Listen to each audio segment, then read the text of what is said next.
Welcome, welcome, welcome, and thank you for joining us for the 2023 ICF Canoe Freestyle World Championships here in Columbus, Georgia. I am Alan Ward and I'm joined by James Ibbotson. This is day 2 of the surface event on Good Wave. The water of the Chattahoochee River is running at 3 gens, and we're looking forward to the OC1 and men's prelims today.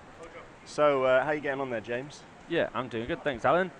So today's competition will see the start and conclusion of the OC1 category. You'll see the OC1 paddlers will be sitting on their knees with just one end of the paddle, and they won't have a spray deck to stop that water coming in their boat, meaning these boats are going to get heavier and heavier the longer those guys are surfing. So some of the paddlers to watch out for today will be the reigning world champion, Germany's Philipp Joseph, alongside Landon Miller and the former world champion Jordan Poffenberger of the USA. Yeah, it's going to be really exciting to see. Thanks very much, James. This competition is sanctioned by the International Canoe Federation based in Switzerland, known as the ICF. Federation is the premier organization for paddle sports across the globe with multiple disciplines, including sprint, slalom, and freestyle. Freestyle is the newest of these disciplines, where the first formal competition took place 30 years just north here of Tennessee. Yeah, so we're going to be beginning this competition shortly at 10:15 Eastern Time, but for now we'll fill you in a bit of useful information on all these paddlers that you're going to see coming up, the first of which will be Owen Kelly of Team Ireland.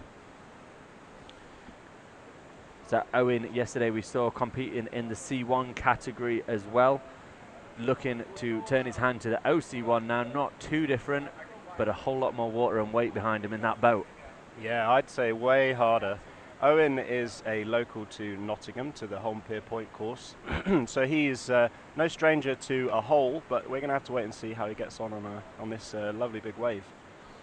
Yeah, Owen now has been doing freestyle for 5 or 6 years, so definitely getting used to it. But this is his first wave competition outside the UK. I believe he's been down and competed at the infamous Hurley Weir a few times down near London.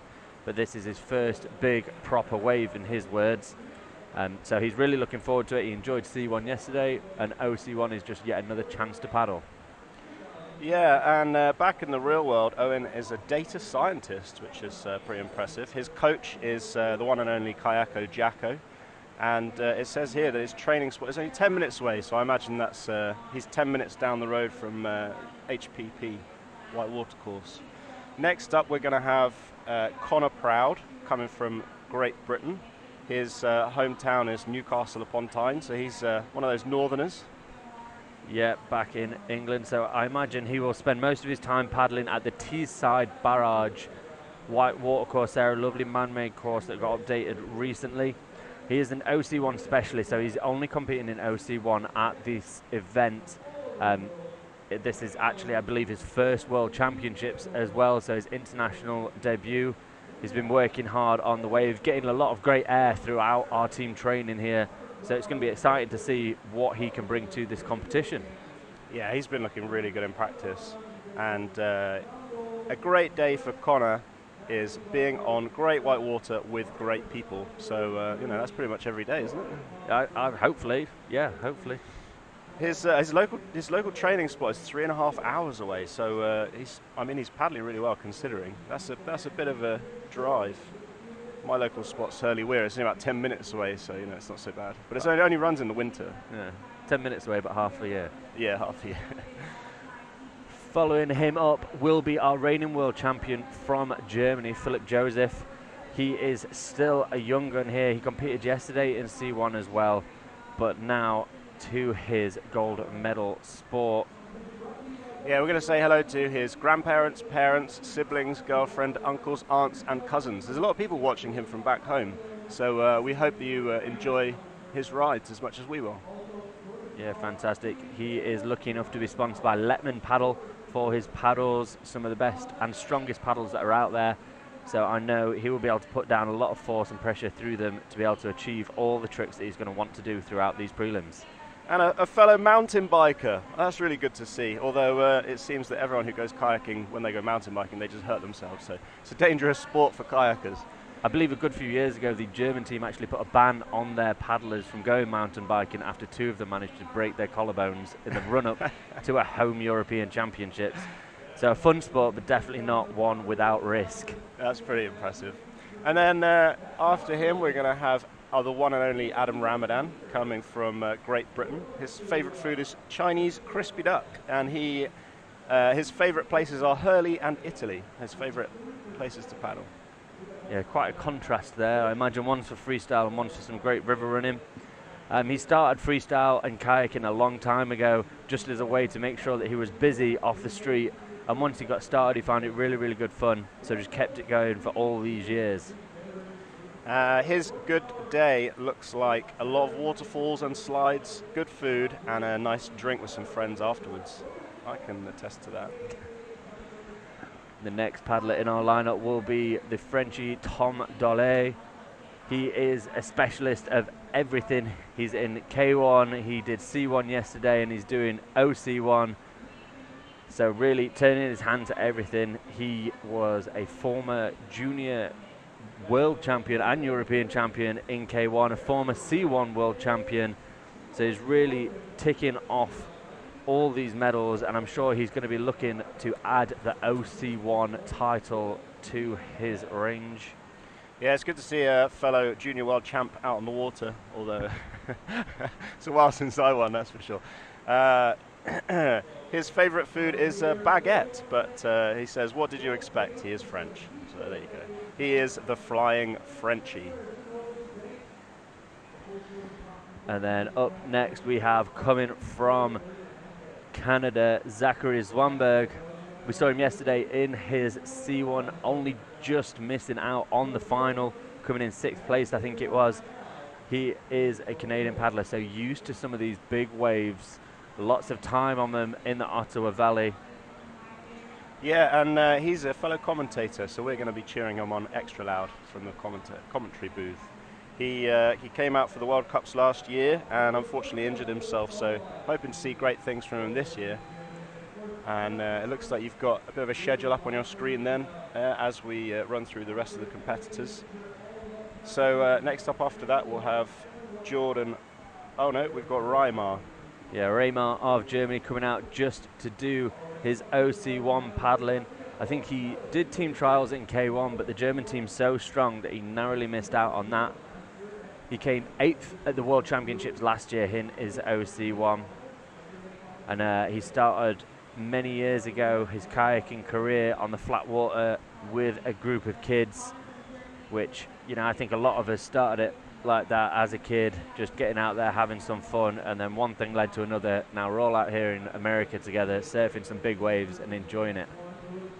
Yeah, his great day is sleeping next to the hole in Platling, having breakfast out on a concrete slab and watching all the paddlers with a few sessions during the day in the sunshine and a campfire in the evening. That sounds like a great day. I could go down for that. Yeah, I think a lot of freestyle paddlers who've been to Platling will definitely want to join him on that. Yeah, and then next up after that, we're going to have Jordan Poffenberger, a very experienced competitor. We saw him yesterday in the C1 doing really well. Yeah, Jordan showed his experience yesterday by pushing it through, making his way into the final for C1 on his final ride.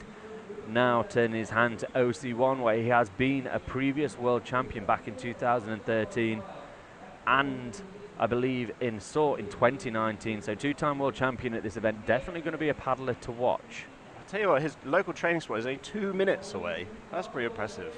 I'd be worried about flooding.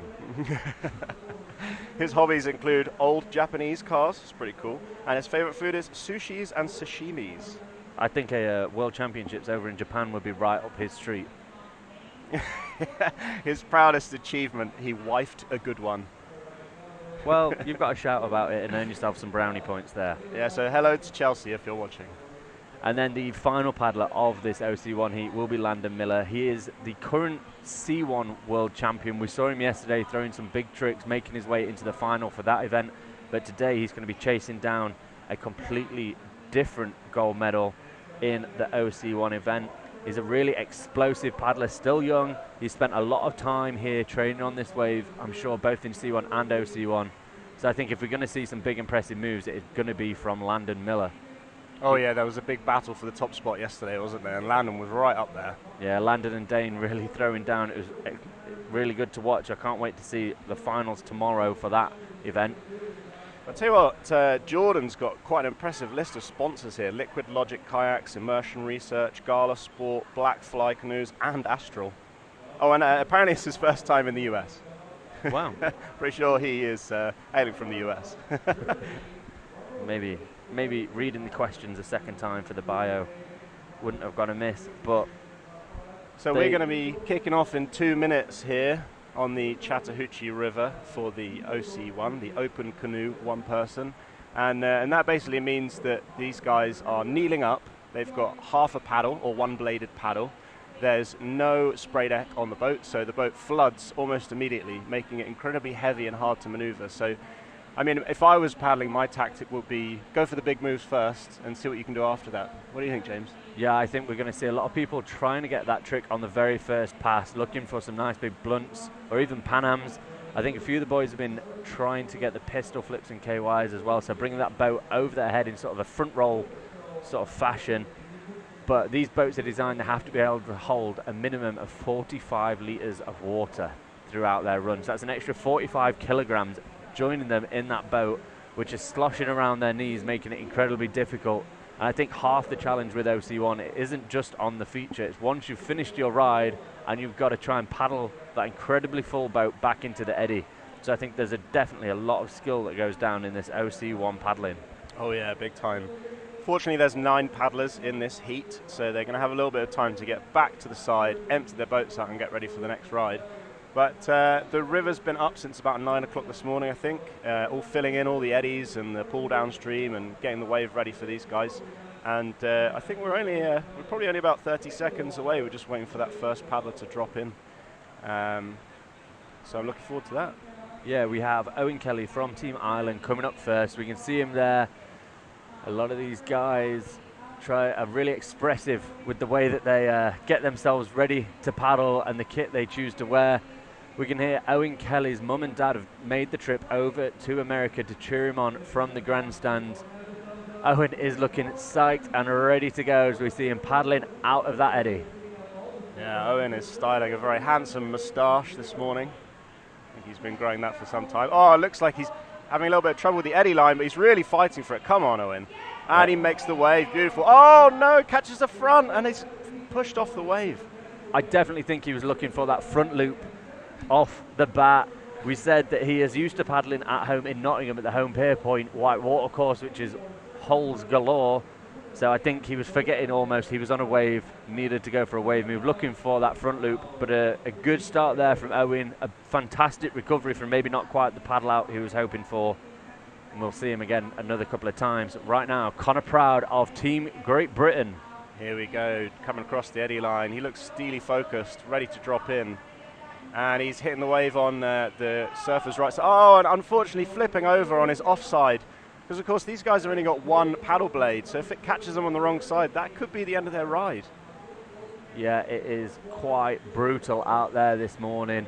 And as we said, these boats filling up with water right from the start, so that's a lot of weight to try and keep stable. But if anyone's going to show us how it is done, it is this next paddler, Philipp Joseph from Germany, reigning world champion, making his way down to the wave. Oh, and not quite catching. He just caught that curling shoulder on the right-hand side. I'm really sorry to see that. But you know what? These guys have got 2 more rides. There's 3 rides in total, best 2 count. So I'm sure we're going to see some big things from those guys. They're just warming up. Yeah, definitely just a warm-up. Everyone knows they've got a throwaway ride, so it doesn't matter too much if the first one doesn't go 100% to plan. So they've got 2 more to come up for. But up next, Team Great Britain's Adam Ramadan. Yeah, the one and only. Here he goes. Lovely stern rudder going on there to get him across the eddy line. Dropping down onto that shoulder. Catches the wave. Beautiful front surf. Looks like he's going straight for a spin. Scoring the points. Points on the board there for Adam, trying to bring it back round the other way. Really showing the struggles of only having one blade on that paddle as he gets caught up. As now, I think he's looking to try and set himself up for a nice big pass to throw one of the big moves, surfing a little bit too far off. You can see on the right-hand side of the screen that wave goes quite green there, and that is the danger zone where you can disappear super fast. Oh yeah, I mean, I love this wave. It's really, really good fun, but you've got to be really careful with those shoulders. The shoulder over on our side, on the surfer's right side, it can fold over and it can kind of flip you off, like dump you at the last minute, and the shoulder on the other side is very flushy, so if you catch it too much, then you'll be off the wave. But dropping in now, we've got Tom Dole. He was competing in C1 yesterday, and he's also competing in K1 just later today. Catches the wave, goes straight for a spin, scoring points straight away. Looks like he's going for a shove it maybe next. Yeah, the shove it is actually one of the most technical moves on the score sheet. It has the longest bio for only 5 points, but in this event, every single point counts. It looks like Tom came off the wave there, I think, with 13 points, which is going to bump him into the lead, just ahead of Adam's 10. Yeah, I'll have to wait and see what the finalised score is, but it looks like he could be in a prime position to take the top spot right at the start of this heat. Yeah, so these guys are fighting it out for the top 5 positions, which will progress through to the finals that we will see a little bit later on today in the conclusion of it. So Tom Dole's score there coming in is 13.3 points as we look back up to the top for Zach Swanberg of Canada. I wonder if yeah, he is. He's going for that micro eddy. He was doing this in C1 yesterday. I think it's a pretty skilled thing, but to see it in OC1, it's really impressive. And he loves dropping on from that micro eddy. Here we go, establishing a good front surf. Loads of bounces. Oh, looks like he's going for a blunt. Oh, I have to wait and see what the judges think of that, but that was pretty cool. That was impressive. In from the micro eddy, first pass, in for the blunt, bounced. Hopefully he managed to pause the boat just long enough for the judges to score it, because each one of these tricks that the guys do have to retain in the feature for a certain amount of time for the judges to be able to score them. Our fingers are crossed for Zach that did, but we'll have to wait and see. Yeah, if you land a move and immediately come off, then sometimes the judges won't allow you to have those points. But fingers crossed he was on there just long enough to catch the judge's eye. Yeah, we are just waiting for Zach's score to come in, but we can see on our screens now we have Remar of Team Germany. Looks like Zach came in with a final score of 10 points, so he is in equal second position with Adam Ramadan at this point. Remar in that lovely green big dog canoe, just flipping over as he hits the eddy, looking like he is going to have missed the wave. Hopefully he's going to manage to get himself to roll up in time. Our fantastic safety boats are down there just keeping an eye on him, making sure he is nice and safe. But we'll see him run back round for his second run as we move on to Team USA's Jordan Poffenberger, two-time world champion in this event. So I think we're going to see something pretty impressive.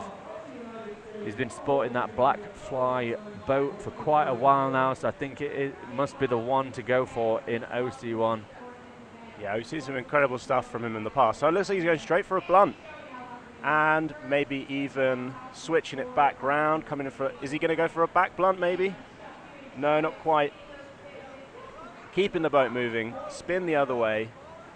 We've seen some incredible things from Jordan in the past. We've seen, I mean, in practice, I'm pretty sure I saw some big blunts and Pan-Ams from him in OC1, which is incredible. He's looking for a clean spin, but maybe not quite getting it round. Yeah, this is one of the longest rides that we've seen so far in this OC1 competition. Jordan really showing his skill and master with a clean spin there. We saw his paddle up above his head, really showing to the judges he's not using it, making the most of the bonus points as he gets a lovely back roundhouse just before the buzzer. I think that is definitely the best ride that we've seen so far today from this OC1 category. Fantastic. Yeah, that was great. I mean, the aim of the game is to stay on the wave and keep scoring points. We are just waiting on Jordan's score to come in. So the way this competition works, the judges are watching. There are 3 of them, highly trained judges, and they all have their own say on what was scored and what wasn't, and then they get the average score of the 3, making it nice and fair. So there'll be a few conversations going on now, I'm sure, about probably the back blunt that Jordan went for at the end to see if it was in time, if it was all angles were correct. But that was one of the top rides there from Jordan as we see Landon Miller of the US coming across the eddy line. Jordan comes in with a final score of 68.33, pushing him into that top spot. So let's wait and see whether Landon can drop him down a place. Going for the blunt straight off the bat. Oh, he's in that back surf, right in the danger zone. Just surfs out, unfortunately. But it was a fantastic blunt, but it just landed him a back surf in that danger zone, which ended up being a little bit too much. Yeah, it looks like they might have scored him a roundhouse on that one, I think. So a roundhouse is a blunt, but at a lower angle. Still equally impressive in an OC1. I think any tricks in an OC1's impressive. To say within seconds these guys have an extra 30, 40, 50 kilos of water in that boat with them. But we are back round to the top of the order with Team Ireland's Owen Kelly. Yeah, this is their second rides. Owen didn't get any points in that first one, but hopefully an unfortunate flush again for Owen. Yeah, we just saw his nose bury there and just push him backwards off the wave. I thought he had it that time. He was right on the shoulder. But we'll see him for a third time to try and get points on the board. And dropping in next, it's GB's Connor Proud, trying to get across that feisty eddy line. Here we go, dropping in. Oh, looking for a front loop there. That was an unusual tactic that almost paid off. That would have been a quick 60 to 90 points on the board there for Connor. Unfortunately, not quite styling it out, but we will see him again for a third time. Tell you what, these hole paddlers, they haven't quite adjusted. Keep going for those hole moves. But anyway, next up, we've got Philip Joseph dropping onto the wave, catching the shoulder, right into the middle of the wave in the good pot spot. Let's see whether he can set anything up. Yeah, he's just getting himself into a nice established surf before looking for that spin. It wasn't quite sure on the first one, so went for a second to really sell it to the judges before looking for that shove it, a 180-degree rotation, and then straight back in the opposite direction. So we can see now he's at about 15 points as he looks for that second spin and just plants the nose on that shoulder. The judges will have to decide there, did he finish that spin and get it done before flushing? Will he earn those extra 10 points or not? But it looked like there Philip is going to have some nice points on the board and move up that leaderboard. Yeah, so a flat spin scores 10 points, a shove it is 5 points. It looked a little bit to me like he linked the shove it and the spin together, but you have to leave that up to the judges to decide, eh? Yeah, when you link moves together, not only do you save time, you also get a whole nother round of bonus points, a whole plethora of bonuses that are on offer. Philip Joseph's score there coming in 18.3, which shoots him straight into second place. A smorgasbord of points. A smorgasbord of points that are on offer. Adam Ramadan now just hitting that shoulder. There we go, he's in the front surf, looking for that roundhouse. We saw the boat skip up into the air nicely, looking for that air bonus. We're going to have to wait and see, did he manage to spin it round and get the vertical angle enough to sell a nice roundhouse or even blunt to our judges before he span off. I think he sold it to at least one judge. He got 5 points on that second ride, so that adds to his first run, giving him 15 points into fourth position right now. So next up, we've got Tom Dole dropping in from France. It's an interesting boat. I've not seen that design before. Let's see what he can do in it. And he's spinning it around, unfortunately catching the shoulder and bubbling off and off the wave. But that'll be it for Tom's second ride. His first ride he got 13.33, which sits him in 5th place. Second ride it was an unfortunate 0, so he's gonna keep hold of that 13.33 points. Right now we have Zach Swanberg. We saw him. He's the only person in this OC1 category to have taken that micro eddy right next to the feature and surfed him from the side. It looks like a good tactic, an easy, stable surf in if you make the eddy like he does so easily. Oh yeah, I mean, in practice I missed the eddy once, so I'm not going for that micro eddy.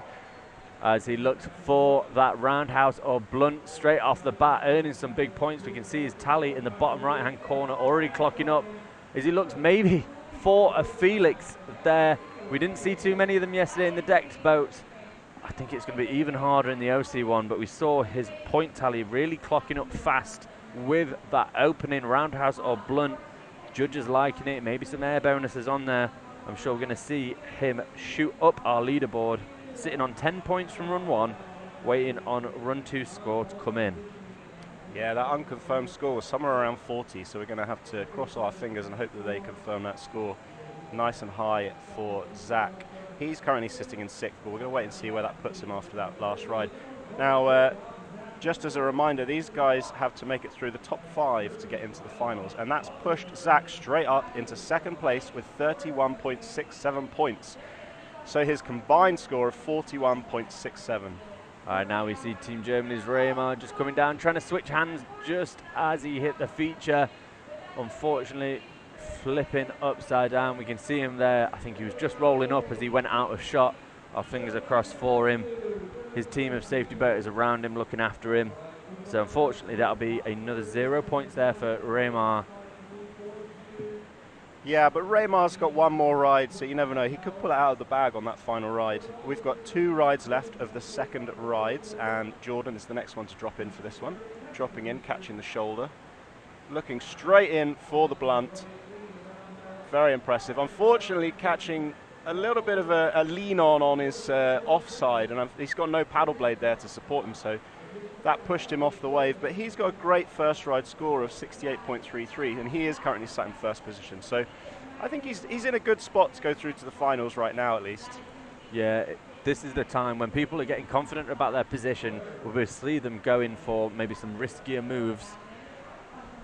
But up next is Landon Miller, coming from the USA, current C1 world champion, looking to show that he can transfer that skill into the OC1 category. See him paddling hard to get across that shoulder and into the meaty part of the wave. A lovely aerial blunt there. You saw his boat skip up out of the water, adding the air bonus points on as he spins round, trying to clock him up, sitting into a back surf, maybe looking for that shove it there. Yeah, looks like he was going for trying to get shove-its both sides, spins both sides, and the air blunt. His score's really going up. Unfortunate edge catch there, but look at the points. 75 points unconfirmed score. That could push him into first position and really challenge Jordan. Yeah, I think if the judges have got it right on that one, when they confirm it, that will probably shoot him up into that first position. Pole position for the finals. It's one that everyone wants to do. Jordan, his second ride came in, Jordan Poffenberg's second ride came in at 15 points. That put him up to 83. Then Landon just threw down that huge ride of 81.6 points. So we can see there, we have Landon of USA in first, Jordan of US in second, and Zach from Team Canada in third, as we take it back round to our third and final rides. Owen looking, I think his first aim for this ride will be make the wave as he paddles hard. He's on the bubble. Oh, just catches that edge. Really unfortunate there for Owen.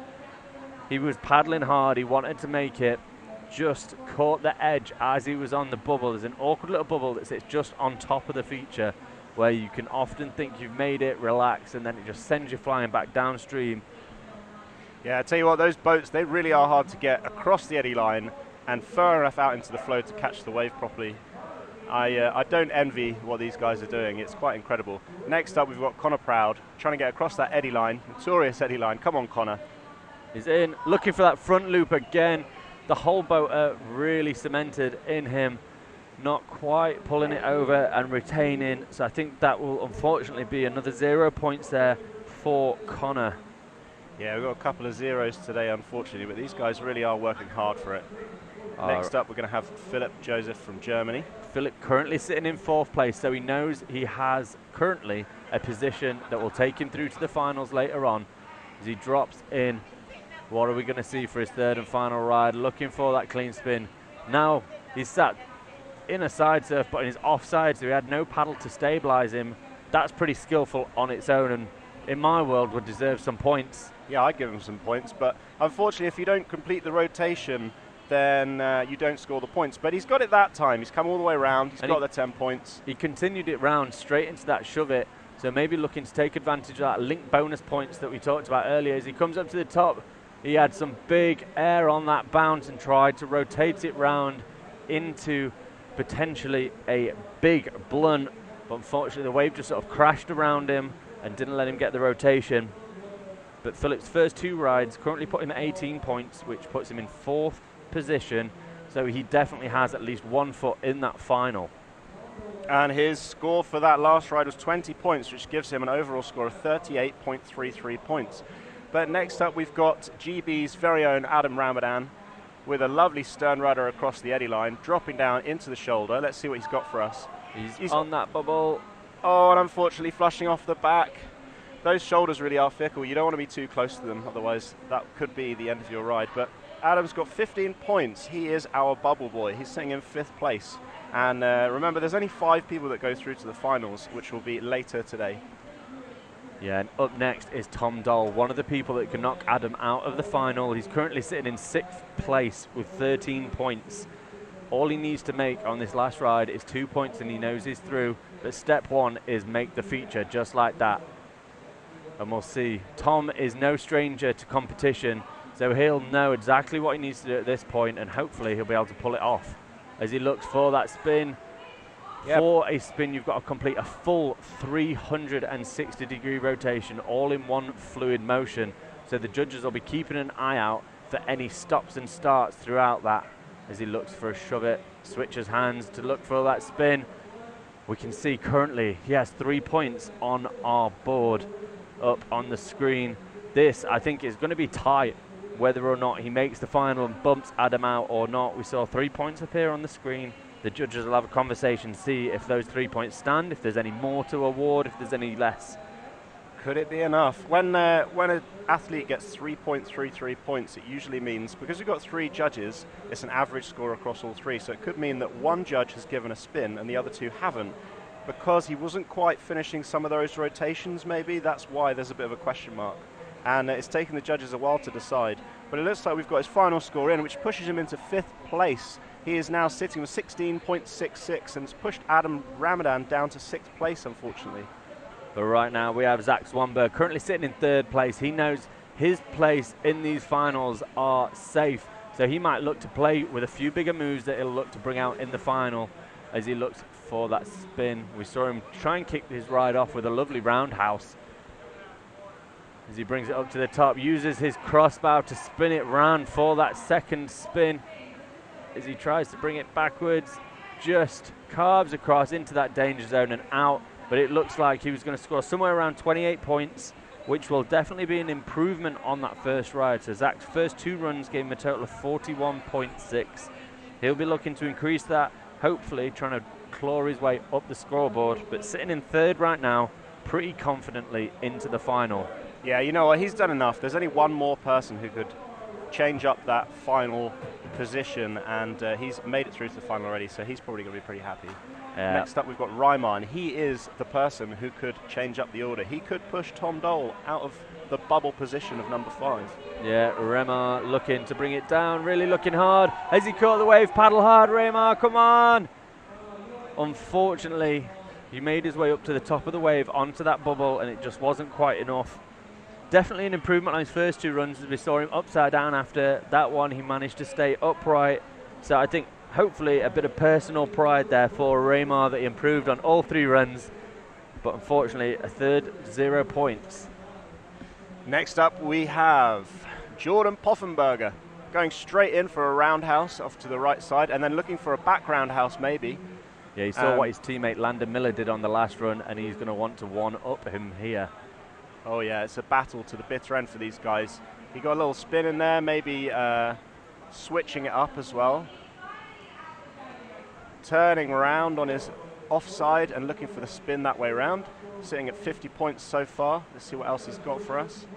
Looks like 2 of the judges gave that spin. He's setting up backwards. He's looking like this one's meant for business. Not quite liking it, but he's got a couple of seconds left on the clock as he looks maybe for that back roundhouse.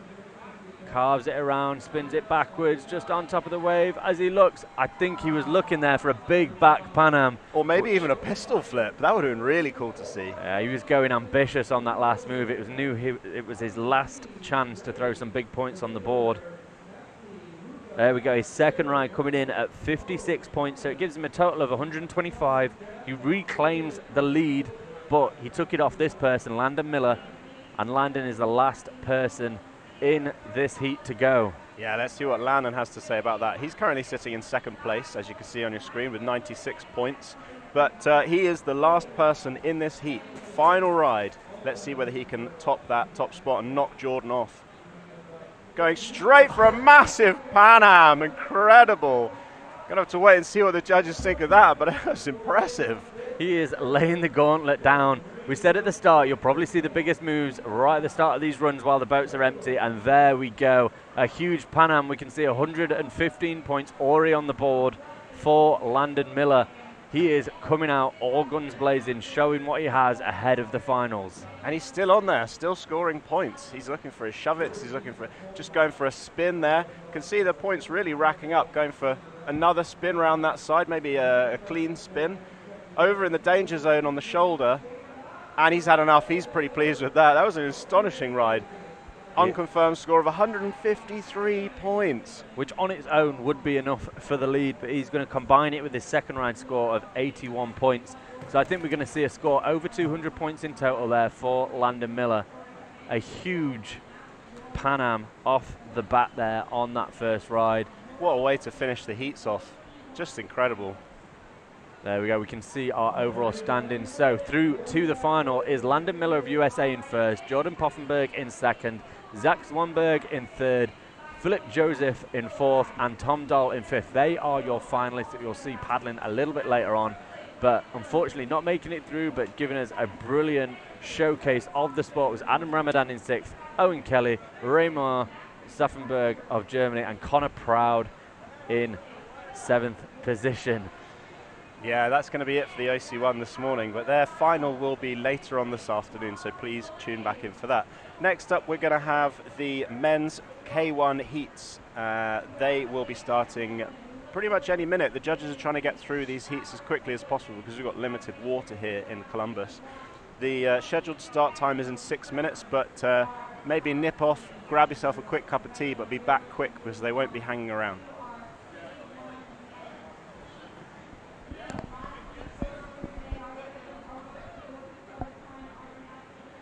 Okay, that's going to be me for this one. My name's Alan Ward, and I've been joined by James Ibbotson. We'll speak to you again soon. Yeah, we will see you guys again later for the OC1 finals this afternoon.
All right, ladies and gentlemen, we just saw the OC category go.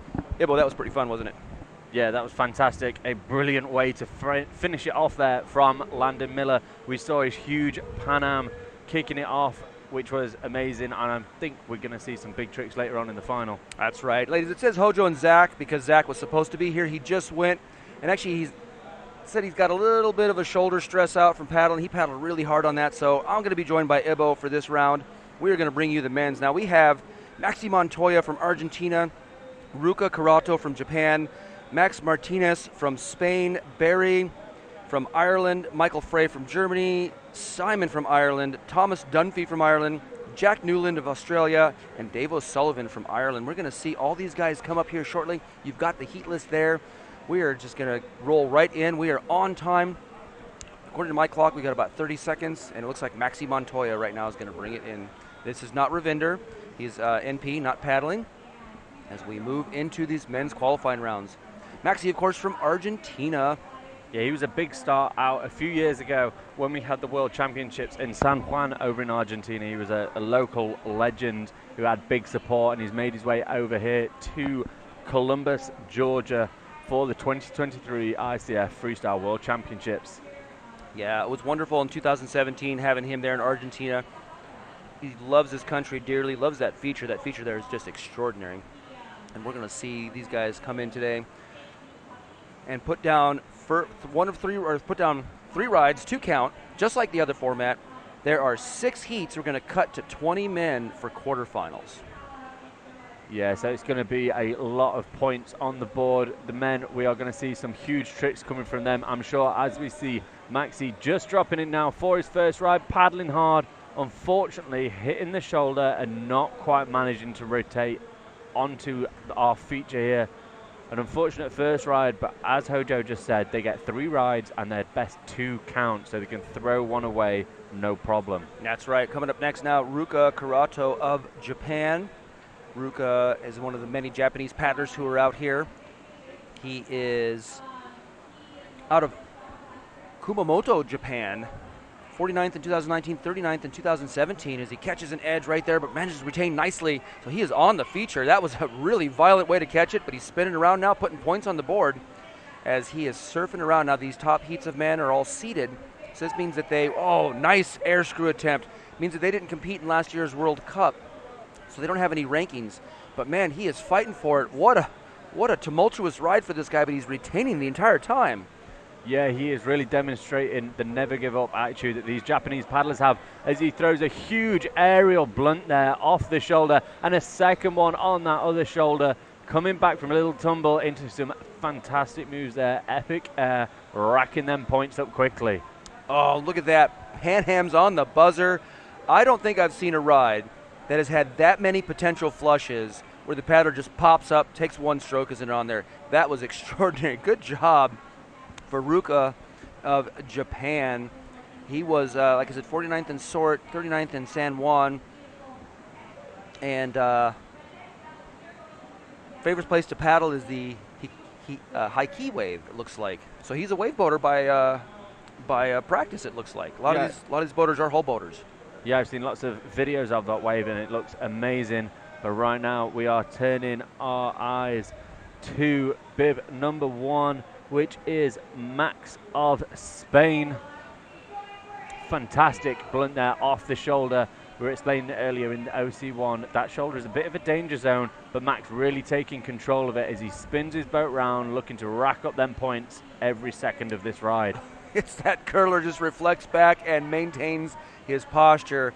Such skill these paddlers are showing as they fight to maintain this wave. They're up against just about 60 men for a spot of 20, so 2/3 of the field are going to be cut. Yeah, Max is looking to make the most of every pass on that wave as he was throwing left and right, forwards and backwards, just not stopping, hunting them points down to make his case for our quarterfinals. All right, next up is Barry Longhane of Ireland, Galway, the wonderful Galway Fest that goes on there. Yeah, Barry is actually one of the key people for the Galway Fest that organises it year on year. So I'm sure he is enjoying coming out here and just taking part of an event. Oh, this is wonderful. All right, Barry coming around, catching nicely up into that corner. So far we've seen some really good retention. Going right in for the air screw. Looks like maybe a donkey flip. Didn't look like he was aerial for the whole thing, but that's plenty of points. Going in for it again, really trying to land that air screw. A big scoring ride if he can get it, but he's through the same move in the same direction twice. So I don't suspect he'll get any extra points off of that as we move on to the next paddler, which is going to be Michael Frey of Germany. Yeah, Michael, I believe this is his first time on the senior men's team, looking to put an impression down and really make a name for himself out here. That's right, first Worlds. His training spot is quite a ways away. It says 130 kilometers to go to his training spot, which I suspect is probably Augsburg, or Plattling rather. And yep, first time to the U.S. as well, first time traveling over here. So we're so happy to have him. Yeah, he's just casting his eyes there. You can see just above the shot on your screen is where all of our judges are, keeping an eye on the paddlers. It is the best view of the feature for them, where they can see all the elevation and all the angles so they can score all the points. The head judge there, Paul Shepard, will give him the thumbs up as he sprints across the eddy line, trying to make his way to the meat of our wave. All right, can he catch it? Can he catch it? He does. Oh, that's tenuous bobber right into a Pan Am or blunt to the left. That's the difference is that angle of the boat as it drops into the water. He's got to be over or on 90 degrees to make it a Pan Am. Looks like they're giving him the blunt by points, and that's a pretty big difference in points. The blunt's 50 points. The Pan Am is 110. More than double if you can get that Pan Am. Yeah, it's really tricky though to make it a Pan Am over a blunt. You've got to go over vertical, so that boat needs to be passing above your head, which adds in a whole new level of risk. But now we've got Simon of Team Ireland, our second Irish paddler of this heat, catching the wave, just getting himself maintained in a stable surf before looking for a nice air blunt there. We could see some fresh air between his boat and the water as he flicked it round nice and high, hopefully retaining for long enough to get a few points on the board. All right, next up, Tom Dunphy of Ireland. This guy has been around the freestyle scene forever, also a creek boater. It's always fun to have out at these events. He's got a lot of fans from all over the place. Tom Dunphy taking the feature, taking his time to set it up. Looking for a Felix or a Helix, it looks like. Let's see if he can get that pulled around. We haven't seen too many of those. Just a little roundhouse to the right, putting air into the boat. Coming back into the front surf, looking for a back roundhouse, doing that little flashback, the quick spin to the roundhouse. And that's Tom's first ride. Again, 3 rides total, 2 rides added together to make their score. Looking up now, we got Jack Newland coming in from all the way down in Australia. I learned it, Australia. 7 white stars, New Zealand, 4 red stars. Is it 1 for each island? I don't know, but that's just the difference in the flag, so you can quickly identify 7 white, 4 red, because they're very close otherwise. Jack here is one of the younger senior paddlers. Back in 2019, he got a silver medal in the junior event. As we see him now really taking to this wave, we've seen a huge front blunt, huge back blunt, and then another huge front blunt. He is wasting no time. 30 seconds still on the clock. We can see already around 260 points on the scoreboard for him. That's right. Those air modifiers are really adding up. The extra points in each of those blunts and back blunts really adds to it, because the air modifier by itself is going to add in roughly 30 points per move. Yeah, he went big there for a donkey flip right at the end. Unfortunately, not quite landing flat enough and getting flushed. But that was a good first ride there from Jack Newland of Team Australia. All right, next up, David O'Sullivan of Galway as well, another Galway paddler. I suspect he also helps out with the Galway Fest quite a bit, doesn't he? Yeah, he is a well-known paddler in the Irish team as he kicks it off with a nice big blunt, but right in that danger zone. It looks like, from the score we can see on the board, that he managed to maintain that back surf just long enough to get the points on the board before an unfortunate flush there. But it was a beautiful singular trick that he managed to do before an unfortunate flush. That's right. So right now, as it stands, we've got Jack in first place with 260, Ruka in second with 216, Max in third for 201, Simon with 80 points, David O'Sullivan 70, Barry with 60, Michael Frey with 46, Tom Dunphy down in the 8th place spot, 18 points. We still have a lot more paddlers to go and a lot more rides, so back up to the top with Maxi of Argentina. Yeah, he unfortunately just flushed on his first ride, looking to back it up as he gets a nice big roundhouse there. Lots of air under the boat, back in the opposite direction, looking for it backwards. He's definitely getting into a bit of a rhythm now where he can throw trick to trick and really add them points up. Already looking at about 85 points as he goes for the back roundhouse in the opposite direction, really selling it to our judges. He really wants to get that back blunt in that flashback, and it's looking really good for him. Much better retention this time. Maxi Montoya, also a surf instructor in Hawaii. He's been out there for a while. Huge back Pan Am there from Maxi. He is making the most of this second ride as he looks for that McNasty, trying to look over his shoulder and flip that boat over his head to be pointing back upstream. An incredibly hard move to do on this wave, but it is rewarded with stacks of points. Yeah, you know what that is. That's not a move we're going to see a lot of, and only the really good paddlers can do it. And boy, when they do it, if you can get a McNasty, I mean, you're looking at 120 points base, and most of them are going to put air underneath that, so that's going to be like 170 points just in one move. So up to Ruka from Japan. He's got a bunch of friends in the Miyahala Ichibangai and Kyushu paddlers. Looks like some of their local paddle clubs, I'm guessing, out there, hopefully tuning in and watching. Yeah, he's surfing down. He had a fantastic first ride with 216 points. Unfortunately, not quite managing to maintain in the feature. He hit it and just flipped, unfortunately, but it is no bother. We're going to see him for a third time where he can add some more points onto the board to add on to his first ride as we move back to Max Barre of Spain.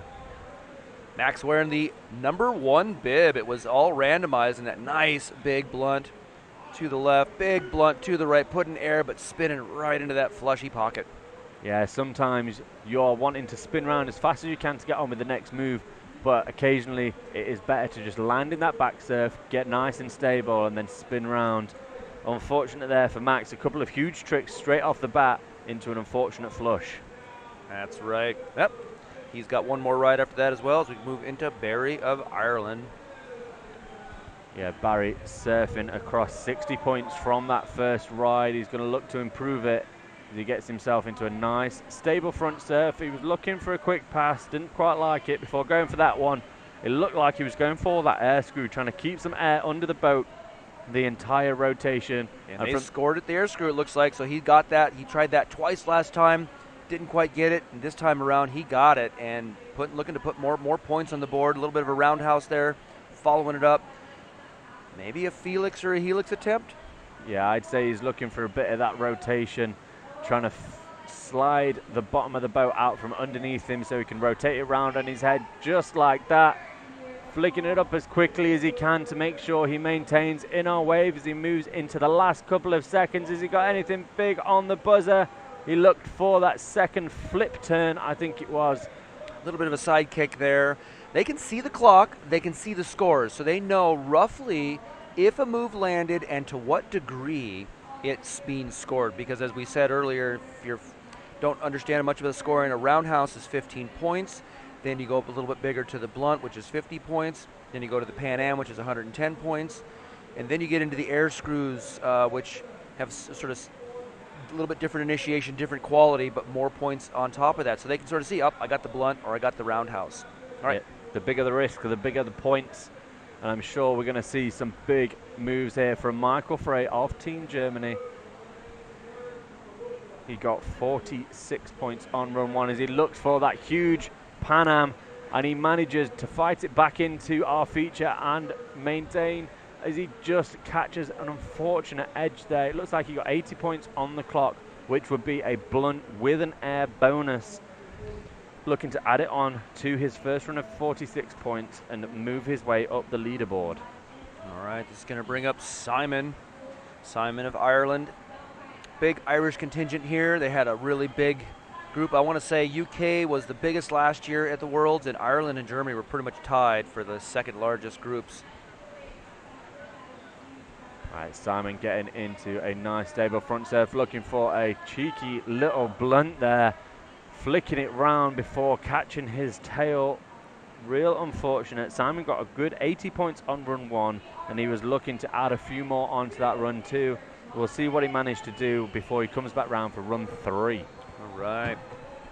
Gonna move right along. We're going fast, folks. We have to move this so quickly. This is the fastest we've ever run freestyle competition. We do not have water all day long. We've got water from 10:15 till about 3 or 4 in the afternoon. And so, man, they're just packing them in as we see Tom Dunphy right now, 18 points. He is going to look to up this right now, put some big points on the board, trying to spot one of those quarterfinal spots. As he looks for that spin to start off with, just getting some points on the board, maybe even catching a bit of an air bonus there. That's what it looks like. Looks like that. Spins 10 points. Air bonus can add 5 points to that. Depending on the angle, they could have given him a roundhouse as well. So it's all up to the judges. What he gets, he can see those scores though, and he sort of knows. One more ride for Tom as we move on to Jack Newland of Australia. Jack is one of the most energetic guys around here. His dad comes out and paddles. He's one of the competitors as well. Long-time freestyle family here from Australia. Yeah, Jack had a fantastic first ride, 260 points. He got into a real rhythm of throwing down.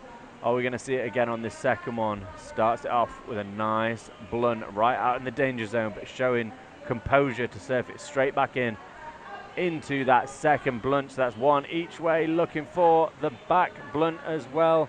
And in the opposite direction, we are barely 15 seconds into his ride, and we can see his score already over 260 points before he looks for the air screw, paddling hard to maintain in the feature. Fantastic work here from the young paddler Jack. Air screw the other way, twists right onto that flushy mark. It looks like that second was, to me, I am calling it a Pan Am. And I pushed the button on the Wave Monkey tablet, therefore I must have scored it for him. That's what I'm calling it. We're excited to watch these guys throw this big move. And man, talk about retention for the full time. Yeah, it is some good work, and I'm sure we're going to see Pan Am there, who really committed his body over his shoulder and surfed it out. Now he's over in that little pocket over there. That little pocket's quite surfable. Matter of fact, one of the fathers of the U.S. team paddler loves to go in there and just paddle all day long with hand paddles. So we're now going to move forward to Ruka Karato of Japan. Yeah, he's currently sitting there. We can see 216 points currently for Ruka as he gets onto the feature and gets a nice solid surf. Spin there, 10 points straight on the board. And looking for the big air screw. Spin to an air screw. That is quite a progression through the tricks. And it was a fantastic attempt. He threw hard. You could see the power trying to whip himself over, whip that boat over his head and score some big points. Unfortunately, just catching the edge as he landed, flushing off the wave. All right, third and final ride for him, and we're going to now roll right into Max Martinez-Berry from Spain. These Spanish paddlers are all really wonderful creek boaters. This goes right into a big roundhouse or blunt attempt and flushes right off. That was a very powerful lateral movement across the wave and just got that edge engaged just a little too much. Yeah, real unfortunate there for Max, but he had a first good 2 rides, so he's going to keep an eye on the scoreboard as we go through all these heats. Right now, Barry Loughnane of Team Ireland. I know back home his girlfriend Aoife will be watching and cheering him on, as well as the entire Galway freestyle community. So come on, Barry, show them what you've got on this wave here in Columbus, Georgia, as he looks for a beautiful blunt there. I think he was trying to keep his paddles up out of the water, looking for those clean bonus points, which is where your paddles don't touch the water throughout the trick. They can be quite valuable when it comes to it. No, that's right. A clean bonus can add anywhere from 10 to 50 points onto a move. So depending on the point value, the bigger the value, the bigger the clean bonus, of course. There's Barry just trying to set up that blunt to the right. Oh, going for the air screw, actually. There we go. There's the helix. I'm pretty sure that qualified as a helix. Helix, he has to be aerial for all 270 degrees of that rotation. The difference is a 40-point helix versus the helix, which will rack you up quite a few points. Yeah, Barry really got into his groove there, potentially his last 10 seconds. We saw just before it disappeared off the screen, it was looking over 300 points off that single ride, potentially nearly 300 points in the last 10 seconds as he threw down a couple of helixes and an air screw. We're just going to wait for his score to come in. Yeah, that helix is a 150-point move versus the Felix, which is just 40 points. 110 points extra if you can keep that boat out of the water while you're inverted and rotating at least 180 degrees of that out of the water. Such a powerful move. We're going to see a few more of those, I suspect. We saw some in the C1 qualifier. So we'll see what's going to happen as we move down the line here into the rest of the heats as we move forward into Michael Frey.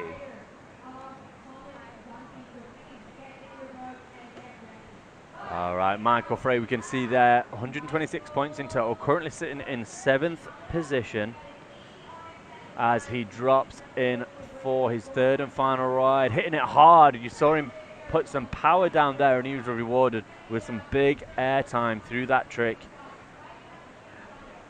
Surfing around, just looking for his next pass, maybe looking for a backwards move there, looking over his shoulder, deciding it is more important to get the position of this correct as he looks for a big back roundhouse.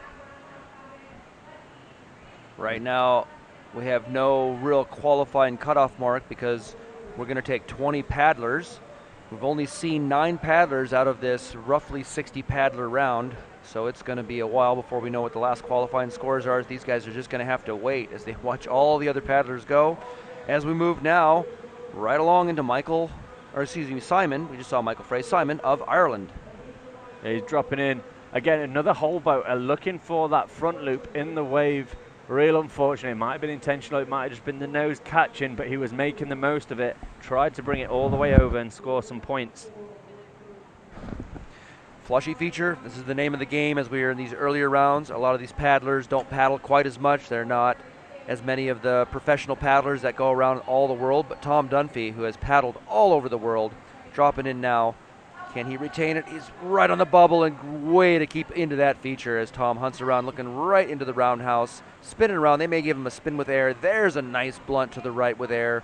Putting air under the boat, but getting over in that dangerous spot. Can he round around? Oh, what a wonderful recovery. Yeah, that was some real class there from Tom, just knowing exactly where he was before. Unfortunately, he was looking for that flash back there, which is where you take a 180 spin into a nice back roundhouse or blunt. It looks beautiful, but Tom unfortunately not quite catching the air, so just flushing off our feature.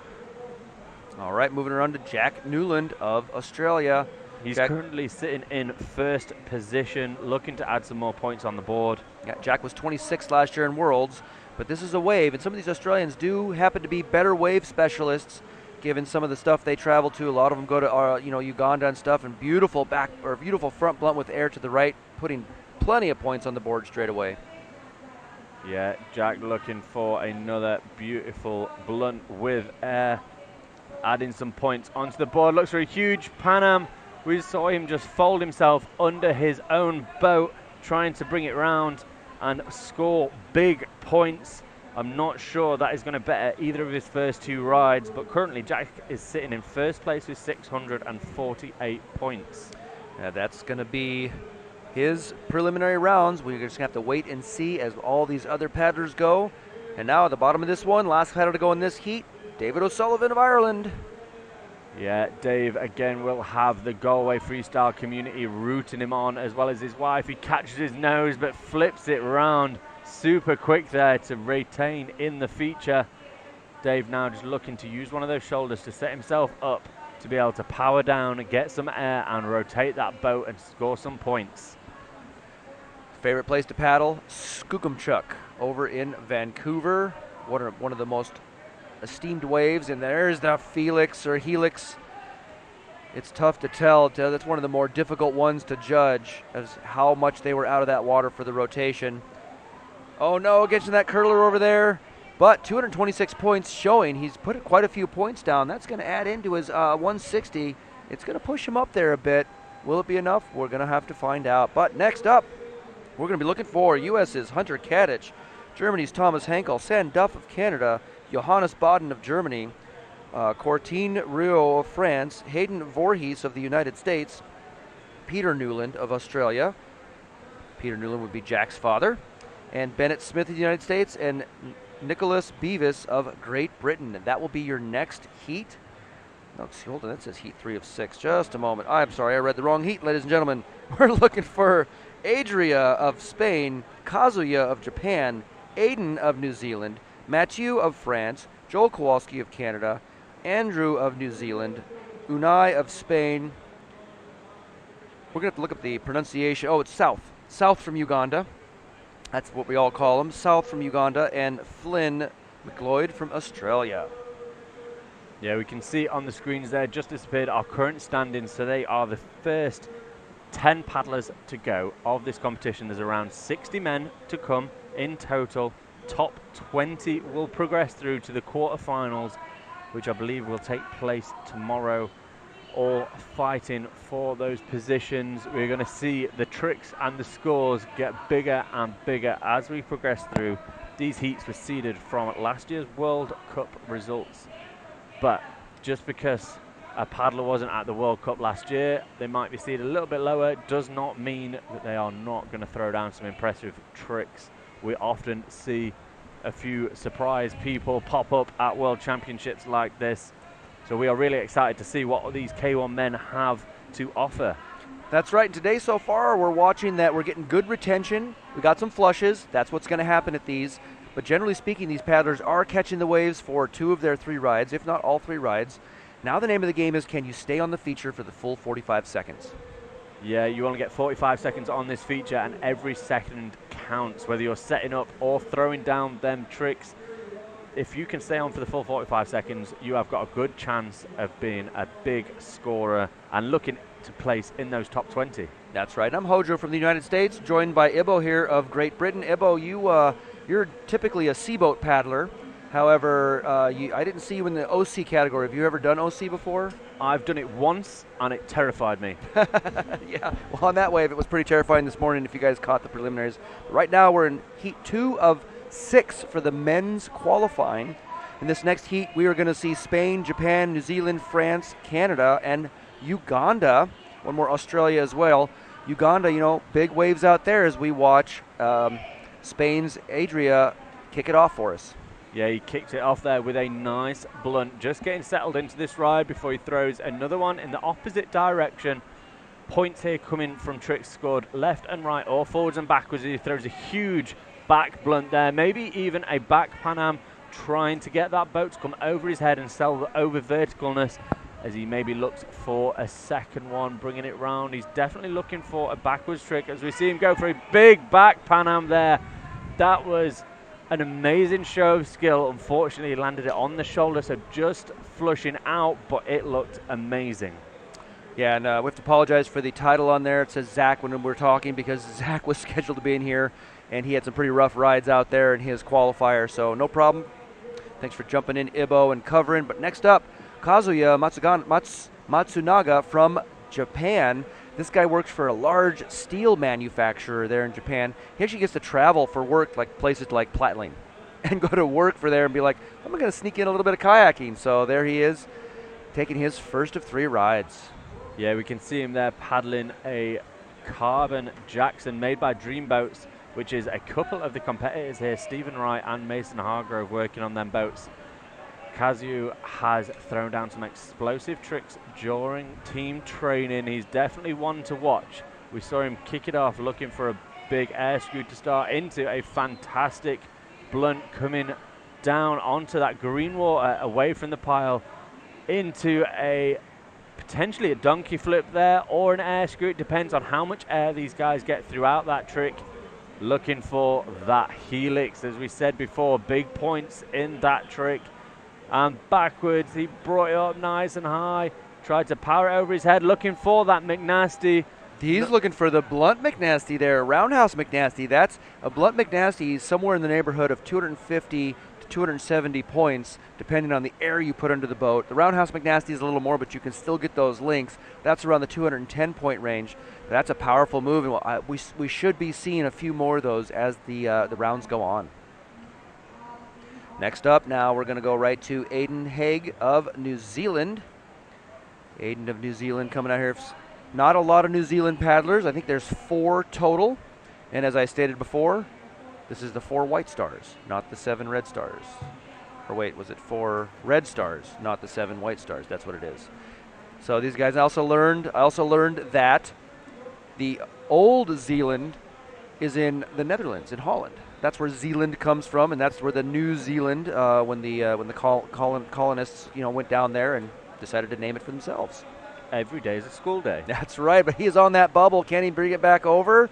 He can't over into that pocket. So I always wondered, though, with the spread of the British colonies, where these names come from, and this one happens to be Holland. It's pretty cool.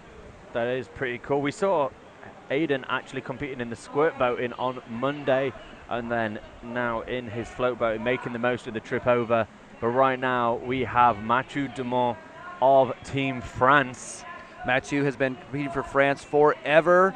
He now lives in the United States, married a United States woman. He has a nice little baby boy just born a few months ago into that air screw. He's been coming out here to practice, up into Canada to practice. He really wants to reestablish his top finishing spot was 2015 Worlds air screw to the other way, silver medal. So he is kind of a wave specialist.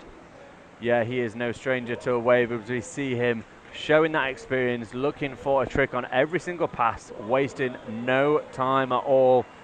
We've seen him just ticking off this score sheet, the big scoring points to start with. We've seen both helixes, air screws, as we just saw there, a lovely back blunt into a front blunt. Clean without using them paddles. As he looks for that McNasty, brings it over his head and sticks it. That was fantastic. Looking for it in the opposite direction. Just sitting a good fist pump from there. Good fist pump. I think he has enjoyed his return to competition. He's been very cautious about how he's going to perform. Very cautious, and boy, I think he was sandbagging us all in sitting there telling us, well, let's see what happens. He just brought out the highest scoring ride. I believe he's going to overtake Jack Newland in first place with a single ride score. He's looking at a solid 800 points. So let's see what they give him there as we wait for our next paddler coming from Canada. So many people know this individual because they go up and basically spend a lot of time at Wilderness Tours. There we're going to see Joel Kowalski of the Ottawa Valley. Yeah, Joel is no stranger to wave paddling. He has been around big waves up in Canada probably since he was born. And we've seen him in a good few elusive videos that everyone 980 watches. points for Mathieu, 980, commanding lead. All right, Joel taking to the wave now, catching it, looking for that first air screw, flipping the boat up over his head, keeping it in the air for as much as he can. As he looks for it in that opposite direction, scoring that move left and right. Setting up, looking for that beautiful flash black, so half spin into a back blunt and the opposite direction. He is showing some class here as he looks to set up for his next big trick.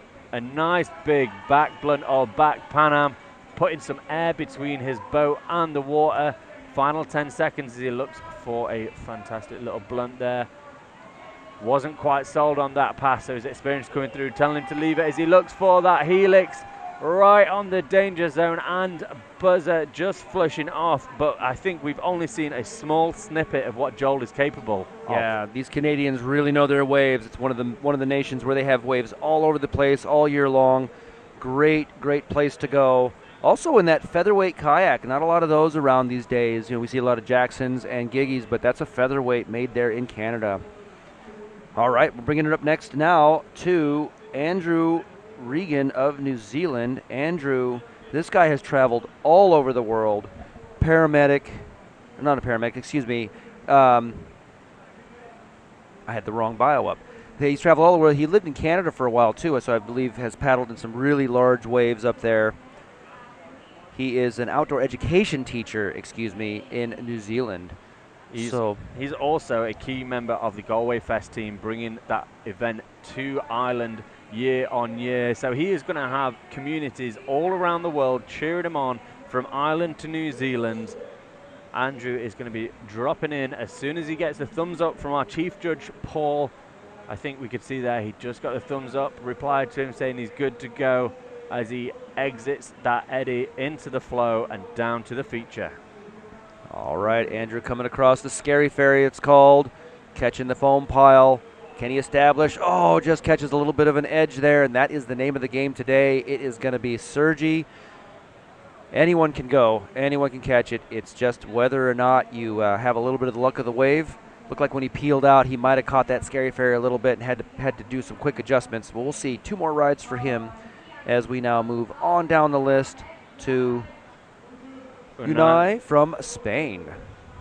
Yeah, he's dropping in. I think he hails from Sort, Catalonia in Spain, where he has a beautiful feature where we were a couple of years ago for the World Championships.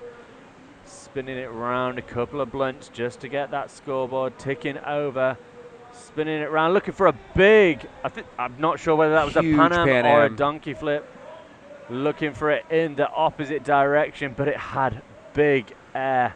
So the bonus points for these tricks, you can get an air bonus, but if you go even bigger, you get a huge bonus, which really racks the totals of these points up, sending them big. That's right. Now, they're going to give him a Pan Am for that because he ended in a back surf.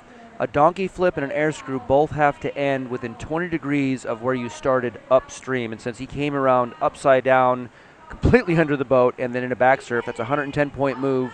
Possibly, though, like you say, that huge modifier. And here we go, south. This guy comes to us all the way from Uganda. Talk about another place with giant waves.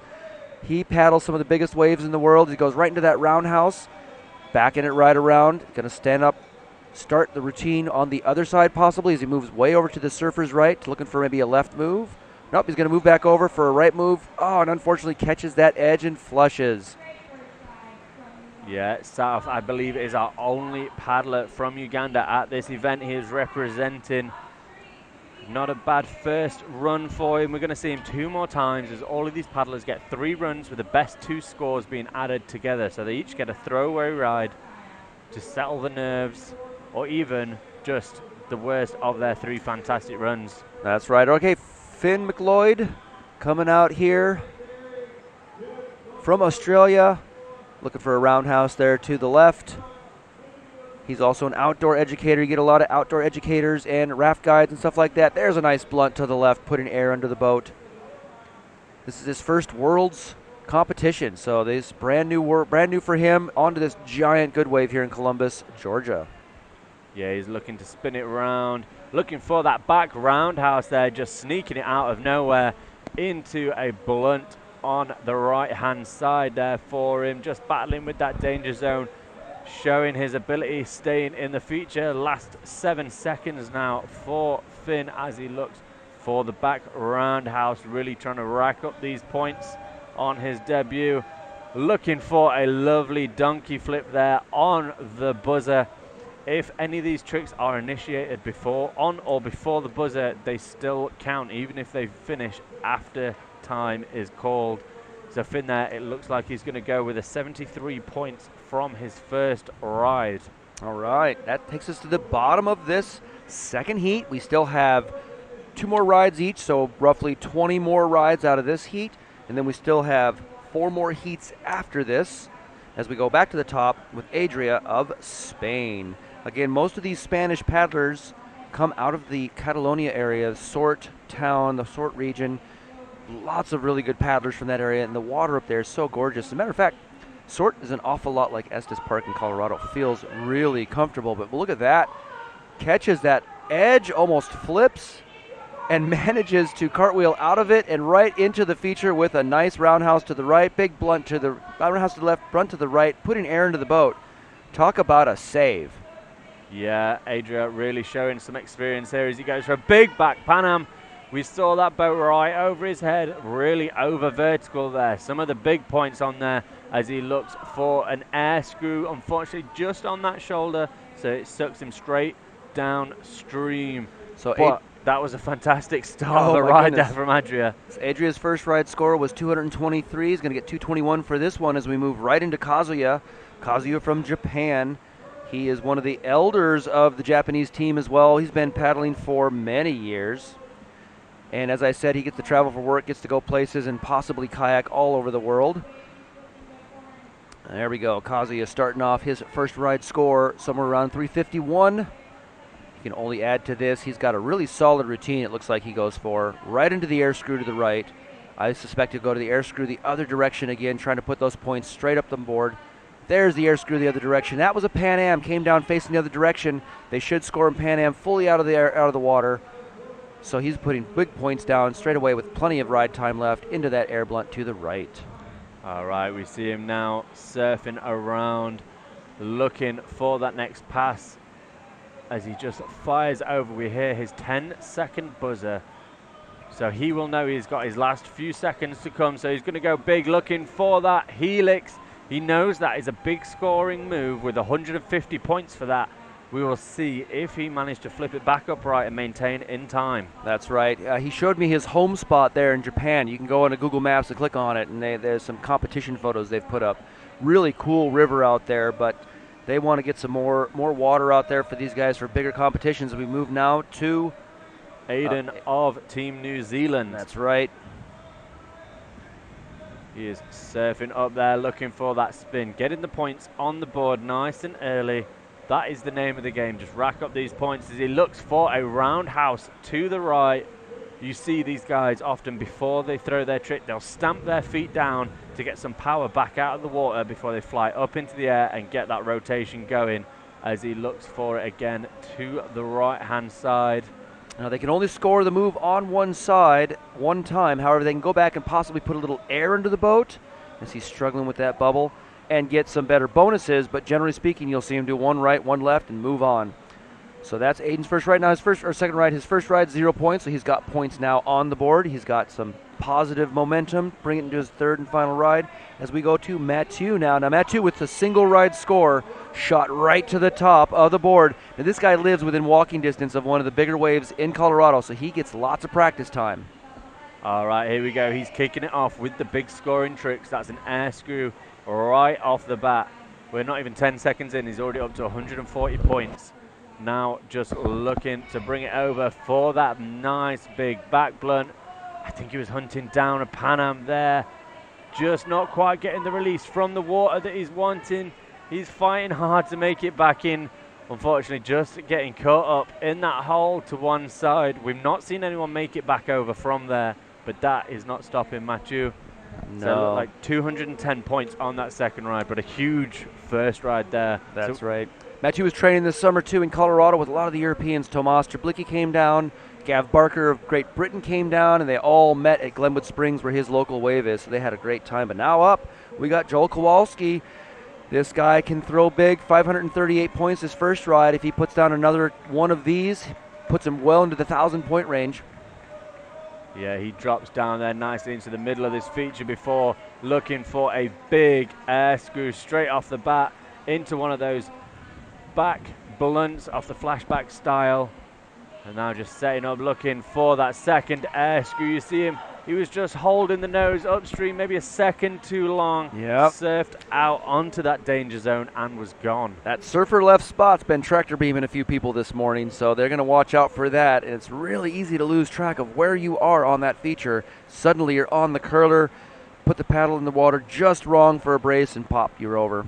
So that's Joel. We're going to look now to Andrew Regan of New Zealand. His proudest achievement, becoming a dad. He's one of our several fathers out here. So wonderful, bringing up the next generation. Just like you, sir. Yeah. Yep. Got my little one out on the side. She was watching yesterday, cheering on. But right now we have Andrew dropping into our feature. His first run maybe wasn't quite what he was hoping for with 0 points, but he's out there now in a well-established surf as he's bouncing around, hunting down that pass to be able to throw the boat around and get some points on the board. You can see how 8,000 to 7,000 CFS, boom, into a nice big air screw. CFS looks beautiful, blunt to the left with air into the boat. taking his time, but really making clean moves in those two. Nice Pan Am there. Now, if they flush right at when they finish the move, the judges may not give it to him. It looked like he was well established and then popped off, so they should give him those points for that huge Pan Am there at the end. So 3 moves, plenty of points. He's got one more ride to put even more on there. Yeah, 220 points there for Andrew as we look to Unai Silva Ferrez of Team Spain, paddling hard to make sure he maintains our feature. Getting a little bit of a power shade there as he's coming around. There's a nice move. A little bit of a blunt to the right. He's going to spin it around. There's a shove it if he's going for it, but oftentimes they'll just set up with the shove it, backing it up for that back roundhouse. There's the pop. That was a blunt as far as angle looked to me. It's hard to tell on this angle, but a blunt has to be 45 as he's going for that Pan Am. Very clear Pan Am there as he's cartwheeling on the foam pile. Can he bring it up? And he cannot. Oh, pulled his skirt. Now that's the power of this river, ladies and gentlemen. He'll be just fine. We got boaters out there. They'll assist him without any problems. But that's the power. Pop that skirt right off. Yeah, a lot of power coming down on this river. It is one of the many things these paddlers have to contest with. It is a real dance with the water to get things right, and when it doesn't go right, as we see there can sometimes be consequences of getting a bit wet. That's right. South from Uganda coming in here. Put down a first ride score already. Got points going right in for that air screw to the left, and unfortunately catching a flush. It's a long way to get here from Uganda, but we're happy to have him here. We've had Ugandans coming since the 2015 Worlds. They've been representing their team on and off as it goes along because a lot of Europeans go down there, some Americans to paddle those giant waves. It's such a wonderful environment they have down there for paddling. All right, right into Flynn McLeod of Australia. He's dropping down, paddling hard. He catches that wave nicely.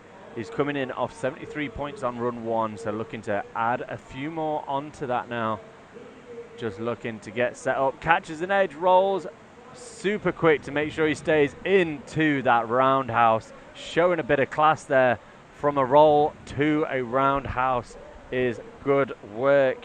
And unfortunately flushing off there, it looked like he was going to get 25 points from that ride. As we move back round to the top of the order, back to Adria for his 3rd and final ride of these heats. That's right. So right now as it stands, 1190 is the top score combined. Joel Kowalski sneaking up there with Japan's Kazuyo in this round with one more ride to go. But we'll look at Adria as he takes his 3rd and final ride here in this Heat 2 of men's. All right, kicking it off with a fantastic right-hand side blunt. A little bit of air under that boat, looking for them bonuses. Into the left-hand side, into the backwards. I think that was even a back Pan Am as we saw the nose of his boat come up and over his head.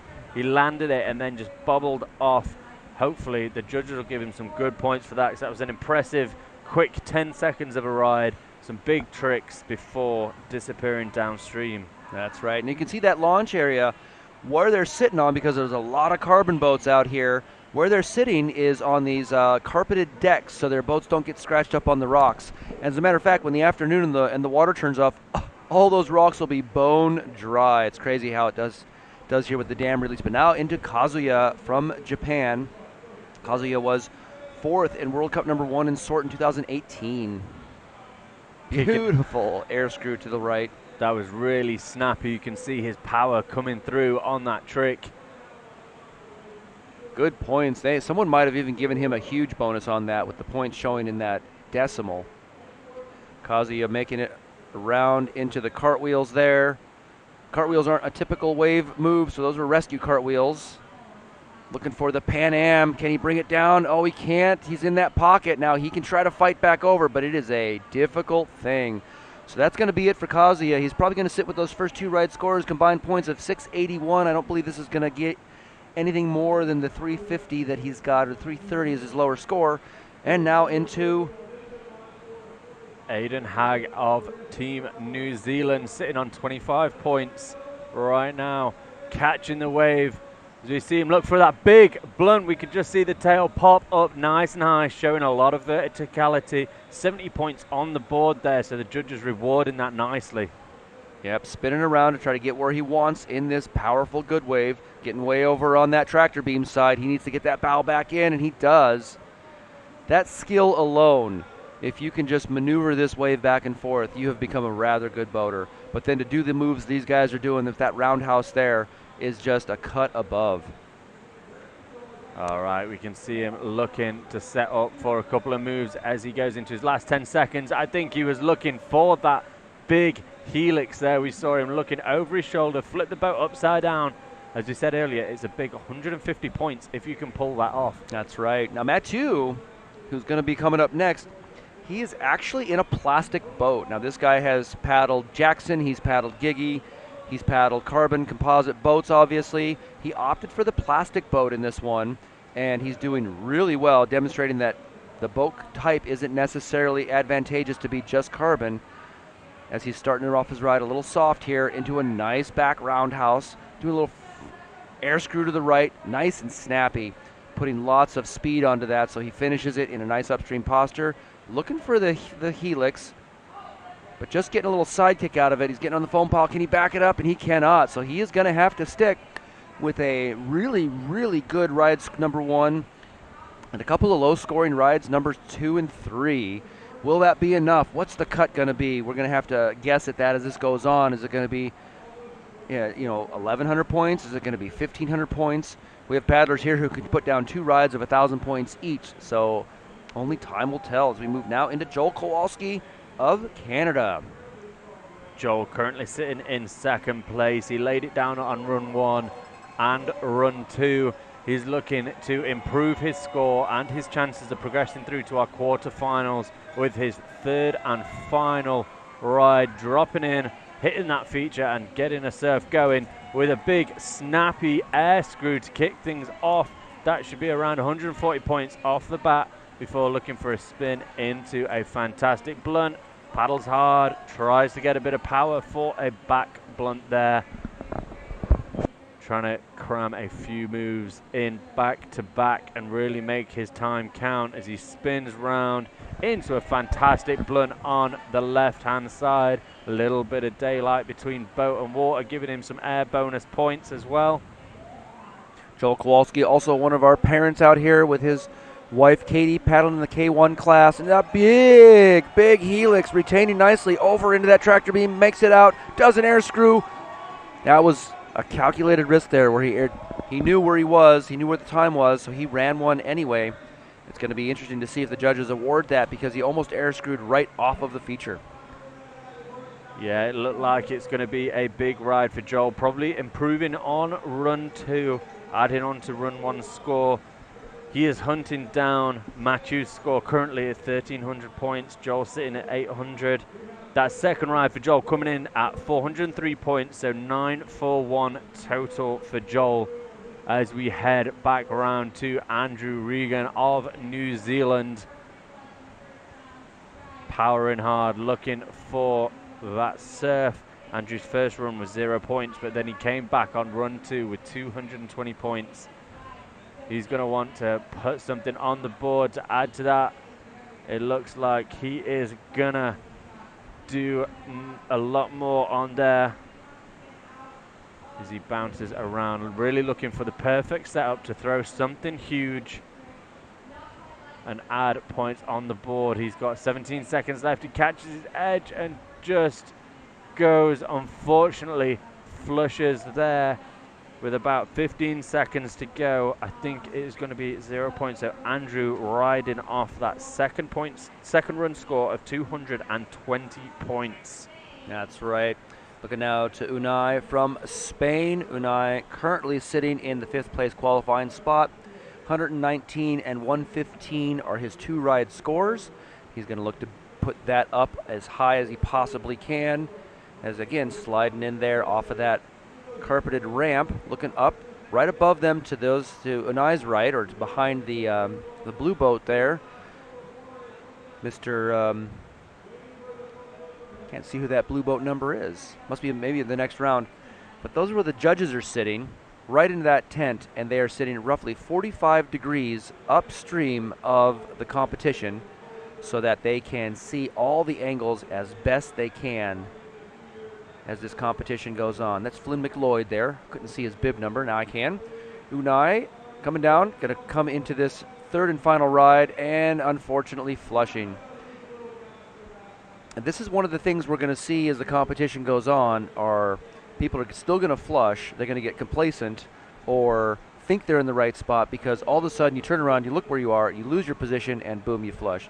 So this isn't something that necessarily reflects on the paddlers. This is just how powerful this wave is and how difficult it is just to catch. All right, now we can see South from Uganda coming in third and final ride, looking to put some big points on the board as he surfs around, looking for that perfect setup, spins it around. So that should be 10 points right on the board there for that full 360 spin. South retaining nicely on this round. There's that roundhouse to the right, backing it up, going to cartwheel out. Nice retention there, taking a pretty good ride, but staying on the wave. Oh, we got a hand paddler now, ladies and gentlemen. I believe he may excel at this. Looking for that air screw without a paddle, comes up, still on the feature. South is just entertaining the crowd now. This is wonderful. South just giving us a good ride. He didn't do that on accident, ladies and gentlemen. He ditched that paddle completely on purpose to show us what he can do, and check it out. Could you do that if you dropped your paddle? I couldn't do that. No, you would see me swimming down the I'd river be out pretty of the boat. quickly. What a great job. Thank you, South, for entertaining us. The crowd was really appreciative of that. This guy is a cut above, representing the nation of Uganda all the way here in North America. Flynn McLeod from Australia coming down for his third and final ride. All right, he's setting up nicely, looking to kick things off with a beautiful roundhouse to the left-hand side. Just getting that boat up just over flat so that the nose digs in a little bit and selling it to the judges. You can see 18 points already on the board for him. 27 seconds left of this ride. Playing with the danger zone, looking for that right roundhouse there, bringing it round, making it worth it as he looks to spin. I think he's going to look for some backwards moves soon. Just catches an edge, tumbles around, but he retains, showing he is no stranger to these waters as he gets a beautiful aerial back roundhouse. There was definitely some bounce in that one. As his time is up, he waves to the crowd and surfs off. It looks like it's going to be 75 points there for Finn, which would be his best ride yet. Right. Bram and Robin, his parents watching it at home, hopefully. All the way here from Australia. It's a long way to go for some of these paddlers. So there are your results right now as they stand. Mathieu is in first place with a commanding lead. However, we still have several more paddlers to go in this next round, and that will be Heat 3 coming up. The Hunter Kadich of the U.S. I'm going to call it right this time. Yeah. Hunter Kadich of the U.S., Thomas Henkel of Germany, Sam Duff of Canada, Johannes Baden of Germany, Courtine of France, Hayden Voorhees of the U.S., Peter Newland of Australia, Bennett Smith of the U.S., and Nicholas Beavis of Great Britain. So we have quite a few U.S. paddlers in this round. Yeah, so we have had 20 paddlers go already out of around 60. So we're going to start to see people dropping out and missing those qualifying spots. So all 60 paddlers will be looking to make the top 20 positions in total as they will progress through to the quarterfinals that will take place later on in the competition. Every single paddler coming out, they've been training hard for the last couple of weeks on this water, really trying to learn best they can its little quirks, where to throw tricks, where to avoid. So it is interesting to see what all that learning has come to and throw down so hard some impressive tricks. We're going to have a couple of locals who will know this feature like the back of their hand, and a couple of people who have traveled from a long way away.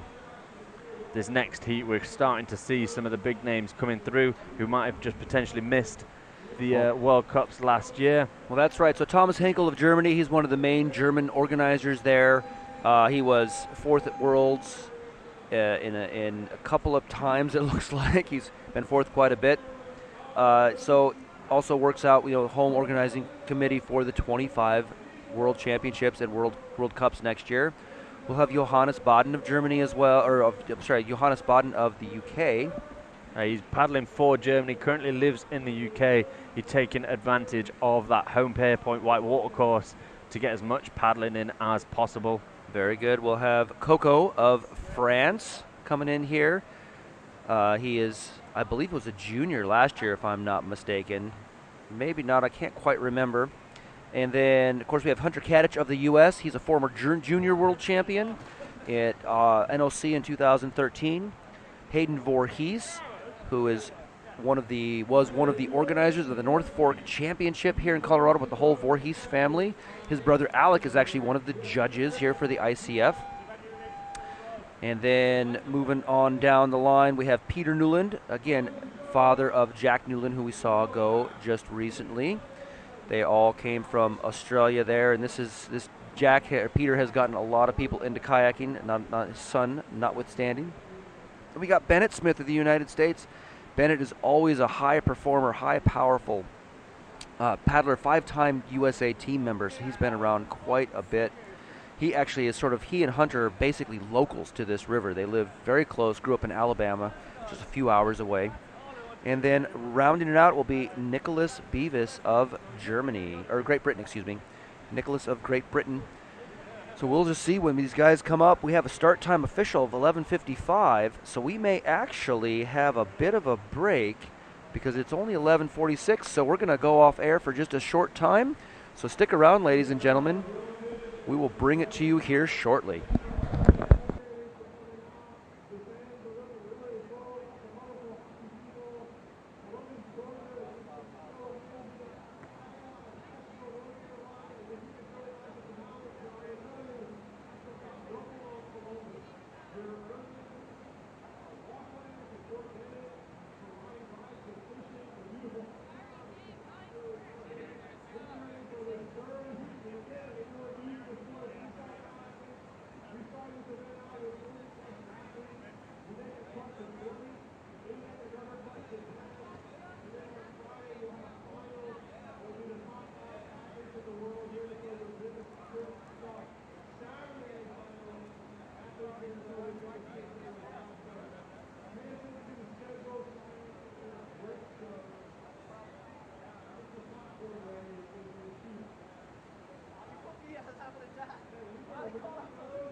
All right, we have our first paddler dropping in, Hunter Kadich of USA. Unfortunately, he was not there for long. He just caught his edge and flushed.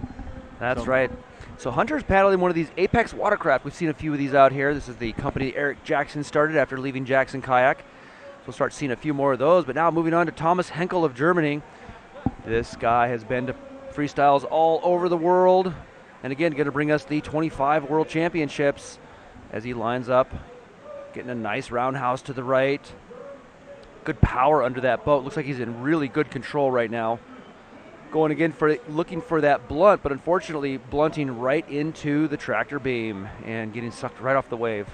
Yeah, Thomas is another one of the new dad club with a little one, I think, watching back at home. He came in pretty late, so he wasn't away from the kid for too long. But we will see Thomas at least twice more for run 2 and run 3 of these heats. That's right. Next up, hair farmer Sam Duff of Canada. Got the flowing locks. He's looking good. He's going to take his time getting onto this feature. It's one of the more calm attainments we've seen, or catch of the wave. Nice air screw to the right. Going back air screw to the left. He is just putting down the moves. Big Pan Am to the right. Coming back around. Really racking up the points straight away. You can definitely tell with these Canadian paddlers that they have a lot of waves to play with at home. Not afraid of these big technical tricks, just like that. A beautiful Pan Am. We saw the boat leave the water, go over his head, and then he just does it backwards, straight off the bat. Really racking up the points. He's definitely looked at the scoreboard and seen what scores highly, and now he's just throwing them all down. Oh. That was textbook there. Hull to hull. No bouncing around, just whipped that boat over his head as quickly as you do. That was a full retention. I think they're calling that a full when you catch the wave and then retain for the full time. And beautiful execution there as we now move over to Johannes Baden. Yeah, Johannes paddling for the German team, living currently in the UK in Nottingham. He's no stranger to competition. He competed in the World Championships last year in Nottingham, which I think was a big reason behind the move. Now looking to turn his hand to our wave here in Columbus, Georgia. Johannes has a lot of friends back in the UK who'll be watching. He is affectionately known as Johnny. He is waiting now for that thumbs up from Chief Judge Shep. He's got it as he sprints out hard. It's quite a tricky eddy line that our paddlers have to get over before they even make it to the feature, but Johnny has done it with ease. That's right. Calling him One Trick Johnny. That's his nickname. And there was his one trick, and he's got his points on the board. Who knows, he might break a habit of a lifetime and look for a second trick. Unfortunately, just on that danger zone. We've seen so many paddlers fall victim to it. It is an appealing place. You can get a lot of speed, a lot of air, but it takes you downstream just as quickly as it does. That's right. All right, moving now into France. I think this is one of my favorite boats to see. Yeah, this guy's got one of the best kayaks ever.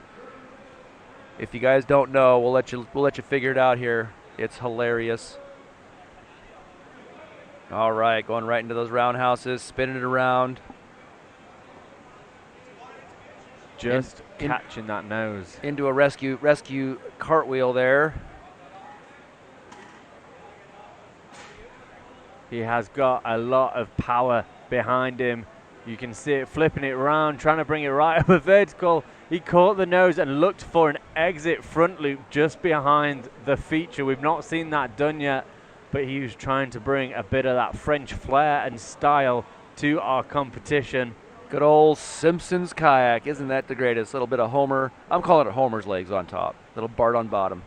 All right, Hayden Voorhees of the U.S. Hayden coming all the way from Idaho in the Boise area. These guys are huge creek boaters. He's been a junior on the junior team. He's been a senior on the senior team. He actually missed last year because of COVID. So he was on the team, couldn't make it, right into the helix. He's looking for points here. He's looking to bring back the glory to his name with a shove it. Points are points, and that is the name of the game, whether it's 5 points for a shove it or an impressive 140 points for an air screw, just like that, into the back Pan Am. He is really getting into his groove there as he looks for the second helix of his run. Each one of these tricks has to be nice and clear, that big white foam pile, which I think a lot of these are. As you can see, his boat freely moving through the air with that Pan Am boat over his head. This just looks natural for him, looking for a big back Pan Am on the buzzer. Hayden thinks, oh, look at that little bit of an exit move there. Hayden thinks he was somewhere around 32nd in the Sort World Championships, which is the last one he was able to get to. He was also first place in the last of the North Fork races that they did as well. Guy runs waterfalls and big ones. He's got 300 footers under his belt. That's pretty spectacular. But now we're going to move on to, I believe, Peter Newland. Let's see here. Yes, indeed, Peter Newland. One of the elders in this competition. He's not the oldest. That honor goes to Risa Shimoda, who also helped organize the first World Championships just a couple hours north of here in Tennessee on Hellhole, where they would do basically enders into the hole and enders out of the hole. Pretty basic moves back then by comparison today. They had a squirt competition on a squirt feature called Cat's Pajamas. But here we go with Newland from Australia, and this is it, but he paddles with his son. He thinks this might be the, he says never last. He's never last in a competition, so this might be his goal to beat is just don't be last. Not a bad goal to have at all. He's definitely winning the mustache competition. He has an incredible one. We've seen a few on the water, but his is by far the best as he looks to bring that boat round. I think he was looking for a spin there to get some points on the board, but you saw that wave just turn green underneath him and that was him floating downstream and the end of his first ride. I believe Sue and wife at home watching on. Yeah, he and Owen Kelly are in a battle for the mustaches as we now go to Mr. Bennett Smith of the U.S. Bennett Smith in this Electric Lemonade Jackson kayak. I named it that. That's the color. Bennett is such a powerful hull boater. He doesn't do waves as much, but he really can throw that boat around into a beautiful Pan Am to the right. Good, solid retention, moving around, getting a little high on the bubble, having to spin backward just to stay on, moving around, trying to roundhouse out to the right, back roundhouse to the right, back roundhouse to the left, catching an edge. Can he retain? And he cannot. 170 points showing so far. He'll come back and take 2 more rides to try to put some more points on the board. All right, rounding this heat off will be Nick Beavis of the UK. He's of the UK but spends most of his time traveling around Canada and America in his van, hunting down those big waves. Nick loving the feeling. Not too many competitions under his belt, but a lot of waves, so we are excited to see what he can do. Would you consider him a wave specialist at this point? 100% wave specialist, but he is fully dedicated to anything he turns his hand to. As we look, as he goes for air screw 1, air screw 2, into that nice aerial blunt, looking for a back roundhouse just on the edge, catches it. An unfortunate flush there. It looked like things were just getting started for that ride. He racked up a couple of big scoring tricks off the bat before his unfortunate flush. I'm sure he will have something to say about that on his second and third run. 280 points there. 280 points. So right now in this heat, you're seeing the rounds. We got 4 that are qualifying in this heat. The remainders still have to put more points on to move into those qualifying spots, but they will continue to move. Hunter Kadich with a flush on his first ride. He is looking to put some points down. Now when he throws, he can throw big. This guy has some massive amplitude, catching the wave, and here's Hunter off to the races here. I suspect he's going to look for this blunt first. We've seen a lot of, right into the back Pan Am. Moving it around, going in for the helix, catching that edge. Can he stay on the feature? He's going to have to cartwheel out. He has all the skill to do that, and what a ride he took just there. Yeah, that was end over end stuff, and he shows his skill by coming down straight away, looking for that air screw into the big blunt there. We saw the full boat out, a second massive back Pan Am. This is some exciting stuff here from Hunter. Last couple of seconds, what has he got for us as he looks to launch it into maybe the Pan Am, as we saw him land backwards into a nicely right at the end on that shoulder. He went until the very last second of that ride, hunting down each and every point that he could find. That's right, got the full on that. Much better ride this second time around as we look to Thomas Henkel of Germany. His iconic boat design of that jigsaw piece. Every single boat he gets always has it, so you know it's him on the water. Comes down. He was looking for a big snappy blunt there, but didn't quite like the pass, so he's setting up for a second one. Maybe backwards, just floating around. The tricky thing is finding that right pass in the right place so that you're going to throw a huge trick and retain it for them points. 10 points on the board already from this run. Yeah, he's trying to get those right blunts. Oh my, big pop right into the trough. That wave just surged on him at the wrong time and threw him almost over his bow. I mean, he recovered really well, but man, shows you the power of this wave. You know, Thomas also lives right there by the Platling feature.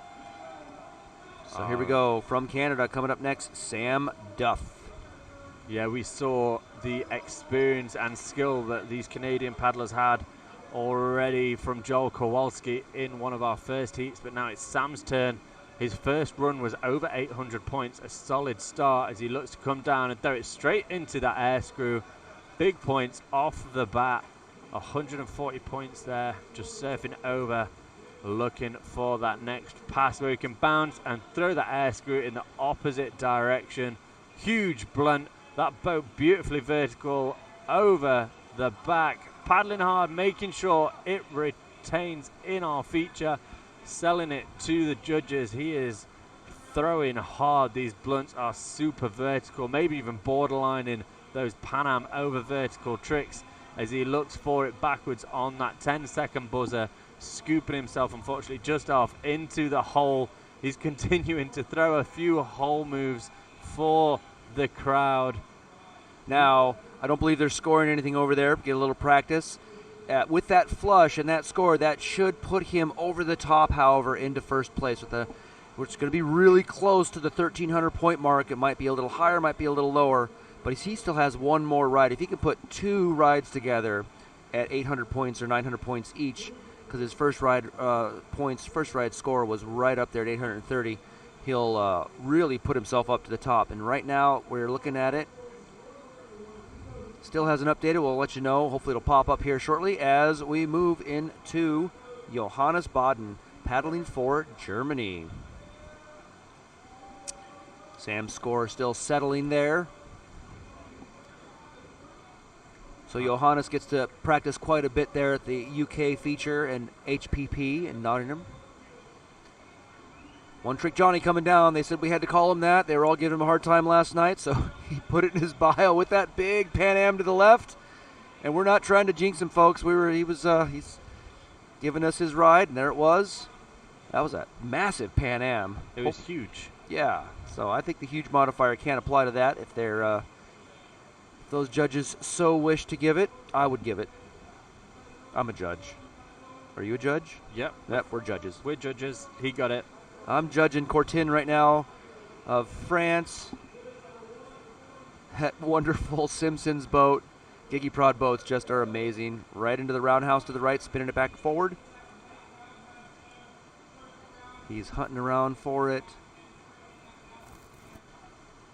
Yeah, so there we go. Sam Duff couldn't quite bump Mathieu off with 1,280 combined points. He has one more ride, however, and I believe he will be our point leader after this while we watch Courtin here fight for all the points he can possibly get. Courtin's first ride score coming into 101, so we know he can do more than this. But can he get into the 300-400 point range? Still just about 10 seconds left. Looking for a big back blunt on that 10-second buzzer. He'll know what he can do in these last few seconds. He looks for that blunt McNasty. Huge air bonus there. Best Definitely. one we've seen today. That was almost textbook as he brought it around a nice big aerial blunt. And then not only does he save time linking it into the McNasty, but he also gets some extra points added on there with the air bonus. That was a good 200-300 points that he'll have got from that one trick. That was a beautiful, and that was the best blunt McNasty we've seen today. They might give him a roundhouse McNasty, but still, each of those links brings him another 20 points into the picture. The air on the McNasty is going to bring another 30-40 points into the picture. It is one of the biggest, highest scoring moves you can get. All right, we are back round to America's Hayden Voorhees. We saw a quick snippet of what he could do on run one as he's now looking to boost that score even more. Starting off with the nice helix there and in the opposite direction, trying to get a full 180-degree rotation upside down while spinning around on his head. Went for a Pan Am there right on the shoulder. Unfortunately, just getting rejected. Hayden Voorhees still has one more ride to go as we move now into Peter Newland of Australia. And it's sort of between Owen and Peter, I think, for the mustache race. And Peter has the clear victory there. Oh, he has the consistency, the shape, and the colour to wipe the floor with Owen's mustache. But now is his time to show what that moustache can do when in a boat and paddling a feature. As he paddles out of the eddy, battling hard across, we can see him giving it the guns just to make it across, and he catches it and looks to put some points straight on the board with that lovely spin. A full 360-degree rotation. Oh. I think he was looking to spin it around the opposite direction. I think he was looking for around the world. Spin to shove it, linking them all together. In the UK, we call that the real Gav Barker. That is his specialist move, and hopefully later on in his heat we'll get to see it. But now we are back to Bennett Smith of the USA. Fantastic hole boater. I've also seen a lot of his Instagram and YouTube videos, which shows him making the most and doing freestyle everywhere over rocks and down drops. But now he's on a wave, kicking it off with a nice blunt think we call it dry water freestyle. Little roundhouse there to the right. Really doing well. Having a good time here. He was in UK. We had a blast. Everyone, the whole US team really enjoyed it. Hanging out with all the Brits, going to all those places there in HPP at Nottingham as Bennett's now hunting around, getting 163 points so far. Nice big Pan Am to the back. He is just putting points down. He's got one more ride to go after that. Nice air screw to the left. Can he bring the right one? He's got just about 3 seconds left. He knows what time he's got, trying to get up for that pass. Oh, I think that was after the buzzer, unfortunately. Yeah, it's going to be a tough one there. But Bennett really showing us what explosive power he has when it comes to paddling. Throwing that boat into all sorts of shapes and making it stick. But up next we have Nick Beavis, possibly one of the best UK wave boaters outside of competition. Looking to bring his experience into the competition world. 280 points on run one. We saw him get into a bit of a rhythm before an unfortunate flush. He's going to want to lay down and show the world what he has got. He's got his girlfriend and awesome little one on the side. Mandy and Leo cheering him on, the biggest cheer squad around, as he looks to set up for this first move. Trying to get a beautiful pass, a little bit of air under to wrap it round for an air screw. Catches his edge right on the wave. He scores the points for that air screw. 140 points on the board, but a real unfortunate edge catch and flush there for Nick. He's got one more ride though to rack some more points up on the board and bump it up. We can see Nick currently sitting there in fourth. He has a little Q next to his name, meaning provisionally right now he's in one of those top 20 spots, and it looks like he could qualify. But we've still got a whole load of paddlers still to come, and one of those is Hunter Catch of USA, kicking it off with a nice little side kick there where you bounce up and show the crowd the bottom of your boat. Looking for a Pan Am, just catching edges, sprinting hard, he's going hard. Unfortunately, just flushing off there. That was his third and final ride. He had a good second round with 373 points. He was looking to add on to that, but an unfortunate early flush in that ride. I'm not sure we're going to get to see him paddle again. Yeah, he is in a very tenuous spot right now. Hunter Kadich, local guy. He actually works up in Tennessee now, I believe. But he has been around the scene forever. He is a junior world champion. Wonderful kayaker. We love having him come out to Colorado every year. Love having him here with all these other paddlers. And we love having Thomas Henkel now in this beautiful puzzle boat come down. Thomas of Team Germany, fighting for it, fighting for it. Oh, unfortunately, and you can see his frustration. I am frustrated just along with him. Thomas right now is unfortunately not going to qualify through, but we will see him next year at German World Cup for sure. All right, Sam Duff. Now, if Sam can throw a ride like his first ride, he will clearly take the top spot. Generally speaking, I think that might be a safe spot. We will see. We don't know what the safe spot is yet until we get all the way into the second and last heats, but right there with a beautiful back Pan Am, backing it up, backing it up. Oh, unfortunately, Sam, just like Mathieu and Sam both threw really big first ride scores. They came out, they just laid it down, and whether that was a strategy or they just felt comfortable and now they're overthinking it, or maybe the wave changed. That this water is water. It is not permanent, right? Yeah, it's one of the most tricky things about this sport. From second to second, that wave can completely change. As we see One Trick Johnny drop him. We are rooting for his nickname to change to at least Two Trick Johnny. That's right. He's a really fun guy to have around these games here. Always there with his team, smiling, representing his nation well. Just surfing around looking for that perfect pass. He had a couple of unfortunate early flushes in the first couple of rides. He catches an edge, and unfortunately that is him gone. It looks like a 0 point on that second ride. He scored points on run 1 and run 2 though, so it's not a complete loss. He is currently sitting with a little Q next to his name, but he is going to be keeping a close eye on the results as they come in. That's right. So Courtin coming down now from France. Again, we're running them so fast, ladies and gentlemen. This is not a normal pace. We usually give these paddlers a little more time. Nice big blunt to the left with air. Coming back around to the right with a back roundhouse. He's going to spin it up, back it up for that back roundhouse to the right. Over on that tractor beam, and can he bring it? He can. What a fight that was as he's putting points on the board, getting back into that center pocket. And I suspect the green water over there is good, but it's just so close to that tractor beam. Yeah, he's now surfing around, looking to just edge onto that tractor beam to bring himself up to the top of the wave. That's where these guys want to be to set up for each one of these tricks. We see him bounce around, a beautiful back blunt there. Now looking at for that blunt McNasty. We saw a textbook example on his second ride, looking to emulate that on run 2. Final buzzer goes as he looks for that flip turn, bringing his boat up over his head, round 90 degrees and then back again.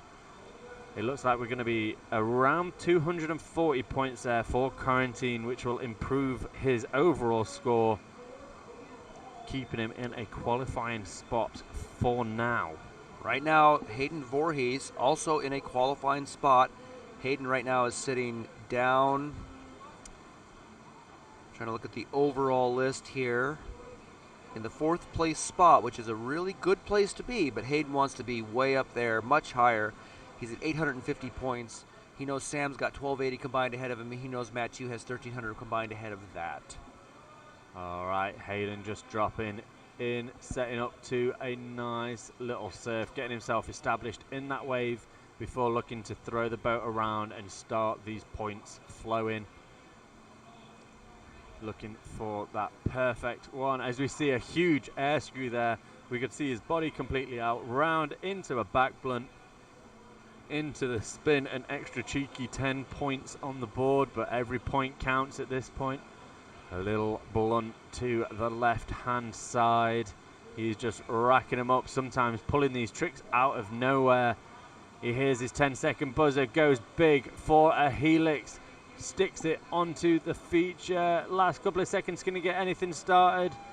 He knew he was in his final second, so went for maybe a second helix. That's 150 points, getting caught up on the wave, but he is competition experienced, so looked for it, and now thrown a couple of tricks just for the crowd, a little bit of practice.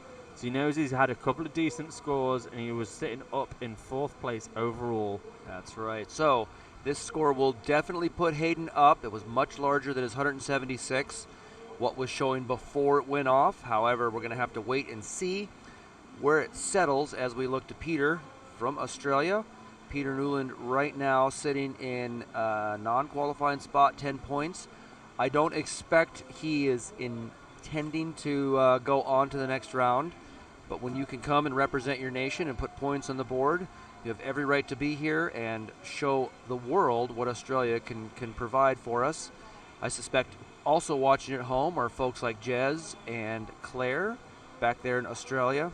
Did I say New Zealand? I think I did just now. Australia, I'm sorry. Australia, Jez watching from Australia, who's been around this scene for many years, coaches some of these individuals who are out here. You can see there just the power this wave has as it sent Peter flying out to that far side of the feature, but his experience coming in as he controls it, gets that spin, and just that curler on this side, the near side, just folding onto him, sending him upside down downstream. But that was an extra 10 points for Peter Newland of Australia. All right, now we're looking at Bennett Smith coming up. Now he's in a qualifying spot, but he is not really in a safe qualifying spot. I'm quite sure that he is very nervous. He's going to have to throw down some really big points to feel comfortable watching the next 3 heats as he comes out and takes this feature. Bennett also married, no children yet, but they have a few dogs at home, and life working for the American Heart Association as he does a big blunt to the left, big back black blunt to the right. Oh, that first one may have been Pan Am. I couldn't tell whether he got fully at 90 degrees or not. But big points off the bat. There's a blunt to the right, putting air under the boat. Back blunt to the right, putting air into the boat as well. Possible Pan Am on that one as Bennett's flushed over into that pocket. Looking now for the air screw. That was more probably a donkey flip. Did not maintain aerial enough, but came down pretty much upstream. So donkey flip points for that one. He's got just under 10 seconds left. There's the air screw attempt the other way, up into the curler and off the feature. But 381 points showing this is definitely going to improve his score. It's going to overtake his 180, and we're just going to have to see where it falls out. Last up in this heat for his third and final ride is Nick Beavis of the UK. Nick currently sitting in a qualifying spot. He has a total of 420 points, but he will want to improve that. A couple of unfortunate flushes before he finishes his rides, both run 1 and run 2. This is his time to shine. Mandy and Leo on the side shouting loud.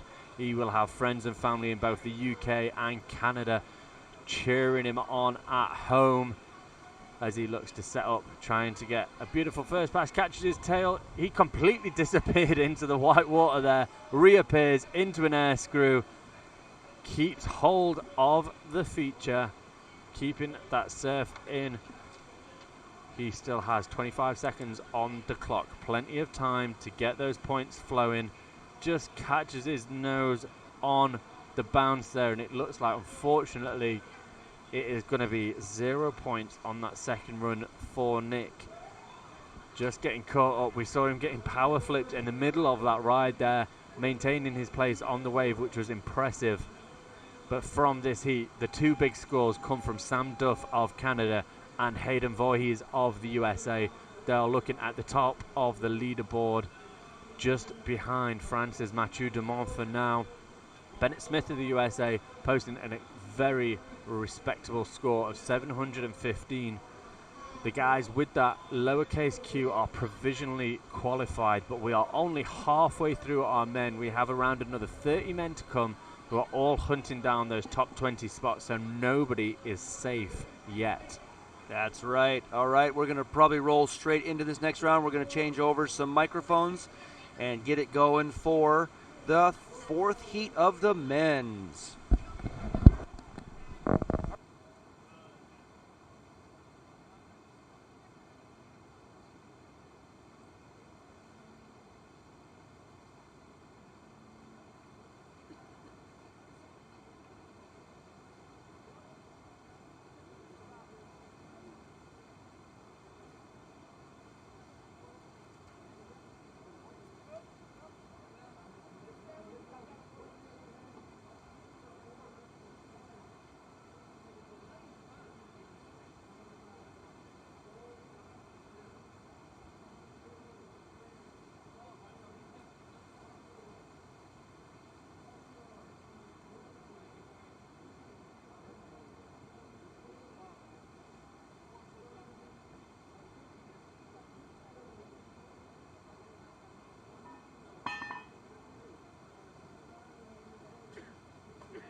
Okay, you guys are going to be on the screen here shortly with your names. My head's too small. It's Collins and Yep. So when it's in the up position, it's physically muted. Okay. Remember that. Yep. You guys are going to be on the screen here shortly with your names. And you'll just talk about the heat. You've got some bio information here. You've got 5 bios in this heat of 10. You've got your results there that they haven't started yet, so stuff like that. So when you see your picture up here, you're going to go. So I'm so sweaty. okay, you guys ready? Yep.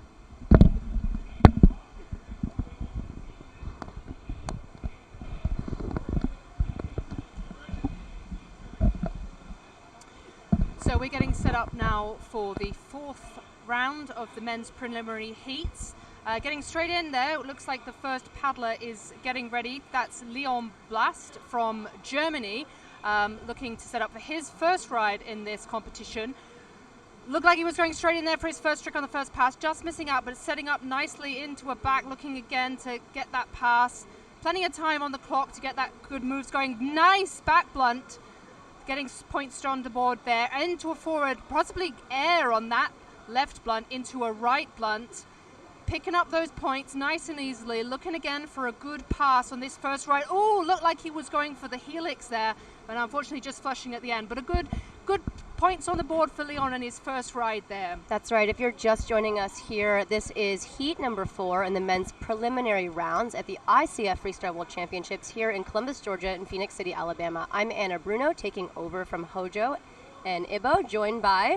And Dino Rock from Team GB coming to commentate today. And we have Paul Montserrat Lopez from Spain dropping into good wave right now. Straight into a nice left blunt, looking again for the right blunt. Air on that one. Unfortunately, just flushing. You've got quite a flushy left shoulder there on that wave. It's a really tricky level. You've seen a lot of really good competitors missing at least 1 out of 3 rides. Normally, in a preliminary round on a non-attainable feature, athletes would get 4 rides. But here, because of water constraints and challenges due to the drought in this region, they've cut it down to only 3 rides, making it a little bit more pressure. But we've got Tom Richard out of France up next, a seasoned competitor, organizer of, I believe, the Natural Games over in Millau as well. So let's see what Tom has for us here. Setting up for the first pass, surfing around nicely on that wave, looking to get the first points. Going for a little backstab there, nice and easy, making it look very relaxed on the feature right now. Moving back and forth across, looking for a nice pass. It's easy to get stuck at the bottom of this wave. Oh, but moving for, it looked like a roundhouse there. Maybe even a clean roundhouse. You could see him trying not to use those paddles to get that additional bonus to pick up the points, but also stay safe and hopefully stay on the wave. Yeah, definitely. With the feature being flushy, as you say, paddlers looking sometimes could be quite tactical and go for those easier, kind of smaller points, but getting the retention, because once you flush, that's it. It's on to your next ride, and these athletes only have 3 rides, and 2 of those will count for the score that they need to find a place in the quarterfinals. Dropping on now Oliver Hepp out of Austria. Starting things off with a nice air blunt on that surfer's left shoulder, working it back towards the middle of the wave, getting points on the spin as he spins it around, staying in control, maybe trying for a shove it, and then unfortunately just spinning himself left off the wave into that little pocket hole. Athletes do not score points, unfortunately, in that tiny little pocket hole off to the side of the wave. It's really tricky to keep your awareness of where you are while throwing your tricks, while being mindful of the time. Again, only 45 seconds to put together your highest scoring ride. In this preliminary round, 3 rides, the best 2 rides will count. Yeah, that's right. And it'll be Melchior Schwoll from Germany who's dropping on now, looking to make those points count. Dropping in onto good wave, setting up straight away for a roundhouse. Oh, unfortunately, just catching an edge, but retaining. Almost getting a blunt McNasty out of that. Yeah. That was a fortunate window shade that turned into an unfortunate flush. Yeah, some of these paddlers showing huge athleticism in the way that they're able to, retain the feature, even though it looks like they've caught an edge and making it work for them. Next up, it looks like we have Kim Fontaine-Masso from Spain, absolutely no stranger to international competition. Yeah, a former world champion, I believe, in the Argentina Worlds, a multiple-time medalist. Kim going in one of these slightly earlier heats because he was not able to come to the World Cup, which was held here last October. So these heats have been reverse-seeded based on your World Cup finish, but that does not mean we will not expect to see Kim put down some big rides here. So starting it off, looking for that air screw, but not quite catching the bounce. We'll see what he chooses to do. Going for that surfer's right shoulder, flirting with the curler there. Going for the air screw one direction, retaining the feature. Really nice edge control as a big Pan Am to the left. We saw a lot of competitors flushing on that. Going for the clean back blunt, or the flashback, as it's colloquially known here. Maybe getting air on that. That's a lot of points. A nice blunt, maybe a roundhouse there. Back blunt, linking it up. Going right into the helix, moving pass to pass, not wasting a minute, and retaining the feature. That was impressive. Kim, one of the strongest paddlers out there on the water, I think. This guy is just a powerful athlete, putting it down, showing the feature who's boss with that air screw, maybe a donkey flip. His nose did drop slightly, going for a flip turn to the right, and that is a solid ride for Kim Fontaine out of Spain. Solid ride. He looks pretty happy with that one. A little smile at the cameras just at the end as he was coming off, retaining for the whole ride, 45 seconds, putting down plenty of points. I think he's also got more in him. Seeing him in training this week, he's been looking really strong. So yeah, definitely one to watch. These people are going to be trying to put down maybe a fairly conservative ride on one of their first rides, getting some points on the board, trying to make the cut. And I'm really excited to see what our next paddler here, Tuisku Anisma from Team Finland lining up in the eddy for his first ride, looking like he's ready to rock the wave. Yeah, he was in our training slot with the U.S., and the Finnish paddlers are just a really strong team, especially on waves. This guy paddling a lot out in Lapland. I believe he paddles at XXX a bunch as well. But starting things off maybe with a back blunt, maybe a flashback. Yeah. Unfortunately, just catching an edge there, but I think we'll see plenty more from these Finnish paddlers. As you say, they've got a really strong team. They had 2 of their women land in the top 10 in yesterday's women's preliminary, so I'm expecting to see good things from Team Finland. Yeah, amazing waves up in Lapland. I'd love to go check them out, but right now, one of the Japanese paddlers, I believe. Yeah, this is Tomoyuki Wakai from Japan dropping into the wave now for his first ride. Another seasoned competitor, really strong paddler. The Japanese team always just putting together a great showing both in athleticism and I think in competitive spirit here in the stands. Huge blunt, maybe even a Pan Am there. Definitely aerial on that. Let's see, watching the scores in the corner there to see what the judges have scored. That's that little green bar for you with the points.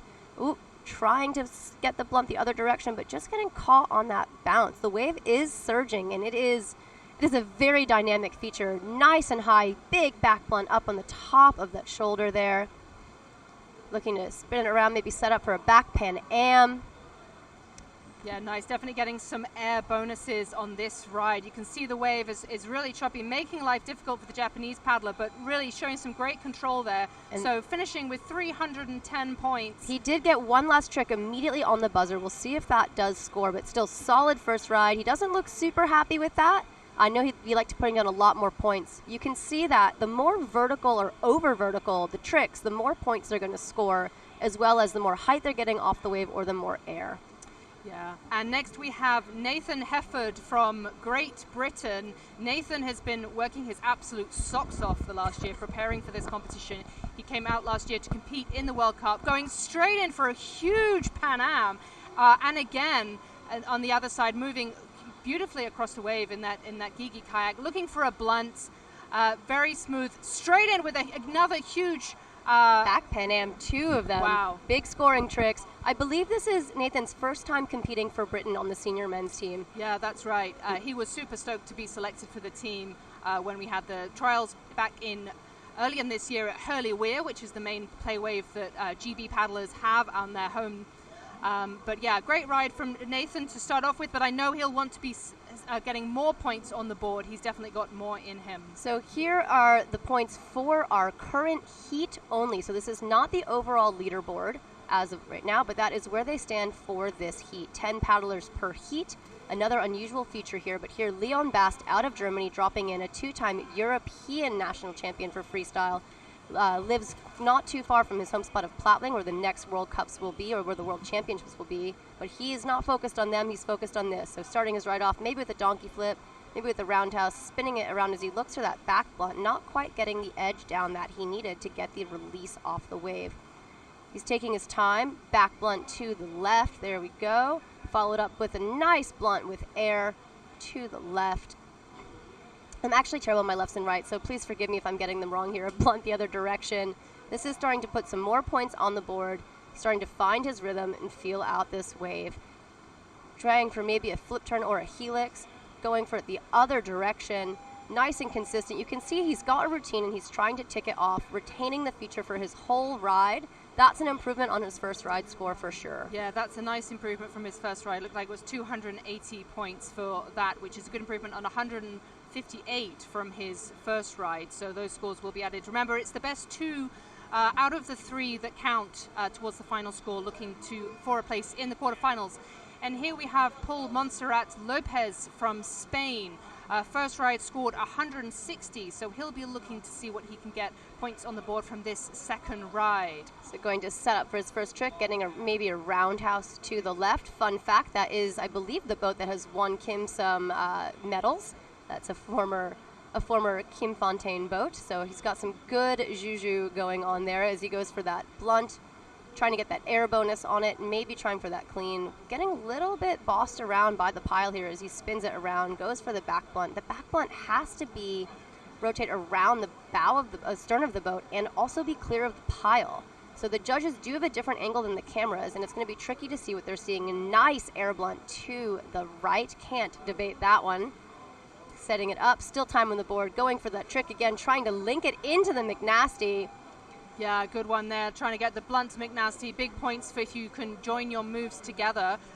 So that was a good ride. I think an improvement from ride 1 for the Spanish paddler.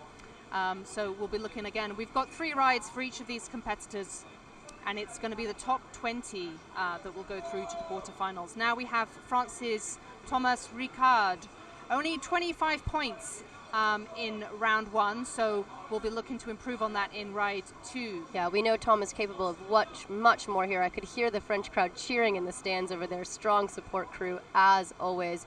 I believe his teammate Mathieu was sitting quite high up on the leaderboard already, starting off with a roundhouse to the right with air, spinning it as he looks to set up for one of those nice back tricks, spinning it around. Instead, again, you can see how hard he's getting pushed to the left side of the wave there. That is the danger flush spot, pulling off maybe a flip turn, maybe a helix, and working back to the center of the wave. Beautiful edge control and a wave awareness from Tom Richard as he goes right into that back Pan Am, and unfortunately catching his edge, cartwheeling out of it, and we will see what that does for Tom. Yeah, you can get up to the top of the foam pile on those shoulders, but it is a bit of a flush risk doing that. And some of the paddlers I've seen getting moved across to surfer's left as well. So you've got to, as you say, have that wave awareness to know where you are and keep yourself moving to get to the sweet spot. Yeah, they say the number one tip in freestyle is to always look upstream, and you can watch where these paddlers' eyes are, how much they're always looking back for that upstream spot. So let's see, here's Olivier out of Austria, dropping in, starting it off with a nice air blunt to the right, spinning it right back around, not wasting a second, trying to rack up those little points as well as the big points.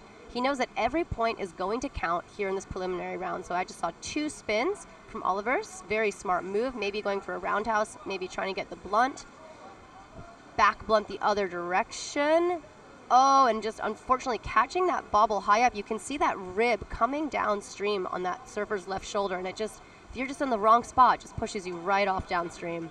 Yeah, so that looked like it was 95 points there for Oliver, which is an improvement on ride 1 where he scored 75, but we're perhaps looking again if he wants to qualify for the quarterfinals on his 3rd ride, needing to go big on that one. Yeah, that's right. Every athlete comes here with different goals, right? Some are here to win, some are here to make the first cut, some are just here to represent their country, and I think it's amazing to see the number of competitors we have here in the water. But next up, Melchior Swall out of Germany. Dropping in now onto the wave for ride number 2 of this men's preliminary heat number 4.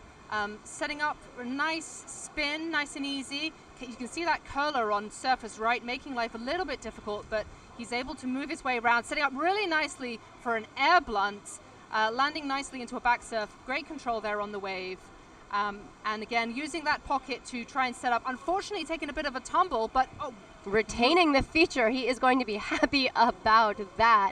Again, move number 1 here in this World Championship is catch the wave. I think move number 2 is stay on the wave for as long as you can. And while you try to rack up points, look at that, recovering from that, right into a back blunt, trying for a donkey flip, maybe going to get a Pan Am out of that.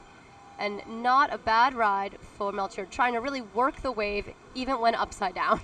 Yeah, lots of work there and showing real skill in retaining that wave to get some more points on the board. So a really nice run there from that athlete, looking good on the wave. And next we have Kim Fontaine Imaso from Spain, who we saw throwing down a fantastic ride in his first ride, getting 788 points on the board. But I think he's got more in him. I know he does, absolutely. And I'm going to be excited to see as he's starting to puzzle out his rides. He's going to be trying to use this preliminary round to not only get through, but to try and piece together what he's going to want to do in the next heats, in the semifinals, quarterfinals, and the finals. So starting things off with an air screw, maybe getting a donkey flip out of that at the very least. Surfing around, going right for a beautiful air blunt, standing that boat up so nice and dead vertical. Again, maybe trying to get a little sidekick edge there as he goes for a Pan Am to the left. You can see him just catching that foam pile with his paddle, really working on that recovery stroke to make sure he's retaining the feature, spinning it around into a back blunt. Nice and controlled ride here for Kim. He's, again, keeping it fairly conservative. Going for maybe the Pan Am, maybe the blunt that direction. I wouldn't be surprised if he was trying to link that into a blunt McNasty, but didn't quite get the edge down. Going for that flip turn. And then that, I do hear the buzzer, and that is going to be a second ride for Kim. So not quite as high scoring as his first ride, not quite getting the amplitude on those tricks, but again, piecing it together, puzzling it out, and I do think that he should be safely through to the quarterfinals. However, we do still have 2 full heats to go of 20 paddlers. There's only the top 20 going through to the quarterfinals, so no one at this point is technically safe. No one is safe just yet because they could all be knocked out by the second heat. But next we have Tuisku Anismaa from Team Finland. Big cheer from the crowd for this paddler as he drops on the wave. 53 points for ride 1. Going straight in there with a nice blunt to the right and moving it around. Looks like he was setting up, looking for that back blunt. And then again, possibly a roundhouse, possibly a spin, not quite sure on that one. Not quite selling it to the judges for that trick. Yeah, the judges are being a little bit strict on those roundhouses. They really want to see them rotating around the bow of the boat, going for a nice back blunt, maybe a back Pan Am on there. We'll see if those scores should increase after that trick. Surfing it around, you can see he wants to get all the way backwards to set up for that other direction, having a hard time getting bossed around by that pile, spinning it around instead. Going for that. There it is. Beautiful back blunt, maybe back Pan Am to the other direction, followed right by a blunt, and then going for the McNasty. Oh, and then just flushing. You could see that moment of high, moment of disappointment. So close, but really great to see in those final seconds, those competitors kind of keeping an eye out. They do get a buzzer when it's 10 seconds to go, so that's their signal to set up for any big tricks. You know, more of a flush risk, but with 10 seconds to go, you want to give it your all and try and go for those big points. So big kudos for the Finnish paddler there for giving it a go to try and get that KY. Yeah, really trying to maximize that ride time. And for those of you guys just joining us here, we are in heat number 4. We're on ride number 2 out of 3 of our men's kayak preliminary round. I'm Anna Bruno. I'm Dino Rock, and we're watching Tomoyuki Wakai from Japan dropping in for ride number 2. Looking to use that shoulder to set up for a first trick. Unfortunately, getting caught up. There is this big curler on that surfer's right, which, you know, if it's green, it's a really nice place to set up to get that height to drop down, but also it can really catch some paddlers out. So it is definitely a risky spot. That's the spot that's going to give you the most amplitude, but it's could easily catch your bow and send you tumbling. Next up, Nathan Hefford out of Great Britain here, representing his country for his first time as a senior men in this World Championship. Putting down a solid first ride. I'm excited to see what he's got for us here in this next one. Oh, going straight in for a huge Pan Am. No messing around with small tricks. Going straight in for the big points, getting a huge man already on the scoreboard from that first trick. Yeah, with that one trick, Nathan scored more points than some people have in their entire rides. Trying to, staying in control, backing up. You can see that whole boating expertise there as he goes right into a huge back enormous. Pan Am. Oh my God, the judges do get to reward the biggest tricks with that huge bonus, and I would certainly want to see one of those given for that trick. That was impressive. Trying for the air screw, maybe getting a Pan Am or a donkey flip out of that.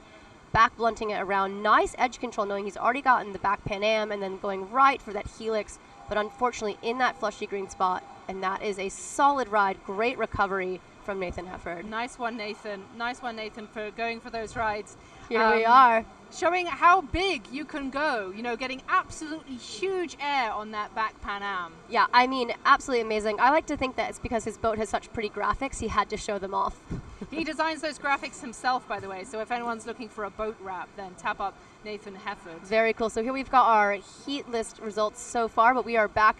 Ride number 3, our final ride in this men's preliminary rounds, and Leon Bass going for a huge Pan Am and unfortunately flushing. Oh, that is just a devastating feeling. Yeah, unfortunate to get that, but it's a super technical feature. You know, even surfing the wave it takes so much. Your heart rate is maxing out on these rides. It feels like doing burpees for 45 seconds with someone throwing water in your face, and then you're trying to throw some tricks. Yeah, maybe catch a chicken or something at the same time. Starting off with a blunt or a roundhouse there to the right is Paul Lopez out of Spain. He is really doing battle with this wave here as he spins it back around, looking for retain control. Pole is going to be looking to try and make his way into the quarterfinals. I think he's going to need a strong ride on this one, a blunt, maybe a roundhouse to the other direction. Watching those scores tick up there as he goes for that back roundhouse to the right, maybe getting a back blunt. Again, the verticality is tricky to see from this angle. Going for a spin the other direction. Again, every point counts. So smart competing here from Pole out of Spain as he tries to really get that vertical blunt, maybe get the air bonus on it. Working the feature. He's in a beautiful spot on the wave right now. He's got a nice pass, going for a big Pan Am and sticking it. That should really boost his score. What a great way to end his third ride here in the quarterfinals. And look at that, now he's just found his rhythm, pass after pass. Unfortunately, time has run out and those tricks would not have scored. Time's run out, but what a way to finish your third ride in this ICF Canoe Freestyle World Championships. I think so many athletes just want to come out here and be able to show what they're capable of. You know, they've put in so much work to get to this point. And in some ways, this is like the icing on the cake, and in other times it's the whole cake. You know, yeah. you never really know. But next up, Tom Richard out of France. Again, talented paddler. He's not sitting in a position where he's already qualified, and there are still 20 paddlers to go. So he is going to be he's going to be looking for a big ride score here. Yeah, he had a good second ride, but only 25 points from that first ride, which I know he can improve on. So we'll be looking for that from this third ride. Looks like he was already going to get possibly a spin, I think, maybe a roundhouse the judges have scored it at. Looks like he's setting up, looked like he was setting up there for a back blunt, but didn't like the look of that pass. Going straight in there for a helix. Getting the nice air on that trick, so that you need to score that trick. So again, Tom paddling a lot in Lyon, France as well, on the Hawaii Sur Rhone wave, so talented wave paddler, and I think he's really struggling to get his boat vertical here today, which is a bit surprising, but I know he's got it in him. So there we go, a nice back blunt, linked it up into that little wing over move. Can he stay on the wave? I think he's fallen out of it's not so easy to see on the camera, but over on that surface left, you can flush off, and there's kind of almost like a little hole feature, which actually is distinct, and you can't paddle from that back onto the wave. Very hard to do. Very hard to do. I did see some of the safety kayakers playing around there yesterday, so I was glad they were able to have some fun too. Massive thanks, as always, to all the volunteers out here helping this event run. But now Oliver Hepp, out of Austria, has dropped onto the wave, his third and final preliminary ride. Yeah, moving across the wave, looking to set up, getting a good pass, going straight into that nice right blunt, making it look nice and easy. Getting a spin there on that corner, on the corner of the shoulder, and again looking for that spin the other way. Looked like he was going again for another blunt to the right. You can only score a trick once, but it's easy to get disorientated in terms of what you think you're scoring. It's hard to know if you've gotten the verticality. Maybe you want to go back and get the air blunt. You think you can do that trick a little bit better, get the bonuses. Yeah, and sometimes judges, if you score like 2 air screws, they may score the second one as a donkey flip, or if you get 2 Pan Ams, they may score it as a blunt.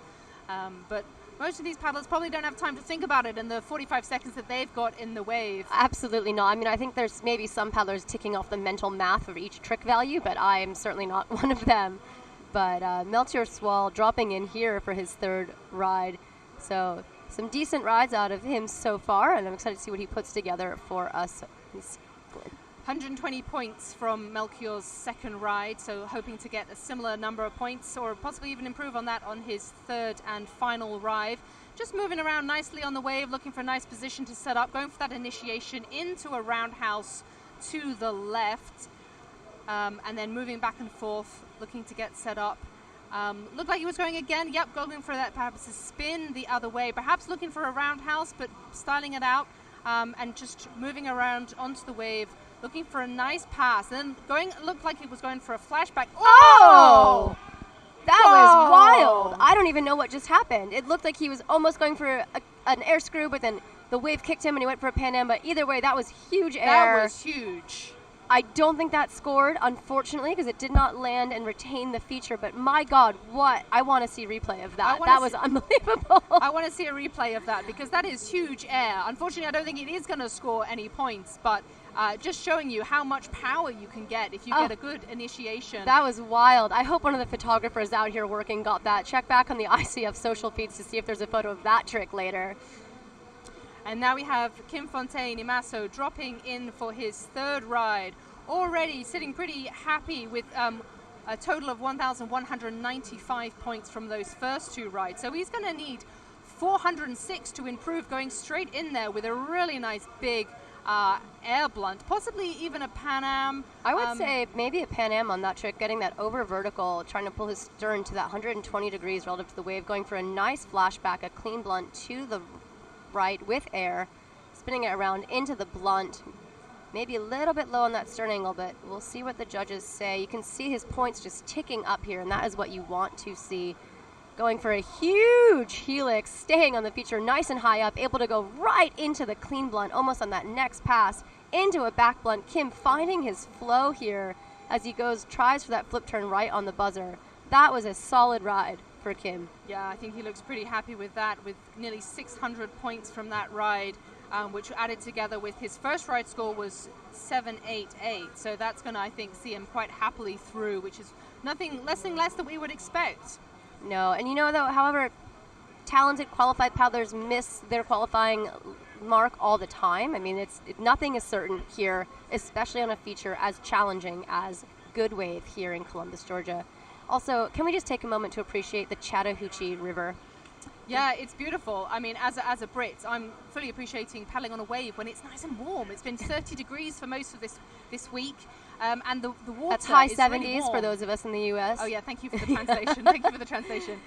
Warm water as well. So most of these paddlers in shorty kags, we won't normally be paddling shorty kags on a wave this time of Britain. year. No, and this river is so wide as well. I mean, I think there's so many channels here in the river, and we are so fortunate that Georgia Power, that all of Georgia and Alabama have come together to make sure that we do have the water releasing for this event. So massive shout out. Also, just Chattahoochee. It's just such a fun name to say. It's such a fun name. And the Chattahoochee belongs now to Tuisku and Isma from Finland. Another fun name to say. Another fun name to say. Dropping in for his third ride, going straight in for a beautiful back blunt. Moving straight into a front blunt. Possibly not turning it round enough. We'll see what the judges say about that one, but it's looking pretty good. Getting into a nice flow, moving around the wave. Looking like he's setting up. Yep, looking like he was setting up for that back blunt, but unfortunately just flushing. It's that curler again on surface right that's catching him out. You can see Tuisku moving really quickly, trick to trick, really like kind of staying in that with the flow and the movement of the wave as he's using it to set up, but unfortunately catching that green shoulder and flushing off. But however, next up we have, out of Japan, Tomoyuki Wakai. So dropping in, looking to better his first 2 ride scores. He knows he's going to need some big points if he wants to qualify through to our quarterfinal round. So taking his time as he sets up his next trick. Yeah, moving around, wanting to get some points on the board because he did not have a good second ride, although did for a first ride. Straight in with a beautiful, very beautiful left, big air on that blunt, and then moving around, looking to set up. Maybe getting the back roundhouse on that, really doing a nice work with the bounce, getting a little bit bounced around here, but trying to control as he spins out of it, going for that blunt to the right, getting the air bonus on that, if maybe the roundhouse. We'll see what he says. 6 seconds left on the clock, working really hard to get as many points in as he can here, working every second of his wave as he goes to try and look for that big back Pan Am on the buzzer. Yeah, tactical move there, going for the big back Pan Am right at the end, unfortunately flushing, so won't be scoring that one, but nice ride there, moving around the wave for the whole 45 seconds. And finally, to round off this heat, we have Nathan Hefford from Team Great Britain, already put down some big rides, scoring 378 for his second ride with a huge back Pan Am. So let's see what Nathan has got for us. Wow, going straight in again for a really nice Pan Am, getting big air on his Gigi Kayak, moving it around really nicely. Oh wow, and it looked like he was going for the back Pan Am there. He had such big air on the second ride. I think he was going for that again. Yeah, maybe just showing a macho move just for fun there on the wave train below it. But yeah, you could see him just quite not getting the angle at the right time for that takeoff and just unfortunately falling flat. And that will conclude heat number 4 of the men's preliminary rounds. So you can see here we have our results from that heat. That little Q next to the names means they are currently qualified through to the quarterfinals. However, we do have 20 more paddlers here to go. We are at 40 paddlers out on the water today, more or less, maybe slightly more, and I believe we are cutting to the top 20 for quarterfinals. Yeah, that's right. So I think we'll probably see Kim Fontaine will be going through, and Dumoulin from France will be likely going through. So Yeah, Kim so this Fontaine, is our overall leaderboard currently as it's sitting right now. Yeah, Kim Fontaine scoring from his best 2 rides 1,373 points. Mathieu Dumoulin from France in 2nd place. Yeah, and so number 11, Barry out of Ireland. This is going to be a spot to watch, I think. You know, we've got 20 paddlers still to go. We've seen a lot of flushes so far. We're only taking the top 20. So right now, still, not a single person is safe. But those sitting in those top 1, 2, 3, 4 spots, I believe that was Kim, Mathieu, Hayden. Those guys are feeling about as good as Sammy Duff out of Canada. I think those guys are feeling about as good as they can be. But every single paddler is going to be, I think, holding their breath for these next 2 rounds. Yeah, we're getting to that point where people might want to begin to speculate of what that cutoff score is going to be. So at the moment, in 20th place, we have Tomoyuki Wakai, who's on 310. Now that's definitely going to be a higher scorer than that. I think we're probably going to be looking at like at least 600-700. What do you think? My guess was around 700. It could be a little bit lower given the flush. I think it could be as low as 550, but I think it's more likely to be around 750. I've just been given the word, though, that we're taking a short 3 to 4 minute break before we can start our next heat of men's. So for those of you watching, we'll be turning ourselves off here for just a minute. But next up in our 5th heat, there's going to be Mika Sojournen from Finland, then David McCure from Ireland, Ryosuke Tamaji from Japan, Eric Jackson from the United States, Thomas Klapinski from Poland, Tom Dolay from France, Bartosz Chanderna from Poland, Alan Ward from Great Britain, and Nanase Okazaki from Japan. So 2 more big heats coming up in the men's preliminary round. I'm Anna Bruno. I'm Dino Rock. And we'll be back in just a little bit.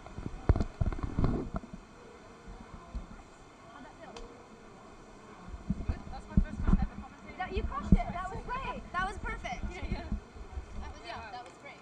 That's good. I'm same as you when it's like you forget left, right, back, front at some point, don't you? Yeah. Sometimes I go into like Rain Man mode and I'm like, how the fuck did I call that? My dog on slightly here. Hi, baby.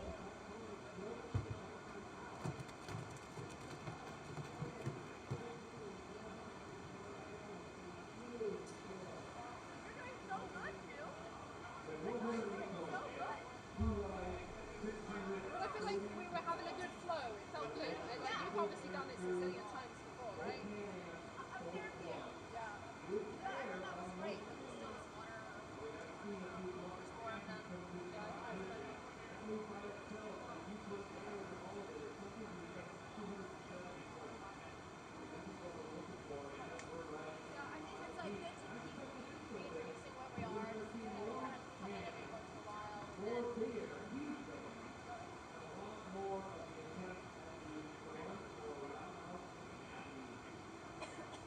And I think remember that we don't have to talk constantly is the other thing. So it's like we're allowed to like take a breather and give it a minute of space too. But yeah, I thought that went really well. Okay. Yeah.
All right, we are here in Columbus, Georgia, just across the Chattahoochee River from Phoenix City, Alabama, getting ready for heat number 5 of the men's K1.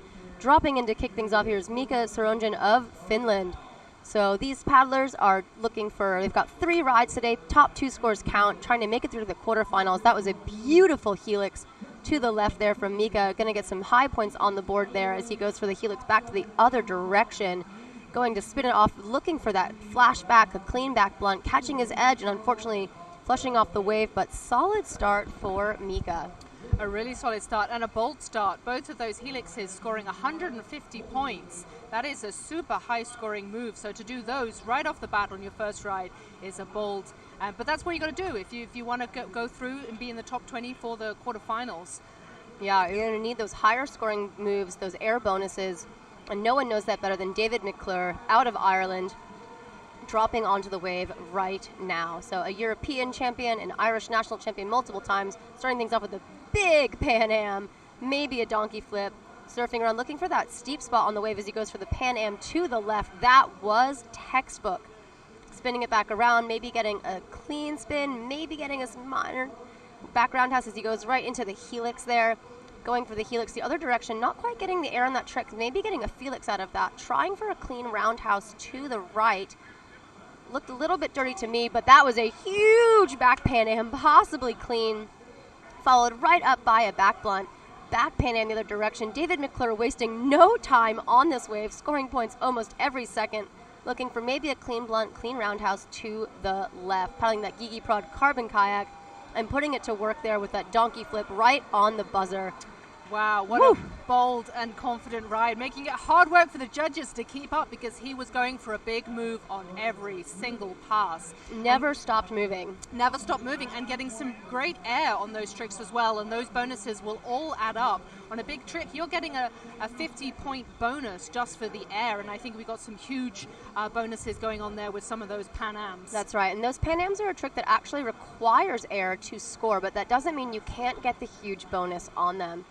So that was a strong ride from David McClure. That's going to put him quite high up on the qualifying list with just one ride alone. But then I expect no less from these next 2 heats. So we're into our final 20 paddlers here in the preliminary rounds.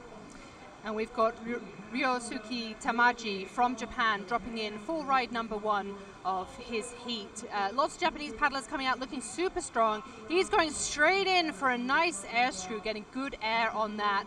Unfortunately, just catching an edge on that cola, but really nice recovery from the Japanese paddler. Moving it across the wave, looking to set up again for a nice, another nice trick. I was talking to the judges this week, and they did mention that you could score cartwheels on this wave. Nice. So keep that in mind, all of you out there paddlers listening. If you window shade with the right angle, you could actually get points out of it. You do need to get those 2 ends down. It would be a risky tactic, but I would love to see one of the competitors do it. Maybe not on purpose. But next up, we have Eric Jackson out of Team US of A. Eric hailing from Rock Island, Tennessee. Not too far from here, about a 5-hour drive, paddling his Apex Rebound, a boat of his own design and making. Eric is maybe, I'm not even sure how many times he's been on the US team, but he is no stranger to competition. He's a multiple-time world champion, and he is looking to make his way to that finals from this first ride, starting off with a nice air blunt, spinning it back around, going right into the helix to the right, followed up with the other helix, trying to get the air on that trick. Again, look at him surfing back over towards that sweet spot on the wave. He knows where he wants to do his tricks from, maximizing it as he goes for that back Pan Am, working really hard and unfortunately just catching that high bubble. Unfortunately catching that bubble, but he was showing great awareness of where he was, getting some really nice helixes, and I think we're going to see more from him on his next 2 rides. I can't remember the number exactly, but I believe that EJ and his son Dane are tied for world championship titles. At this point in time, it's a family affair indeed. Daughter Emily, honestly, not that far behind either. But I know that Dane and EJ are in a bit of a competition here to add a little extra pressure to this world championship. The Jackson kayaking dynasty taking on the world. And it won't be long, I think, until the next generation of Jacksons are going to be starting to heat things up in the junior category as well. But now we have Poland's Tomasz Klapinski dropping in from his first ride He was looking really nice in the training that we had earlier this week, so I'll be hoping to see some good rides from him as he's surfing about the waves, looking to set up for his first trick. Going straight in there with an air screw. Nice, confident start to his ride, moving nicely across the wave, going for the air screw in the other direction. Very nicely set up, very controlled as he's moving out about the waves. Wow! That was huge. That was huge. So again, you'll see him doubling up on the air screws here, as you mentioned. So maybe he'll be able to score a donkey flip from the other ones and an air skirt of that. That was absolutely huge. Tomas, just a really strong, talented paddler, very well-rounded paddler. My God, that was a beautiful trick, going for the donkey flip the other direction, and unfortunately just catching that left bubble. Yeah, so already looking like he's got 466 points on the board, but I expect we'll see more from him. He actually came in silver at the World Championships in Nottingham last year. That was, of course, in a hole. And I believe he did medal up on the ambush feature, which is upstream of here in the World Cups. But unfortunately, they only took the finishing places from the World Cup here on Good Wave on the Chattahoochee River. Next up, I believe we've got bib number 7, which is Tom Dole out of France. Tom, a former junior world champion, a C1 world champion as well. And now out here looking to make his way into the next round. Tom actually spent a lot of time here on the Chattahoochee, living in Columbus, Georgia. So he knows this wave, and he's going to be looking to show off that skill and that knowledge. But he missed that first pass and ended up spinning it around. Tom staying in control, knowing he's got 30 seconds left. Huge air screw to start things off. Air screw the other way. Beautiful textbook tricks, landing that boat dead upstream, straight vertical, straight air. Ooh, catching his edge though. Catching his edge, but still plenty of time on the clock to set up for some more big tricks. Going straight in for a huge Pan Am. That was going to be getting a huge bonus from the judges there for that trick, as he's using that shoulder to get himself set up nicely. Looked like he was going there for the helix to finish off his ride. Going then again the other way in the corner of the wave, just before the buzzer goes. Yeah, so Tom hitting about one of most tricks. I saw, both air screws, one Pan Am, one back blunt, one helix. I know that he can do every one of those tricks both directions. And he's going to be looking to improve that score in one of his next 2 rides. Yeah, I feel pretty confident, having seen him in training, that he's got more in the bag for some of his next rides. So although that was very impressive, I think there's more that we'll see from Tom in rides 2 and 3 of this penultimate heat. It's true, and this is a paddler I'm very excited to watch on the wave, Bartosz Chaldrona out of Poland. He's out here doing a lot of coaching for many of the other athletes. Love it, live it, coach and owner. He actually wrote the book called Freestyle Unlocked, helping unlock the secrets of freestyle to these tricks. So if there's anyone who knows how to throw down on this wave, it is Bartosz. He literally wrote the book on it. Starting it off with a donkey flip. You might notice that funny looking hat on his head. That is actually a qualified whitewater helmet. Yeah, well, I expect we can see some good tricks from Bartosz, going for a really nice, possibly even a Pan Am, if not a very vertical blunt on that tricks. And setting up, looks like he was going for a back trick, but didn't like the look of that pass, so waiting out again, going for it now, going for a nice back Pan Am, looking very smooth on the wave, into a really easy left blunt over on that shoulder. Moving his way over, it is a little bit flushy over there, so he wants to keep an eye on where he's going. Again, going for a really nice, possibly a Pan Am, very, very vertical blunt. But setting up nicely with 400 points from Bartosz. But as you say, he did literally write the textbook on freestyle moves, so I expect we'll see more from him in the next couple of rides. Yeah, you could see him kind of keeping an eye on that clock, knowing what trick to throw when for the maximum point value, but knowing that he still has a lot more to do. You can see paddlers kind of taking a moment to find their rhythm on the wave. But next up, Alan Ward out of Great Britain, a multiple-time Great Britain freestyle team member, a Hurley local, I believe. Hurley local, 10 minutes from the UK's best freestyle wave, going straight in there with a very nice blunt into a back blunt, moving around. Alan's got a really fluid style on the wave, going for a really nice flashback there into an air screw, wasting no time, getting loads of points on the board, only 50 seconds. Air screw the other way, cutting it back. Look at him moving around, another huge back flash the other way, setting himself up nicely, getting to the top of the foam pile. Trying for that flip turn there. Yeah, moving around. He's an experienced wave paddler, paddling so much at hurling, going for the KY. So that's the blunt to McNasty combination. I've seen him land it a lot of times, so he didn't get it that time, but I expect we'll see that come back in one of his later rides. Yeah, solid first ride from Alan Ward. Really nice to see him out here on the water competing. You've also probably heard his voice at some point, either in the arena or on the live stream sometime this week. But next up, Nanase Okazaki, out of Japan, in his first competition as a senior man, I believe. So Nanase medaling in the junior men's category last year, paddling really well at the Ambush World Cups. This is a talented paddler, a young paddler, and I am really, really looking forward to seeing his boat fly on the water.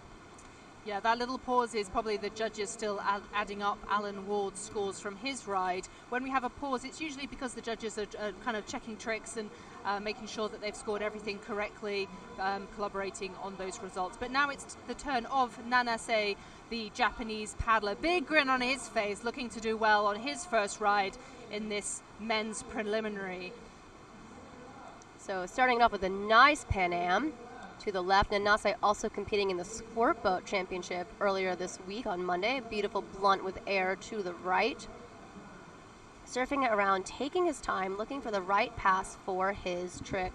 Getting a little bit tossed around there and making use out of it as he goes for a clean blunt to the left, not even using his paddle, going right into a back Pan Am. I'm not sure if he was able to stick that down on the wave before it flushed him off. We'll see what the judges have to say. So that's the first ride done for heat number 5, and we'll be going through to the second ride for each of these paddlers. They get 3 rides each on this feature, and the best 2 rides, those scores will be added together. Here we can see David McClure from 1 ride only, 1,063 points, a huge score, which currently see him in a qualifying place. Same for Tom Dolay, Alan Ward, and Tomasz Klipinski from Poland. But here we go for the second ride for Mika Sojournen from Finland, dropping in for, he got 326 in his first ride, and will be looking to get some more points on the board in this of his second rides. That's right. 3 rides, 2 counts, and we are in our 5th out of 6 heats here in the men's quarterfinals. Beautiful helix with air both directions. Maybe not quite getting the rotation he needed on that second one. Putting it right into a nice back blunt with air, maybe clean. You know, I think this is the same ride that we saw. Some of these paddlers go with the flow. Some of them really have very planned routines, and to go straight in, knowing what you're going for, going straight in for those helixes both sides, getting 300 points on the board just from those 2 tricks. Still 5 seconds on the clock, has got time. Yes, looking for a back Pan Am to finish off. Unfortunately, flushing there, but that's 333 points for the Finnish paddler, which will be added to the Ride 1's 326. Yeah, I believe he'll be sitting kind of on the bubble. Again, we do still have another heat of paddlers to go after this round. Dave McClure, however, currently sitting in a qualified position. He's going to be looking to add to that score. Yeah, already over 1,000 points just from his first ride, so he'll be looking for another big score in his second ride, going straight in for an air screw into a big Pan Am, into a clean air blunt to the right, getting bonuses for the clean and the air on that beautiful blunt, going for a helix. That was huge. And unfortunately, it was so huge, it took him off the wave. So huge that it took him off the wave, but showing what a great paddler he is. I know he's got a lot more to do. He was able to retain for 45 seconds in his first ride, but already is looking very happily in a qualifying position, which is just what we would expect for David McClure from Ireland. Next up in the eddy, we have Ryokosuke Tamaji from Japan. Looks like he's got the thumbs up from the judges, ready for his second ride. So he finished 36th in Nottingham, so he's going to be looking to try and improve on that placing, I'm sure, and make the cut here. And you see him taking his time, working his setup as he goes for that wave. He says he's 3 hours from a wave, or 3 hours from a hole, and lives 6 hours from a wave. So it's hard for a lot of these athletes to get the training in. That was a nice donkey flip out of Ryosuke. Going for the air blunt, maybe a roundhouse, definitely getting air on that, but catching that left danger shoulder. Can he work his way back to the wave? And unfortunately, he cannot. Unfortunately not. It's hard to see perhaps on the cameras, but that left shoulder does lead off into a feature below it, which you can't get back onto the wave. So I'm reading Ryosuke's bio here, and it says his favorite fruit is rice! Multiple exclamation points. And he says, why is he kayaking? He says, because I love the river. We love the river, as does this paddler, Eric Jackson, who has spent most of his life on the river, I would say. Eric Jackson's probably paddled more consecutive days than half of the competitive field put together. So that is a huge air blunt to the right, looking for a Felix, maybe a helix. Oh, catching his edge, and unfortunately window shading off. That is not the ride he wanted, but still claiming it with that trademark peace sign. You know, I thought he was going to retain that because he's such a talented paddler. If anyone can kind of launch themselves back upstream, it would be Eric Jackson, but he's still got a third ride to go. It's true. EJ told me that he actually likes to paddle without his backband, just in case his backband was to pop during the competition, so that he knows he could still throw the tricks even if his boat wasn't perfectly outfitted. That is the sign of an experienced paddler. Now we have Tomasz Klebinski from Poland dropping in from his second ride. He was looking very strong in training, 400 points already from his first ride, going straight in for an air screw. Ooh, unfortunately not getting the edge that he wanted on that trick, but still managing to retain the feature. Moving it, looking to set up, going for that air screw the other side. Looked like he scored that one nicely from the judges. Going for a Pan Am, maybe a donkey flip there. Huge air on his tricks here, Tomas. His partner Zosha also competing in the K1 women's as well as the C1 women's. Beautiful air blunt from Tomas. Air blunt the other direction. Nice and controlled, nice and technical as he spins it back around with 7 seconds left. I wouldn't be surprised to see him try for a combo move here, or air screw the other direction, and then still landing a little bit wide on that trick and flushing off the wave. Yeah, but he's already got 540 points from his first ride and sitting in a qualifying place. We still have one more heat to go after this one, but I think that with those two rides in, yes, he's got opportunity to improve, but he's possibly already in a qualifying place based on his score already. It's not impossible. For those of you just joining us, we are in heat number 5 here at the ICF Freestyle World Championships.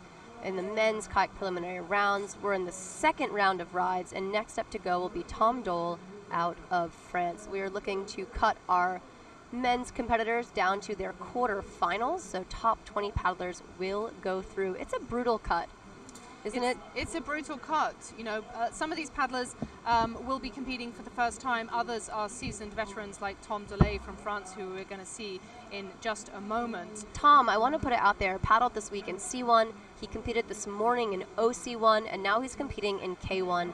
It has been a tough week for athletes doing multiple categories or multiple events. I'm Anna Bruno, joined here. I'm Dino Rock. So we're stoked to be with you here, commentating at this ICF Freestyle World Championship. So Tom Delay going straight in for a beautiful air screw, moving its way around the front. Is he going to go for the other side? I don't think he liked the look of that pass, setting up, getting a really strong initiation. Another huge air screw, looking very smooth, textbook, pointed straight upstream on those air screws. He did. Tom paddling the Hawaii Sir Roan wave in Leona lot. Beautiful air blunt, clean to the left. Followed up with a nice Pan Am going right into the helix. Look at the power as he throws down that edge to get the bounce off the water. Helix the other direction. Can he pull that bow upstream? Trying to save it as he goes for the clean bunt the other direction. This is a much better ride for Tom into a huge pistol flip. That was beautiful into a Pan Am right on that shoulder and still retaining the wave. That is the ride he was looking for. Over 1,000 points for Tom Dole out of France, wow. Showing his experience in competition, his time on this wave, and just his overall skill as a paddler. So that looked like a 1,065-point ride for ride number 2 from Tom Delay, which is the highest scoring ride we've seen, just pipping Dave McClure to the post. So setting us up, I think, for some really exciting action here on Good Wave on the Chattahoochee River. Yeah, there's just going to be more good rides to come. I think that's a tough spot for Bartosz to be in, puts the pressure on. You know that's a big ride to follow, but Bartosz knows that he can also put down a similar ride. I love you can see Bartosz putting his nose clips on there, making sure none of this Chattahoochee River water goes up his sinuses. For those of you looking to try kayaking, I highly recommend investing in a $10 nose clip. $10 nose clip, and you see some paddlers as well have got space hoppers bought for kids' toys, using them to stop their decks imploding as well, another essential piece of kayaking equipment.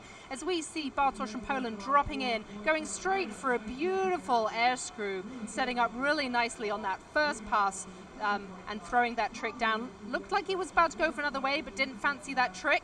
There we go, there's the air screw the other way, looking very smooth, going straight into a Pan Am, moving nicely around the wave. Looked like he's setting himself up for a Back Pan Am. Back Pan Am, very nice, retaining the feature really nicely. Unfortunately catching an edge, but smoothing it out, moving around the wave, using that shoulder to help set himself up. Beautiful blunt there. Yeah, Bartosz showing his control, showing his expertise. Again, the author of the Freestyle Unlocked book. He also writes a column in Kayak Session magazine that helps educate others on how to achieve their best results in freestyle. So I love that he's not only out here competing, he's also out here actively coaching and helping other athletes do their best. Yeah, fist pump in the air from Bartosz as he came off the wave there. Love that. Lots of love for Bartosz, a big part of the kayaking community. You might have heard him on the airwaves as well as he's been commentating when he's not paddling. Lots going on for him this week. He's a legend, absolutely. But next up, another legend out of Great Britain, Alan Ward. Alan Ward, a multi-time TGB athlete and a local of my favourite play spot, which is Hurley Weir, the UK's best wave, and I would say one of the best waves in the world. But of course, you might be one of the few. But Alan might join you on that. But it's so lovely to see him come out of retirement, if you will, to be here on the water and really putting down some strong rides to start off with. A nice blunt there, air blunt the other direction. Alan's got a beautiful tempo, looking for a back flash there as he's moving around the wave, very confident. There we go, he didn't like the first pass, so he gave it again. Going straight in for that air screw, moving himself. He knows where he is on the wave, doesn't want to flush off over on that surface left, so moving himself round, getting himself nicely set up, going for a beautiful air screw. That was textbook. Absolutely textbook air screw there from Alan Ward. So again, you could see the bow drop on his first one, which means he'll probably get the donkey flip out of that, which is still over 100-point move. So very smart move from Alan. You know, do a better air screw, maybe get the donkey flip out of the other one. Beautiful Pan Am, maybe into the blunt McNasty. Can he retain it? Up, Alan, let's go. Yes, there you go. On the buzzer with that blunt McNasty, getting the link bonus.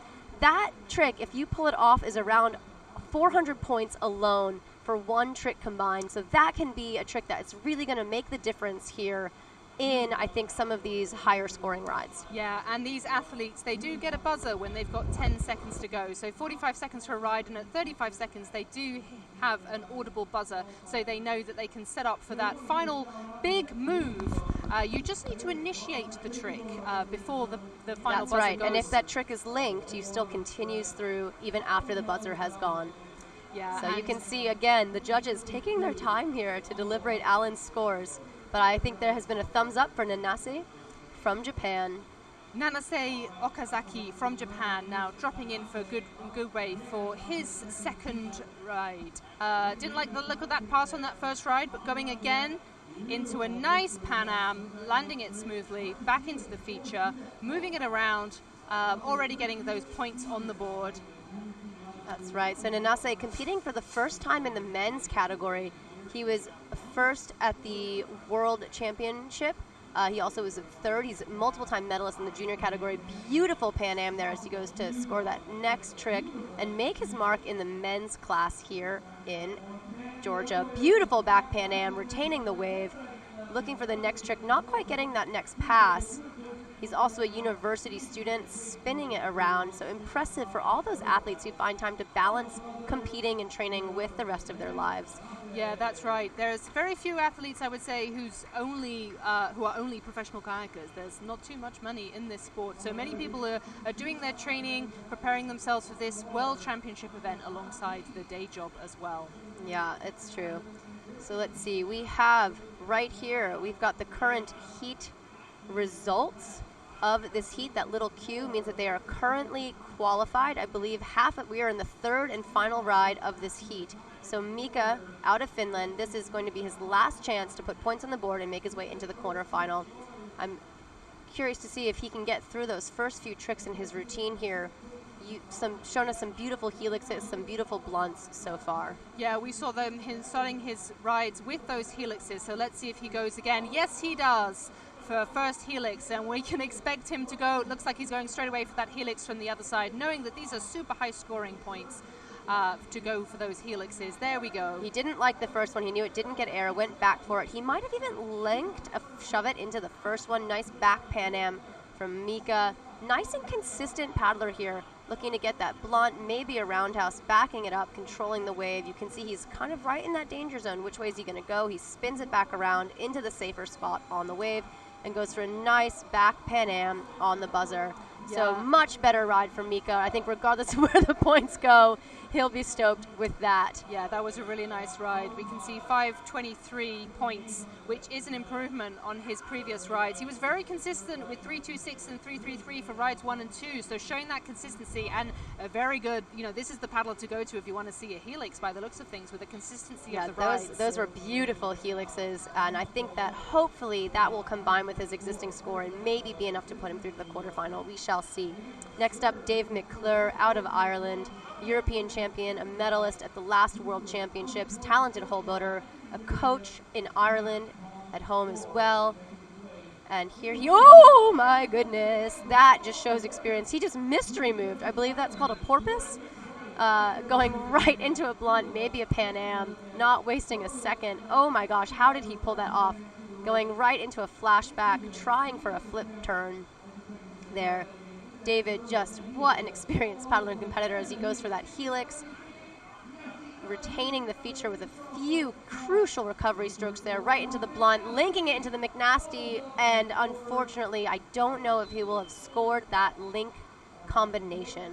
No, showing his skill there in managing to retain in those pretty precious moments. But David McClure already scored over 1,000 points from ride 1, so I think we can be quite confident that we will see him going through to the quarterfinals, which was nothing less than we would expect from a paddler like David McClure. It's interesting though, right? Because this is the first World Championship that's been on a wave feature since the Carburetor World Championships in 2015. And so you're seeing a lot of different faces out here and paddlers that have had to work on different skills. But right now we've got Ryosuke Tamaki out of Japan. So in his third and final ride here in the men's preliminary rounds. Looks like he started things off with a big donkey flip, maybe an air screw, but I don't know if he was able to retain the feature, and unfortunately that is going to be his ride. That's the end of his campaign. You can see the disappointment there. But all of these athletes working so hard, and they haven't had much opportunity to train on this wave due to the limited water. So only perhaps getting 3 rides a day on the 5 days of team training. And so even the athletes that were here in the weeks before the event, due to the drought here in the southeast, the water wasn't releasing for very long or very often. So yeah, it's true. Limited training time on this feature. Now we're seeing Eric Jackson from Team USA, absolutely no stranger to international competition in his wonderful Apex boat, going straight in for a beautiful air blunt, then going for a blunt the other way, setting himself up nicely. Looked like he's setting up for a back trick there, but didn't like it, so moving himself around, trying to avoid that flushy edge on surfer's left. Oh, catching his edge there. You can see dropping that upstream edge and going for that window shape, but not wasting a second as he goes right from the blunt, maybe a roundhouse with air the other direction, into a beautiful back blunt with air, maybe that back Pan Am. Spinning it around, his wife Christine in the stands watching, daughter Emily, son Nick, son Casey, all cheering him on. Trying for a back blunt and unfortunately catching his edge. Not the rides EJ would have been looking for, but still showing that peace sign. Great competitor, great sportsman, and who I think it's fair to say that very few people have done as much for the sport of freestyle as Eric Jackson. I mean, Eric Jackson has designed many of the boats that these paddlers are using. Or started using or grew up in, one of the first out there to make some really great kids kayaks, recognizing that you've got to start them young and get them hooked. I think, inspired by his own family, but really what a legacy he has left on the sport of kayaking as a whole. But next up, Tomasz Kaplinski out of Poland. Really powerful paddler, really fun to watch, explosive, huge air tricks, and I am excited to see what he has, dropping in using those G-Power harpoon blades. Beautiful air screw to the left, followed it up with another air screw. Nice amplitude on those tricks. The 2 tricks almost rotate differently, but I do think they were both air screws, but I am not a judge. So going for that Pan Am, following it up with the air screw the other direction, maybe getting a donkey flip out of one of those, followed up with a blunt, maybe a Pan Am. I think he sat that backwards just enough without wasting a second as he goes for a flip turn, maybe trying for a helix, not quite getting it. Pan Am to the right, Thomas moving quickly, trick to trick to trick, almost using every single pass for that 30 seconds there. Yeah, really making the use of the wave with just a few seconds to go to initiate for a final trick. That's the buzzer, so he hasn't got it, but he has landed on 560. It's true. I thought for a minute there he was going to go for a wave monkey, which I would have loved to see. So I'm crossing my fingers that we'll see one of those later this competition. 560 has been very consistent. Thomas Kopinski from Poland, that's an improvement on his second ride, which was 513, but those tight scores showing just the quality of paddler that he is and the consistency that he's able to get out of his ride. So currently over 1,000 points. I think we'll see him qualifying for the quarterfinals. Next up we have Tom Delay from France, just waiting for the thumbs up from Chief Judge Paul Shepard. So I see that little neck crack. Some people do the face splash. Everyone's got their own little routine as they try and visualize what they're about to put down. So a 1,251 point ride out of Tom on his second ride. Huge score, and I think he's going to be looking to repeat it, starting off with that beautiful air screw, going for the air screw the other direction. Tom just throwing down as he goes right into that Pan Am, into a huge pistol flip. Oh my gosh, I want that trick. That was just beautiful. So much air on that. Going into a clean blunt, catching his edge, but still recovery stroke, returning the feature into the other pistol flip. What an impressive ride so far from Tom, and still 15 seconds to go. Yeah, you can hear a huge cheer from the crowd when he was landing those huge aerial tricks. I mean, he's looking pretty puffed out on the wave, as would anyone after those tricks. Yeah. He has done more than enough to qualify. Will Yeah. we see anything else in the last final seconds? Maybe a helix, maybe the other helix, and that is a great ride from Tom. His mom, Viv, and his dad, Bruno, I think they're going to be pretty pleased with that as well. I saw his mom here cheering him on, which is amazing. Great ride from Tom Delay from France. That will see him happily through to the quarterfinals. This is heat number 5, which is the penultimate heat in these men's preliminaries K1 at the ICF World Championships here on Good Wave on the Chattahoochee River. That's right. I'm Anna Bruno. I'm Dino Rock. We are coming into our final rides here of heat number 5 out of 6 in the men's kayak preliminary rounds. Our next paddler to go here is Bartosz Chowderna out of Poland. So Bartosz representing that soft hat helmet. I'm not sure the brand on it, but I'm sure he could tell you more about it. So nice to see Bartosz innovating new things here for freestyle and also getting some sun protection. Getting some sun protection. It's been very hot this week, 30 degrees. 70-ish, high 70s here for those of us in the U.S. on the Fahrenheit system. Warm water, big water, beautiful waves, beautiful weather. This whole area has just done an incredible job of hosting. So many volunteers out. The stands are full of people. There's a huge screen. The vibe is just a lot of fun, and I'm excited for all those paddlers out on the water. So Bartosz, third ride here. He's going to be looking to make it into the quarterfinals. I know that he is capable of it, and as he sets up, trying to abandon his plan, they're going for that roundhouse maybe. Moving back, trying to set up for a very nice pass. There we go, going for that air screw. Unfortunately, just flushing there from Bartosz, but he's already had 2 rides with 400 and 623 points, so he's currently sitting in a qualifying place, looking for a place in the quarterfinals with the top 20 of these men's preliminary athletes going That's right. through. So only the top 10 after this heat will be safe. So again, we still have more paddlers to come. It's been reverse seeded from the World Cup finish, so we know that our last 10 paddlers are going to be ones to watch. But right now, all eyes on Alan Ward out of Great Britain as he drops into the wave. Alan already had 2 very nice rides to set himself up, so looking to improve again. So setting up with a nice air screw to set off this 3rd ride. Moving it around, going for a really nice backstab, very smooth on the wave, into a blunt. Making good use of the wave, knowing where he is all of the time to avoid the getting flush, but setting up nicely on the foam pile so that he can get a good pass down onto the wave. Looks like he was setting up there for a back trick, moving nicely into a blunt, and then turning it around, probably getting a back blunt on that one. Yeah, interesting choice. Way to just use the wave there. You know, Alan already got that trick in that direction with a clean and aerial bonus, but then trying for that back Pan Am the other direction, maybe a pistol flip. So strong, solid rides from Alan. Strong, solid rides from Alan, an experienced wave paddler. And as you were saying earlier, some of this is the first wave competition that we've had in many years. So the last World Championships was held in a hole in Nottingham. So quite a different feature. There's almost no tricks that overlap. Very few. You will see a few McNasties out there. You might see a few blunt McNasties. You might occasionally see a loop or a cartwheel, but they're probably not intentional. Yeah, we are still waiting for the cartwheel to retain. That's what we're hoping for. Yeah, I'm waiting for that 30 points to just tick up on the scoreboard. But you never know. But yeah, very different feature, and you're getting a slightly different crowd of paddlers as a result, and others that are just showing that they are well-rounded athletes, and that those skills do transfer over. You know, even many of the world's best overall paddlers, creek boaters, you know, Nuria Newman, Aniel Sarasolses, those guys have also spent their time doing freestyle on both waves and holes, and I think that you see the edge control, the dynamism, the quick rolling, the awareness on the water. All of these are skills that you gain from freestyle, regardless if you have the desire to compete in a competition like this one. Yeah, absolutely. And now we're looking at Nanase Okazaki from Japan, setting up for his third and final ride on this fifth heat. Huge, beautiful blunt. Beautiful, there, clean blunt. Yeah, you can see him getting the paddle nice and high out of the water to sell it to the judges. Look, Mom, no hands. Spinning it around, almost a cartwheel edge as he kind of catches his bow there.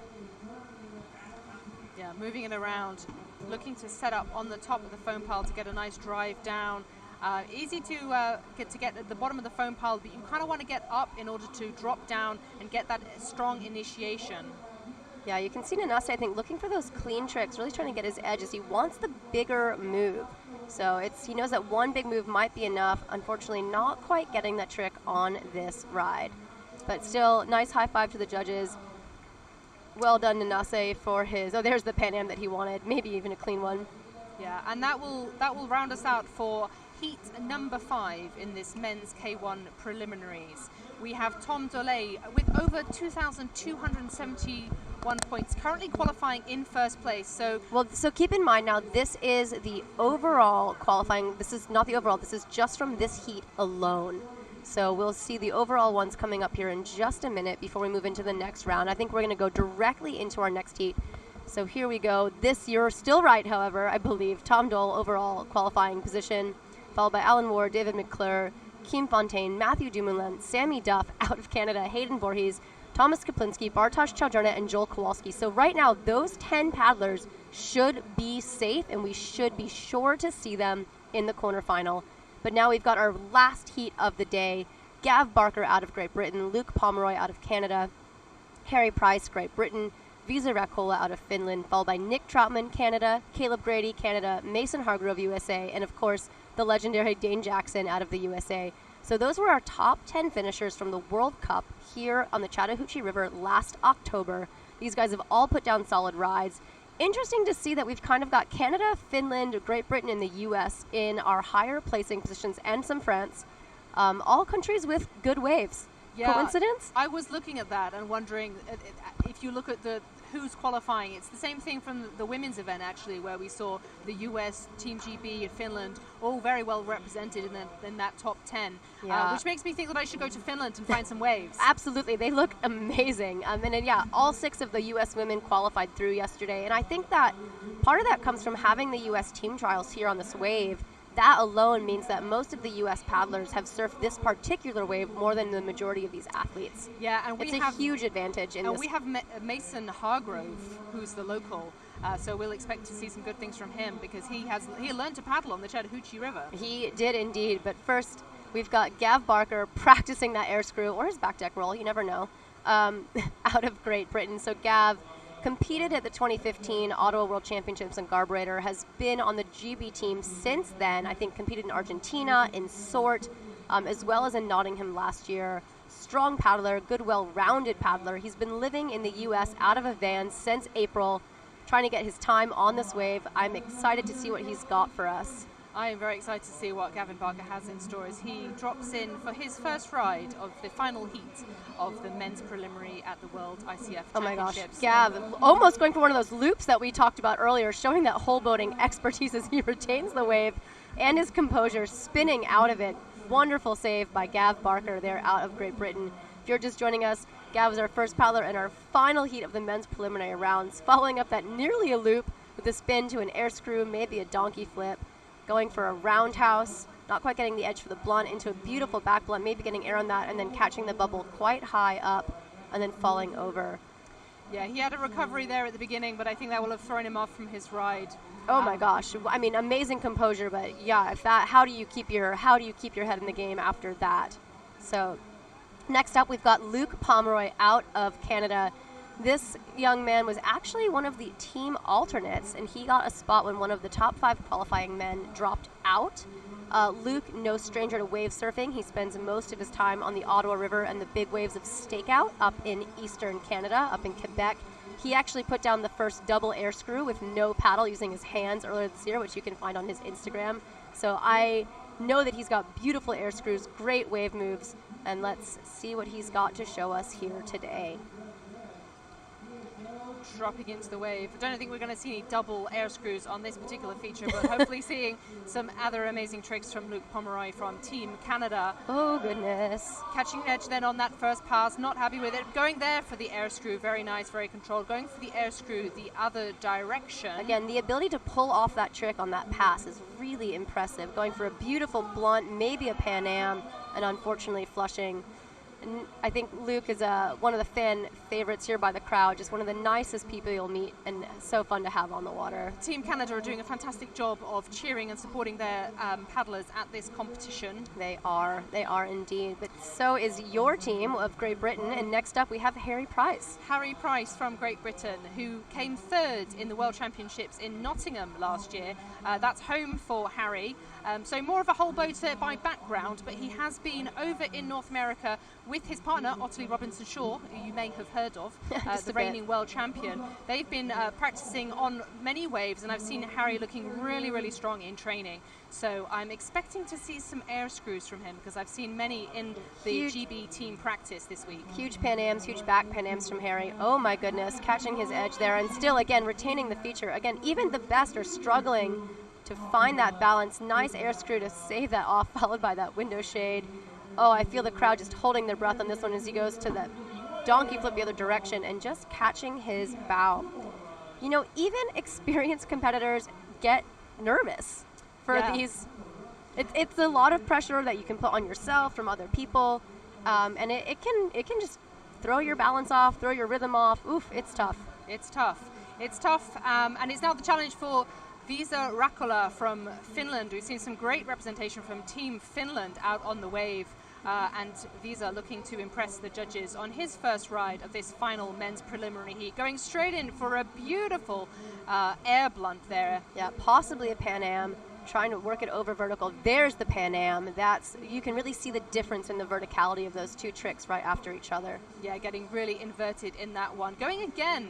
Maybe he didn't fancy the one that he had before, or was looking for an extra bonus. Catching an edge there, but retaining really nicely.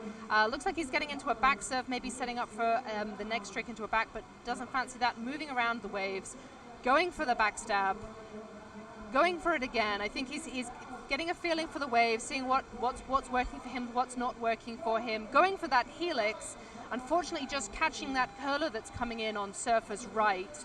Well, luckily, 3 rides, 2 count. Every athlete gets to drop 1 ride here in this preliminary round, and I know that Visa will be looking to drop that score and show us what he's got. Visa, one of those paddlers that has just improved year after year. I believe he medaled here at Ambush on the World Cup last year, and now Nick Troutman, a former world championship in the Toon Worlds, no stranger to wave, growing up on the Ottawa River. I can hear the cowbells from Paula Troutman cheering already. That's his mom, as he drops on to the wave. Starting it off with maybe a donkey flip to the left, going for the air screw the other direction, and then working right back over. Nick, just such a talented all-around paddler, going for a blunt, getting the air bonus on it, surfing around. He's going to be looking for that back blunt, maybe a back Pan Am. Beautiful air on that trick. A roundhouse there. I think he wanted that blunt McNasty, and not quite getting the trick that he wanted, but still almost comboing those moves out of it as he goes blunt to back blunt, right into flip turn, maybe a helix.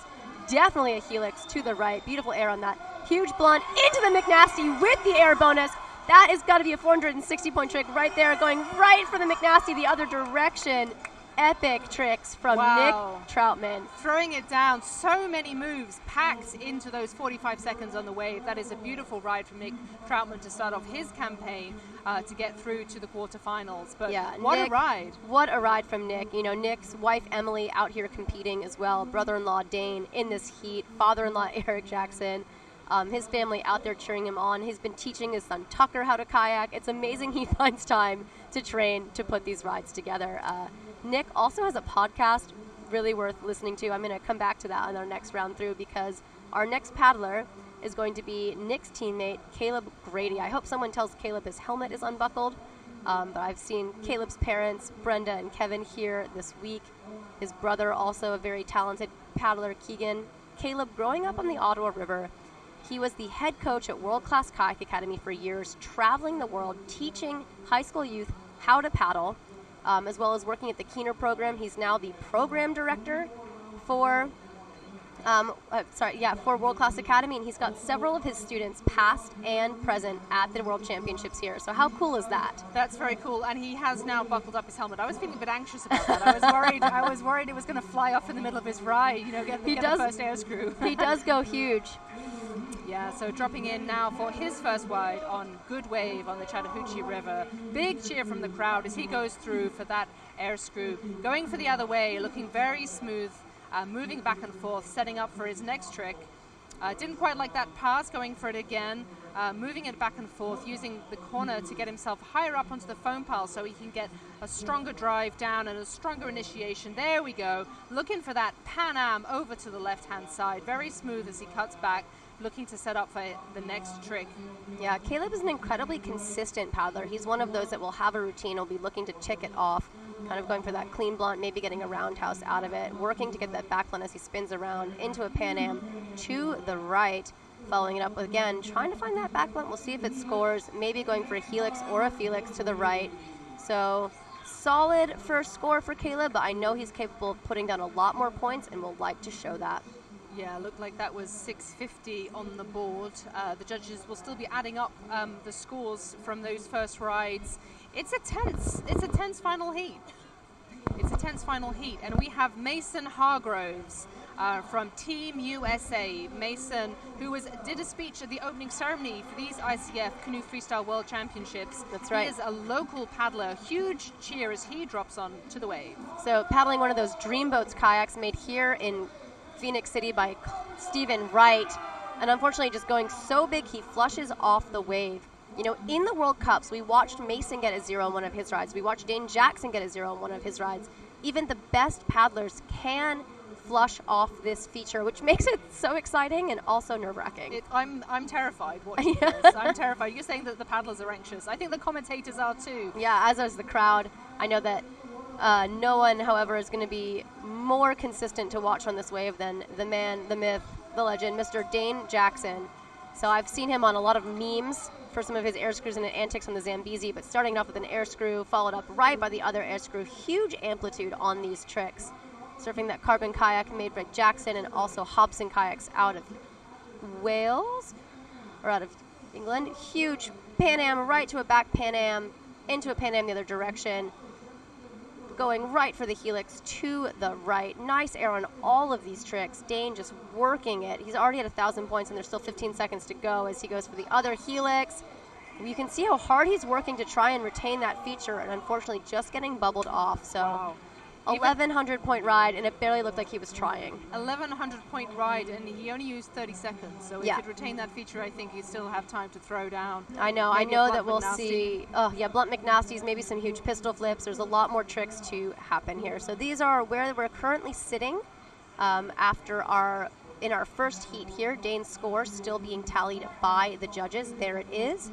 So at this point, Dane, Nick, and Caleb are safely qualified. That means that they can start laying down some tricks to build their score, qualify higher up, and get the advantage of starting later. Gav Barker currently working to make his way into that top 20 paddlers. Yeah, it's two best rides from the three that these paddlers get. that will go through. So that's Gav, unfortunately, flushing there on his first attempt at that air screw. That's unfortunate for Gav. It really is. You could see him just as he goes to set up that trick, putting it down and then just catching that bubble. So, oof, that is heartbreaking for all of the athletes when that happens. Yeah, it just shows how difficult this feature is. Even before you've done any tricks, this is a really big wave. It feels bigger when you're on it than when you're looking at it. It's like one of those memes you see where like, this is what I think I'm doing. You know, I feel like it always feels like you're paddling a wave that doesn't look nearly as big as it feels in the camera here. But fantastic camera work by all of our people out there working to highlight this event. Luke going for that trophy sidekick move.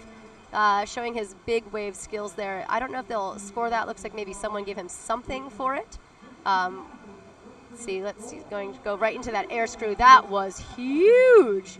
Beautiful air screw, followed by a nice Pan Am.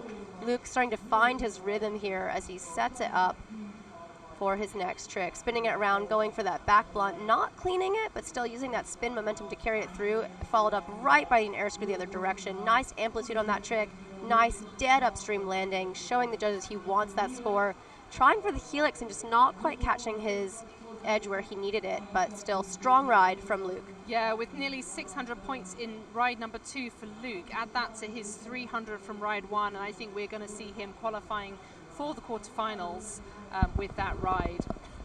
Next up, we have Harry Price out of Great Britain, the bronze medalist from the World Championships in Nottingham in the UK.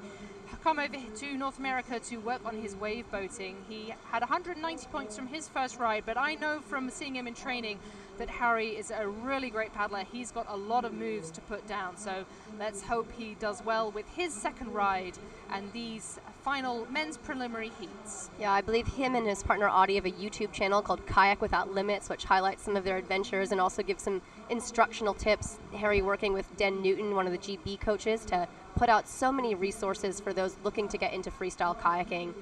So just what a gentleman, this guy. So beautiful air screw to start it off, working to retain the feature here. Well done, Harry, as he sets up for that next trick. Big bounce, going for maybe the donkey flip. You could see his bow just catch the green water there. So still solid points on the board. He's going to be taking his time as he looks to set up that next trick. Is it going to be a Pan Am? What do we have next? Yep, there's that blunt, maybe a Pan Am as he works to set it backwards and also pull the boat over vertical.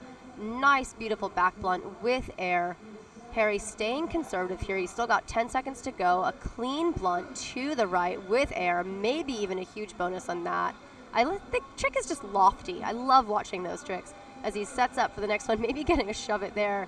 And unfortunately not quite having time to pull off his full routine, but still points on the board. He's shaking his head, but he'll take it. I don't think that's going to be enough to qualify him through yet, so luckily he still has one more ride to go. Yeah, 585 for Harry Price. I mean, most people wouldn't look disappointed with 585, but we know what a high-quality paddler yeah, I'd Harry be ecstatic. But next up, Visa Rakola out of Finland. Again, this is a paddler that has just improved so much over the past few years, has done a ton working, highlight the waves of Finland, up in Lapland, that Finnish stakeout, surfing there every year. Stylish paddler, skilled paddler on both a wave and a hole, and I know that he is looking to showcase that in these next two rides. Yeah, he's also got a YouTube channel. Does he? It is in Finnish. Well. My Finnish isn't quite good enough, but I can see the surfing that's going on, and it looks amazing. Looks like there's some good waves in Finland is the take home. As Visa drops in for his second ride, already 200 points on the board, but I think Visa's got a lot. A very smooth, silky paddler with great control on the wave, so let's hope we see some good tricks on this second ride in the men's final preliminary heat. Unfortunately, just flushing there, that curler on surface right has caught out so many of these paddlers, so very unfortunate for Visa, but he'll still have one final ride to go, looking to make his campaign into the quarterfinal. It will be the top 20 from these men's preliminaries that go through. Each paddler gets 3 rides, and the top 2, the scores will be added together for their score going through to the quarterfinals. Right. We are about halfway through our final heat of men here at the ICF Freestyle World Championship on the Chattahoochee River. Dropping in Nicholas Troutman, host of the Art of Awesome podcast. He is just to show us what that is all about with that awesome air screw. That was absolutely huge. Oh my goodness. That was incredible. Following it up right with an air screw or donkey flip the other direction. I wouldn't be surprised if he goes back and does that trick again. But first, the textbook Pan Am to the left, a trick that a lot of competitors were flushing on earlier today. Nice big back Pan Am to the right, showing his control, surfing around there in that dream boat. Jackson Rockstar going for a blunt right into a back Pan Am. Nick growing up on the Ottawa River, surfing the waves of Stakeout in the Ottawa and all over the world. A world champion in tune. He is just a skilled wave paddler, and he's here to show it. Oh my God, catching that edge as he goes for that helix to the right, but still retaining the feature. Unfortunately, that is time as he's going to try for that blunt McNasty just to practice it for the next ride. Practice it for the next ride, but Nick Troutman looking really strong there on his second ride. Already scored 961 in his first ride, so I think he'll be comfortably through with those scores on the board. That is right. So we are coming into Caleb Grady, one of Nick's Canadian teammates, a former world coach and program director at World Class Kayak Academy. He still works for the program, and he's got several of his students out here on the water, but right now they are there cheering him on as he drops onto this wave. Caleb, just a really amazing, well-rounded paddler, one of the best out there. That was a beautiful air screw to start it off, going with an air screw the other direction, losing his paddle. Oh my God, still managing to surf it back onto the wave, just about, and then unfortunately flushing off. Ooh, that hurts, and yet I think he still got over 300 points in about 3 seconds. Yeah. Big moves in a short amount of time there, so from those air screws. Unfortunately losing his paddle there, but I thought he was going to retain that. I almost wouldn't have been surprised if Caleb had just thrown his paddle away and just started to keep surfing with his hands. We did see that with one of the Ugandan paddles. That's right, that was amazing. If you didn't see that, then rewind at the end of these heats to go and check that out, because that is amazing. But now we have Mason Hargroves, local Team USA paddler, dropping in from his second ride. Paddling that red, white, and blue Dreamboats kayak made by Stephen Wright here, and also by Mason working for them. Going to start things off with a Pan Am. Mason going so big his last ride, he flushed really early. This is one of the most explosive paddlers out there. Beautiful air screw to the left. Followed it up with another textbook air screw. He has grown up on this wave. He wants this top position going into the quarterfinals. Beautiful Pan Am followed up right by a back Pan Am, going into the blunt, linking it up to the McNasty, dropping that edge to surf back onto the wave. What great edge control, wave awareness there from young Mason Hargrove. Going to link it up, maybe a roundhouse with air into McNasty to the other direction. High scoring combo moves here. Linking it, trying to get that flip turn, maybe that helix, and unfortunately that is time for Mason, but still 1,000 points is going to be surely enough on that one ride alone to put him through to the quarterfinals. What a ride. The tempo on that was incredible. Making use of every single pass as he was throwing trick after trick, getting some huge Pan Ams there. So I think he's getting some bonuses from the air that he's landing. Absolutely. You have to get air for a Pan Am, but you can get a huge bonus. You can. And I know that Mason can go even bigger, right? That was a conservative ride from Mason. I know that Mason's going to be looking to put down maybe a 1,500 or 1,600 point ride. But first, before they get to go on to the next round, they have to make it into the quarterfinals. Yeah. And someone who is already safely through to the quarterfinals just from ride one is Dane Jackson, the reigning world champion. There's so much that you could say from Dane. I would run out of time just to list his achievements and world championship titles, but that's right. He is our current reigning world champion.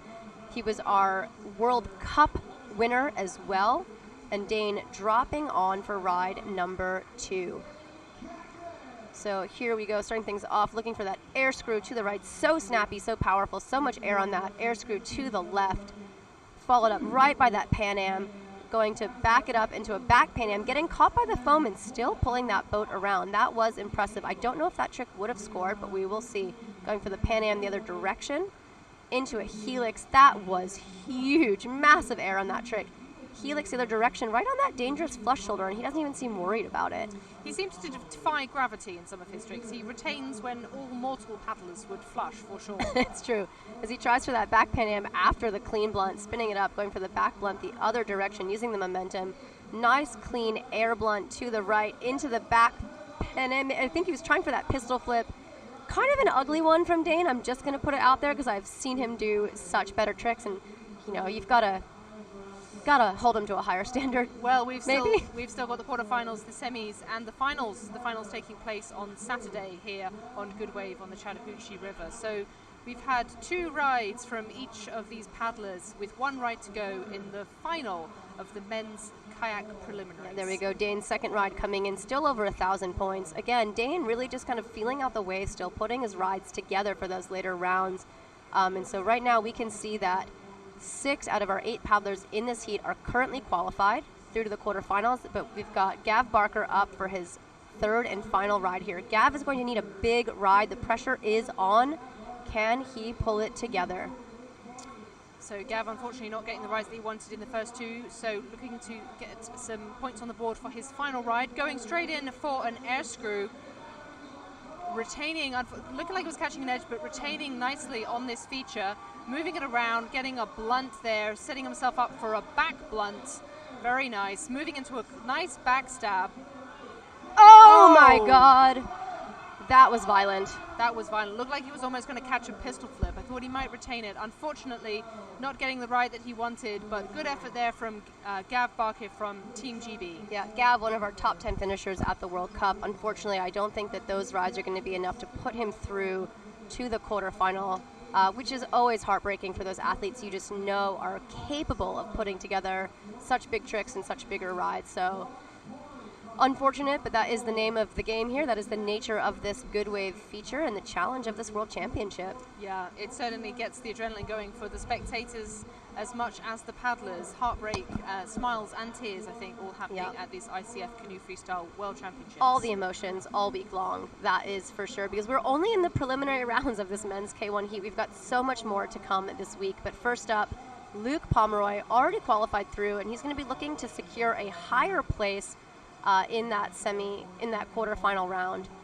So let's see, he's going to start things off with that air screw here to the left, going right into the air screw the other direction. Such control, such precision out of Luke Pomeroy of Canada. Beautiful back blunt with air as he spins into that trick. So really just kind of using the wave's momentum to help him out as he goes for a nice Pan Am there, and then unfortunately catching his edge, but still big tricks, big air. Yeah, fist bump in the air as he came off. He's already got 500 points on the board from those few tricks, landing them really nicely, getting a really nice tempo in his ride as well. Yeah, Luke, just a really talented paddler, spends a ton of times on the big water, the big waves, and that control and experience shows. You can see how stable his boat was in between tricks. He's just very comfortable surfing around on that wave, as is Harry Price. Harry Price, for his final ride, he's a very consistent paddler in training, going for air screw. So that's what I'm expecting him to be lining up for this final ride of the men's preliminary. It looks like he's already qualified, but we'll be looking to qualify in a stronger place to give himself the best chance. There we go with that nice air screw, probably going for the other way. There we go, the air screw the other side. Very controlled, very cool athlete. Oh, beautiful Pan Am. Going for that back blunt as well. So those are the first 4 moves for Harry. In all of his rides, he's got a routine that he's got in his head that he's trying to roll out consistency, getting lots of points on the board already. Still 10 seconds on the clock for Harry. Looks like he was setting up from a helix. There he goes again. That's the helix. That's right, 2 seconds left. Has he got time for one more trick? Maybe as he sets up that back Pan Am right on the buzzer. We'll see if the judges will count that as in time or not. So solid ride from Harry as he works there. I'm following along on this corner system at the ICF website to try and keep up with the live scoring as we go here. I'm watching the live stream, experiencing the venue. We've actually got a bit of rain here on the Chattahoochee, which is much needed in this region, so we are absolutely thrilled to have that. Next up, Visa Rakula from Finland for his 3rd and final ride. Unfortunately getting a flush on his second ride, so we'll be looking to get some more points on the board if he wants to qualify through to the quarterfinals with the top 20 paddlers from these men's preliminary heats going through. So Visa going to be needing to put down at least a 600 or 700 point ride, which we know he is capable of.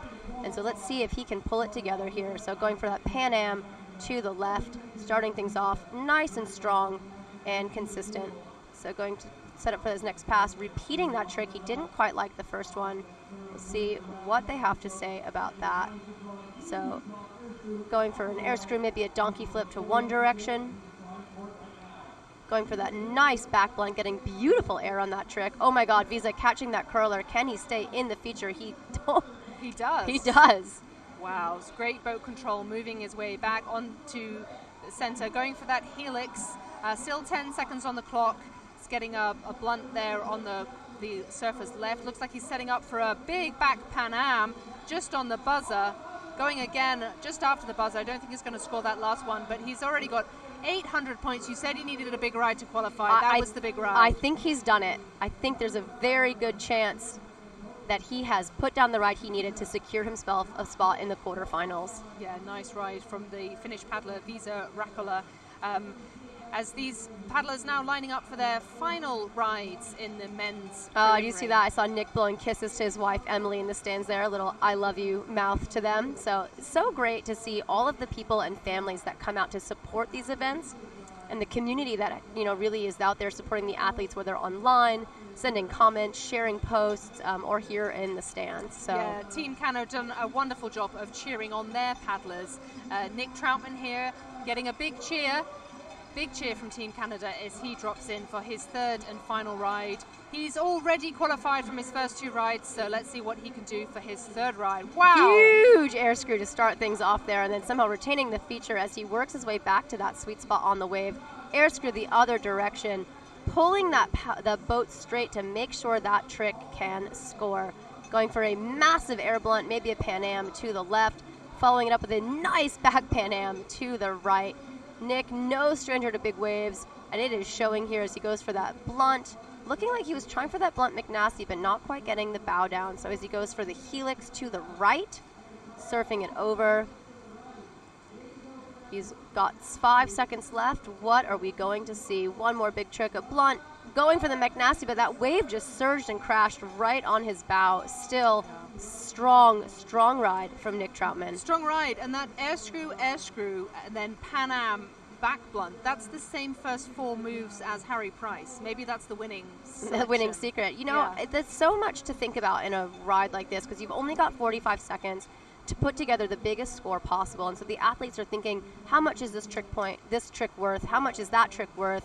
Where am I going to have to do this trick on the wave? If I finish my forward trick facing backwards, what's the next trick out of there? I'm going to do a back trick next because that's going to save me time and get me points. And the air screw, it lands forward. It sets you up well for the other air screw. If you could do both air screws, that is. And so, they're thinking about this in so many different facets. And Caleb Grady is one that has really thought that out. So here we go, already qualified through, and he's going to be looking to better his position going into the quarter finals. So starting it off with that air screw, maybe a donkey flip as he lands a little bit wide there, but pulling it back to that sweet spot on the wave. Looks like that might have scored as an air screw. Going for the air screw the other way as well. So nice, getting a nice points onto the board already. Going for that Pan Am. Into the clean blunt. Into a clean air blunt. I think he's going to get an air bonus for that one as well. Yeah. Clean because he's not using the paddle and holding it out of the air to show the judges that it's a clean trick to make sure he gets that bonus onto the board. Yeah, Caleb also part of Team Send along with Dane Jackson, Brent Orton, and Adrian Mattner. And so running big rivers, waves, waterfalls all over the world. So an incredibly well-rounded paddler, putting together a good base ride for Caleb, but I know he's going to be wanting to improve those scores in the next round. Yeah, so there was 500 points in that third ride, which is an improvement on his second. The best 2 rides will go through. And although many of these paddlers like Mason Hargrove, who we've got coming up next, have already qualified, their scores in the preliminaries will decide the ranking of who goes first and who goes last in the quarterfinals. So it will be reverse seeded, giving those later paddlers the advantage of knowing what the scores to beat are if they want to make it to the next round. But now only 2 paddlers left to go here in our final heat of the men's K1 preliminary rounds, and Mason Hargrove dropping in. Starting it off with a huge air screw, following it up with the air screw the other direction. Mason already qualified and looking to take that top spot. So Dreamboat Kayaks is just going to fly on this ride. I am sure of it. Team NRS paddler, big Pan Am to the left there. Mason repping that red, white, and blue, spinning it around, not quite getting the edge down for the back trick. I'm sure he'll go back and repeat that. But plenty of time on the clock. Beautiful Pan Am the other direction, so big. Going for a back Pan Am, that was just outrageous. Going for the blunt, linking it into the McNasty. Maybe getting air on both of those tricks. Hard to tell with the foam, but wow, what a combination. Going for that trick the other direction, not quite getting it. And that was a beautiful ride for Mason as he pulls it through on the buzzer with so much air. Oh my gosh.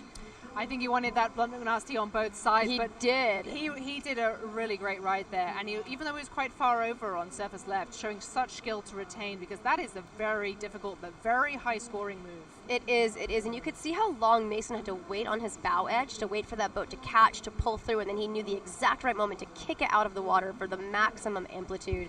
So even though Mason basically dropped one ride, best 2 rides count here in this quarterfinal, and Mason is absolutely safely through to the quarterfinals. We'll see if he has taken over one of those top 2 spots. But right now, Dane Jackson dropping on to the wave. Team Send, Jackson Kayak, Team Paddler, beautiful air screw to start things off. Going for the air screw the other direction, just getting incredible amplitude out of that. Going for a huge Pan Am, following up with a back Pan Am, no hesitation between tricks, just moving pass to pass to pass. As he goes for Pan Am the other direction, spinning it back around into the helix. Maybe getting a helix out of that. The helix does require air, but if you don't get the air, you still get the helix. Trying for the helix to the direction and missing that bounce. There it is. That was huge. And unfortunately, just catching that curler and flushing off the wave early. Yeah.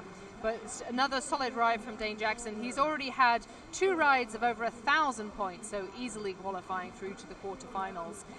Again, he had air screw, and then a Pan Am, and then he actually went for the back Pan Am rather than the back blunt. But those 4 moves have appeared in a lot of those rides in the last heat of the men's preliminaries. You know, some of the highest scoring tricks on the score sheet, and they just know that you're going to need to do them. So here we go. This is our heat results from our 6th and final heat here at the men's preliminary rounds. So you can see 7 of our 8 paddlers qualifying through. Unfortunately, Gav Barker not quite getting the rides he was looking for in this quarterfinal to make it into that quarterfinal. But we've got Dane Jackson, Mason Hargrove, Nick Troutman, Caleb Grady, Harry Price, Visa Racola, and Luke Pomeroy moving on.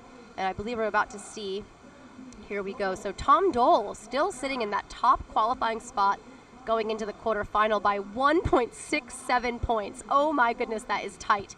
Followed by Dane Jackson, Mason Hargrove, Nick Troutman, Alan Ward, Dave McClure, Keem Fontaine-Masso, Matt Dumoulin, Sammy Duff, Caleb Grady, and then we're going to have 10 more paddlers after that following up in the quarterfinal. I can see our men's OC1s getting ready to go next here, though, in the background. Yeah, it will be the turn of the men's OC1 final coming up.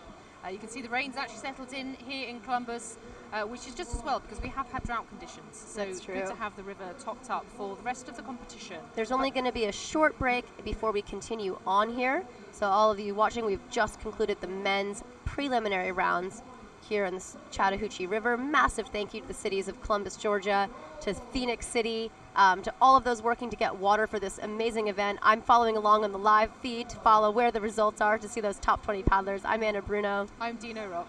Thank you so much for joining us here today, and I'm excited to see what we have next, which is going to be our men's open canoe surface final. So we're going to have Tom Dole, Philip out of France, who he just competed, just qualified in the top spot, and now has to go do OC1. We're going to have Philip Joseph out of Germany, Zach Swangenberg out of Canada, Jordan Poffenberger of the United States, and Landon Miller of the United States. So OC1, controversial event. Controversial event. But so fun to watch. So much fun. Yeah. Stay tuned for the men's OC1 final coming up shortly. Thank you so much for joining us here today.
Well, good afternoon, everyone watching at home all around the world. I am Alan Ward, and with me I have James Ibo Ibbotson. Hello, welcome back. We are bringing you the OC1 finals. We saw these guys first thing this morning out there for their prelims. We saw some big tricks. Landon Miller from the USA, I believe he's taking the lead into this final with a huge Pan Am that he threw on his last ride. But for this final, the scores are reset back to 0 points apiece, and only their best ride is going to count. We'll see them go around 3 times, each looking for a bigger score with every single ride. Yeah, that's absolutely right. So we are going to run it in reverse seeded order. So in 5th place, we will have up first Tom Dole, then Philip Joseph, then Zachary Zwanenberg, Jordan Poffenberger, and then Landon Miller, the big guy who dropped that massive Pan Am, which was really cool to see. And then we will know who our 2023 ICF World Freestyle OC1 champion is. That would be cool. Yeah, it's going to be exciting. In the mix, we have Philip Joseph, who is the current world champion from last year's World Championships in Nottingham, England. But we also have Jordan Poffenberger, who has won this event twice before. And then Landon has won the decked Canoe last year, but never the OC1. So we have some big names out there fighting for these medals and the world champion title. So I'm sure we're going to see some big tricks. Yeah, it's going to be an interesting one. I'm waiting to see whether they hold out and throw down a few spins, some roundhouses maybe, or if they just go straight in there with the Pan Ams and the pistol flips and try and win it on one trick maybe. Yeah, there's definitely going to be a range of tactics, I imagine, throughout this final. These OC1s are going to get heavy throughout the ride, so all of these guys are sat on their knees with one end to their paddle to make things even more difficult. And then just to increase the difficult level, they also don't have a deck, meaning throughout their ride more and more water is coming in with a minimum of 45 litres having to go into the boat. So that's an extra 45 kilograms from the second you launch. So these are going to get heavy to throw around. Oh yeah, and Tom Dole, our first paddler in this final, he's actually been in the heats at the start of the day. He paddled in the K1 just now. Same heat as me actually. I'm still in my kit, you can't see me right now, but straight off the water, and then he's back in for the OC1 final. So he's had a stacked day. Let's see whether he's got enough energy left. Yeah, I think he definitely has youth on his side for this one. You know, he's one of the younger paddlers who can just keep going and going. So I'm sure he is not going to let a little thing like a few previous rides slow him down. Okay, we can see now that you are, in fact, still in your kit, fresh off the water from your 5th place finish in the men's K1 runs. Fantastic. So you're progressing through to the quarterfinals that will take place. Oh, I have no idea. Later on in the competition. Right now I'm living one day at a time, to be honest, and I'm pretty pleased with today's results. We'll see how it goes tomorrow. I think it's Friday. And then semis and finals are both on Saturday. Nice. Yeah. Fantastic. So yeah, as you say, we've got Tom Dole of France who will be kicking our C1 finals off.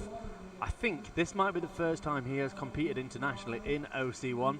We've seen him as world champion in both K1 and C1 in the past. Looking to add that 3rd title to his belt. Oh yeah, I mean every gold counts, doesn't it? Yeah, definitely.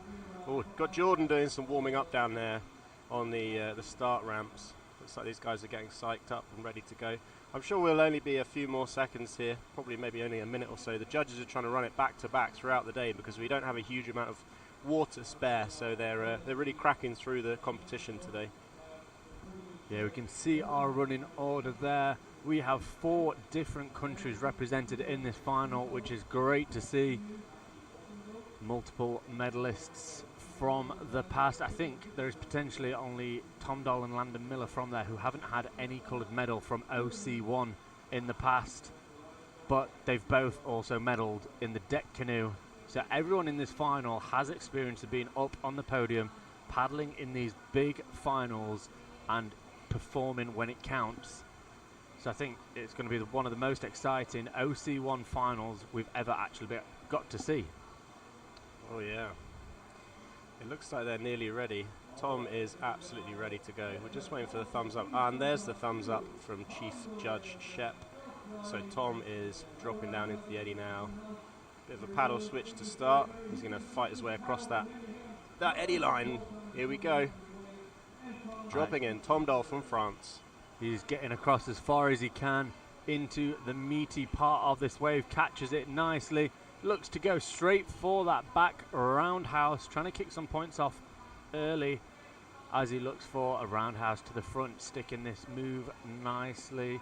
The key to racking up the points is staying in the feature for as long as possible, which gets increasingly difficult as these boats fill up. He's now looking to throw that really heavy boat round for a second back blunt. It's looking like that little mystery move at the end there. I mean, once a boat fills up with water, then you're really forcing it around. It's quite a difficult job. Great first ride from Tom. I mean, you say roundhouse. I think they should be scored as blunts because these boats are so heavy they should get extra points. There definitely should be some sort of weight multiplier. Oh yeah.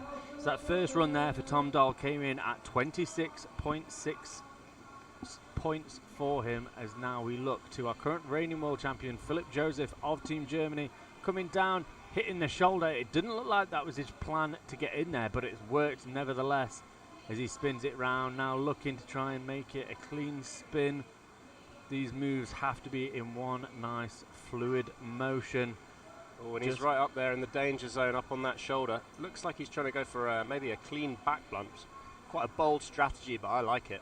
Spinning back the other way, not quite finishing it maybe, so looks like the scores are starting to come in. That looks like that's two judges gave him one spin, and I'd say that was a spin. Looks for the maybe link to a shove it there.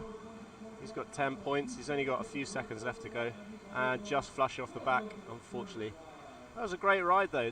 It looks like unconfirmed score there of 15 points, which would sit him nicely in second place as we start off this final. Yeah, I think the tactic we're seeing a few of these paddlers going with is do that first run, get some points on the board, and then maybe look to go bigger and bigger as we progress through this final. It's always a good tactic. Because, of course, they've got 3 rides and best one counts, so they can afford to throw it down right at the start. Okay, we've got Zachary Zwanenberg dropping in for Canada, making that little micro eddy again. He loves dropping in from that side. It's the only paddler I've seen doing it. Cruising across the shoulder and into the main part of the wave, looking for a roundhouse maybe, and unfortunately catching an edge. Yeah, these OC1 boats have quite harsh edges, so the second you catch it, unfortunately you are just gone and out of the feature. So that's a 0 point ride there for Zach, but like we said, these guys get 3 rides and it is only their best one counting. So that's a throwaway ride there for Zach as we look up to a 2-time world champion, Jordan Poffenberg. Here we go, dropping into the wave, coming down the shoulder, lovely blunt at the start. It looked like he was going for a blunt McNasty there. That was incredible. Unfortunately, caught a bit of an edge and it carried him off, but really good effort. I think we're going to see big things from Jordan on his next ride. Yeah, I think Jordan is definitely going to be one of the paddlers who are going to be pushing the scores as high as possible, trying to outscore all of his teammates and get a 3rd world champion title in this discipline. But the biggest competitor potentially is this young paddler Landon Miller. Yeah, he's an incredible C1 paddler, really topped out the board with Dane yesterday. Going straight for a Pan Am. Not sure whether that would have scored or not, but it was really impressive. Looking for a spin, unfortunately coming off the wave. But the score's coming in. There was an unofficial score there of 73.33, so maybe 2 judges gave it. Yeah, so at this event there are 3 judges, and you get the average score across the 3 to make things as fair as possible. So that is why you'll see these decimal points coming in. Yeah, and the moves we tend to see from these guys usually are things like flat spins, which is a 360-degree rotation. We also see shove-its, which has the longest description in the rule book, but has the lowest score, which I think is an interesting pub quiz fact for you there. That's only 5 points, but it's well worth doing. And if you can link it to a spin, then you might get a little extra bonus. Yeah, we are still waiting on Landon. There we go, 73.33. So it looks like 2 judges scored him that amazing Pan Am attempt right off the bat. That slips him straight into first place as well, with Tom Dole second and Jordan currently sitting in joint third with Philip Joseph. Here we go with Tom Dole coming down for his second ride of the event. Currently sat in the silver medal position, looking to increase it up to gold, kicking things off nice and quickly with a spin in that back surf, just bringing it around steadily for another flat spin as he looks to go for a back Pan Am. Just unfortunately not quite managing to hold it in the feature, so probably not going to score the points. Each of these tricks has to land and stay within the wave to score some points. I tell you what, I did think there might be two different tactics here. It's the go easy and score a few points and build it up, or it's just a go big or go home. And I really like it when they go for the latter. Just throw down. It's definitely impressive when they make it. Training Tom Dole's second score there was 20 points, so he's not going to improve on his first run, but he is still sat in that silver medal position. As we just give Philip Joseph just a minute there to get himself into his boat. You'll see most of these OC1 paddlers as well will use some sort of lap strap to hold them in the boat so they can put all their effort into rotating it whilst full and not just come flying out of it. I mean, there's got to be huge forces that are going through the boat and the body when you're paddling one of those with those straps strapping you in. Because as we said in the heats, it's 45 kilos worth of water once it's all flooded in there. And you imagine that's like having a child sat in your boat at the same time weighing you down. It's crazy. So we've seen a few people switching paddle blades as they cruise out of the eddy. Now, Ibo, you're a C1 paddler. Do you have a view on that? Are you a purist? Because I know some people are purists on keeping it in the same side. I'm definitely a purist. If you pick a side to paddle on, you should really stay on that side. Commit to it. Just like we see Philip here. He's in my good books. Yeah, you know he's a world champ when he's sticking to one side. Look, that's a great cross bow. Dropping into the wave. What are we going to see from him? Great blunt, maybe roundhouse into a back blunt. Looks like he's spinning it around, looked like he was going for a clean back blunt then. Pretty cool, spinning it around, really racking up those points. So the current leader is 73.33, as you can see on your screen, so he's got a little bit more to do.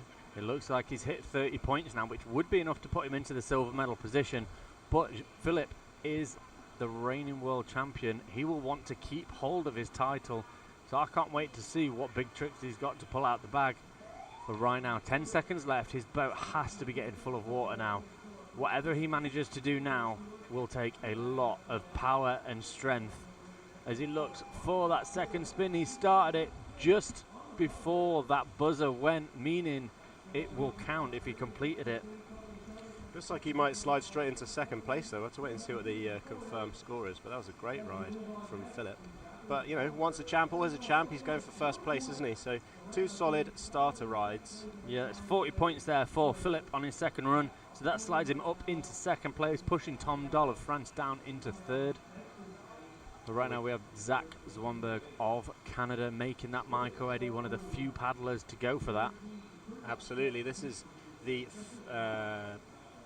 this is his second ride going in, so he's still got this ride and another one to throw down. Looks like he's getting set up. Lovely air blunt off the left side there.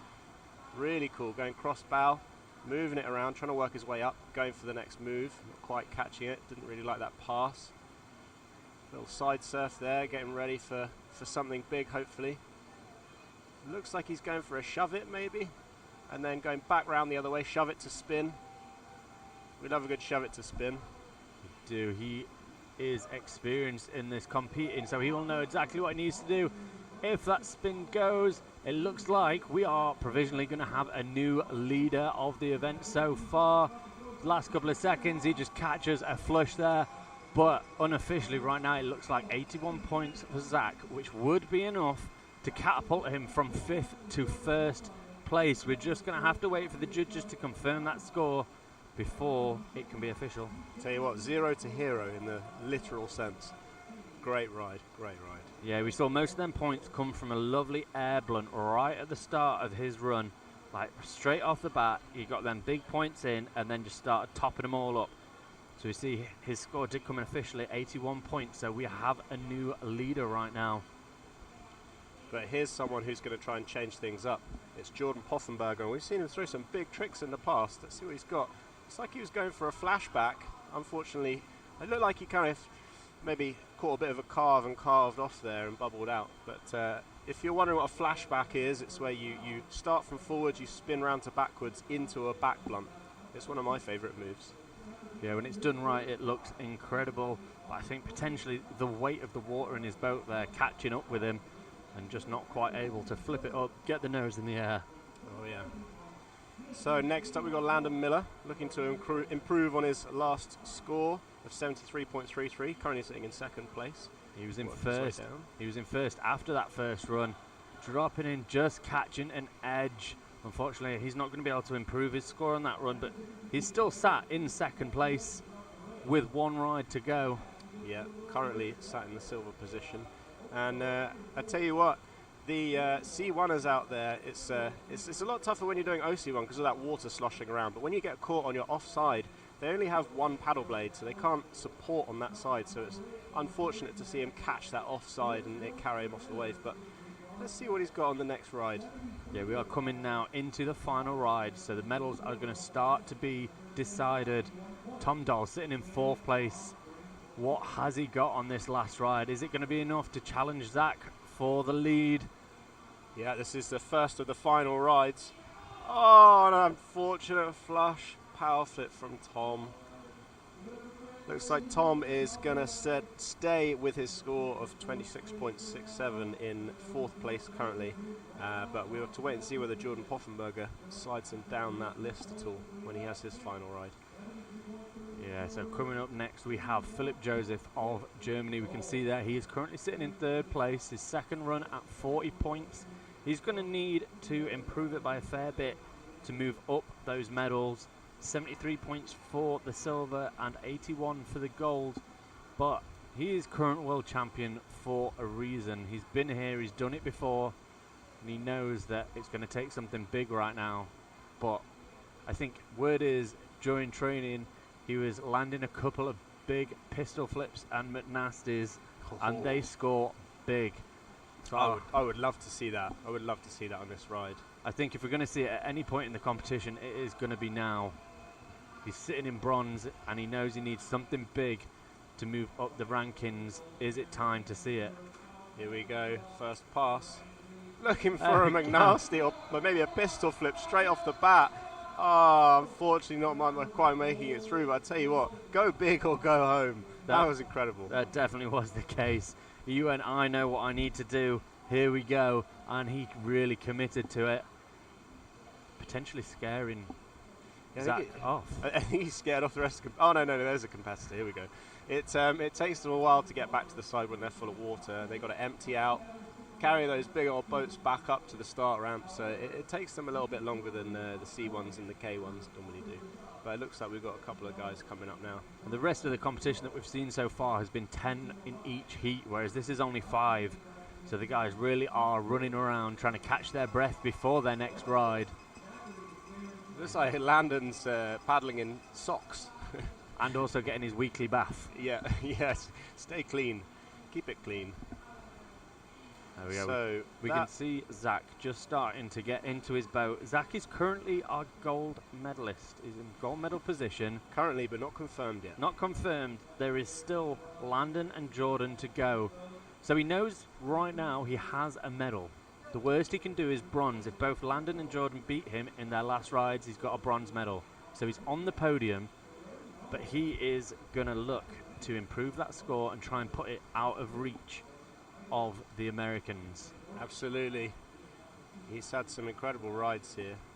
The last ride was really great. 81.67 points, and here we go. He's dropping in for his final ride.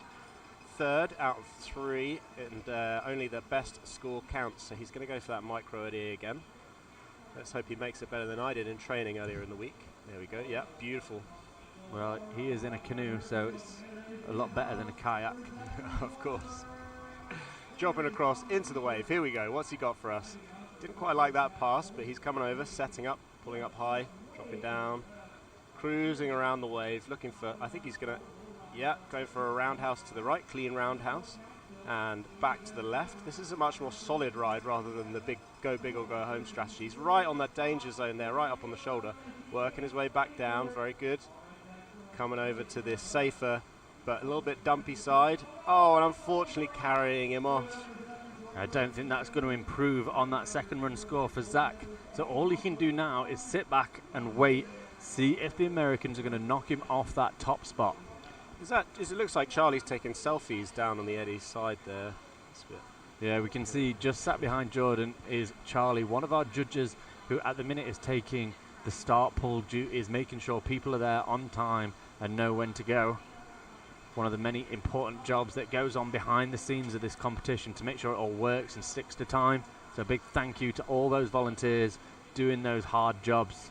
Absolutely, they've been working really hard this week and most of last week as well, to be honest. All right, Jordan dropping in. He's currently sat in 5th place. He is going to want to move his way up onto that podium and come away from a Home World Championships with at least one medal. Yeah, he's a previous gold medalist at Worlds before. He's an incredible C1 paddler as well. Here we go, going for big. Maybe getting a clean roundhouse to the right, backing it up. I wonder whether he's going to go for that pistol flip again. We can see his score on the bottom right of our screen just slowly ticking up. He knows that it's a 40-point score to get into our medals, and he's sitting at 38.3 right now. What else can he pull out the bag in the last few seconds? Oh, just spinning off the wave there. Unfortunately, catching that surface right shoulder, which it really folds in on you, and it can catch you off guard if you're not careful. Yeah, so it looks like Jordan's score is going to stay is going to improve, but not quite enough to make the podium. It looks like it's a 38.33, so we know who our medalists are. Zach from Canada, worst he can do is a silver. We've got Landon Miller, our final paddler to go, and Philip Joseph from Germany in the bronze spot. All we now need to work out is who is first and who is second. Can Landon Miller, the decked canoe world champion, add an open canoe world champion title to his belt, or has Zach done enough with that big air blunt to secure the title? Working his way down into the wave, looking for a big Pan Am to start off his ride. Big clean Pan Am maybe. And then a back blunt as well. This is incredible. Here we go. Spinning it around, switching it up. Looks like he's going to line up for something else. He's already pleased with his ride. I think he already knows he's going to be in the goal position. Oh, unfortunately catching an edge there, but he's stoked and the crowd is going wild.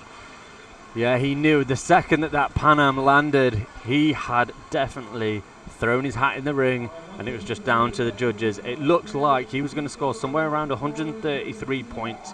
Just waiting for that to come in official. Yeah, if that comes in official, that'll slip him straight into first place with a healthy lead as well. So just waiting for that score to come in. That's the end of his 45 seconds. He doesn't need a whole 45 seconds. He just throws it straight down. Oh, and it looks like we've got his final confirmed score as 133.33, which puts him straight into first place. So we've got our gold medalist. Second place, Zachary Zwanenberg with 81.67. And in third and bronze position, Philip Joseph with 40 points. So congratulations to those guys. Yeah, it looked like a really good final to be part of. We definitely saw that go big or go home tactic from Landon Miller from the get-go. Didn't quite pay off until his final ride. Zach Swanberg, our silver medalist, he was sort of methodical, ticking off the points on that second run. He got a nice blunt and then just started ticking points off to add up his total. And then Philip Joseph, he really went big on that last run. He was looking for the blunt McNasty, which would have shot him into first place. Unfortunately not paying off, but he still did enough to take home a bronze medal from the World Championships. Yeah, absolutely incredible performances from these guys. It was nice to see people going for Pan Ams and going for pistol flips. I mean, there's a lot of the senior men who aren't doing pistol flips in their K1 boats. So it's pretty astonishing to see these guys trying to go for those in the OC1 full of water. I don't know if I couldn't do that. I don't think I could either. I've tried OC1 once. It was terrifying. Oh, hi, Mum. Never again. Look at us, we're on TV. Anyway, it looks like it might be time for us to sign out. The medal ceremony is going to be coming up next for those for our new champions. But thanks very much for joining us, and have a great evening. Hopefully we'll see you back in the morning. Yeah, we'll see you paddling soon, and I'm sure you'll hear me back on here pretty soon. So we'll see everybody in a bit.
Testing 1, 2 to the stream.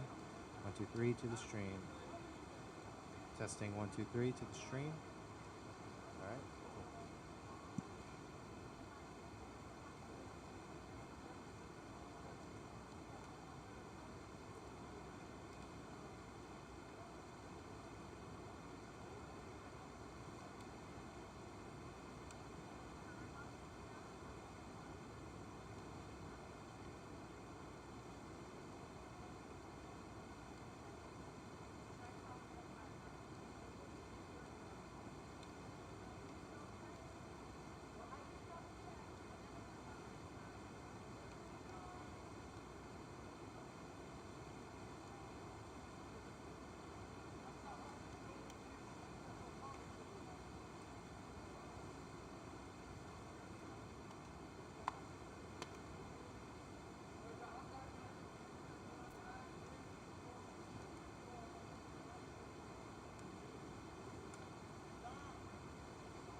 Ladies and gentlemen, the medal ceremony of the 2023 ICF Freestyle World Championship OC1 event will begin.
Ladies and gentlemen, we present the medalists for the OC1 event.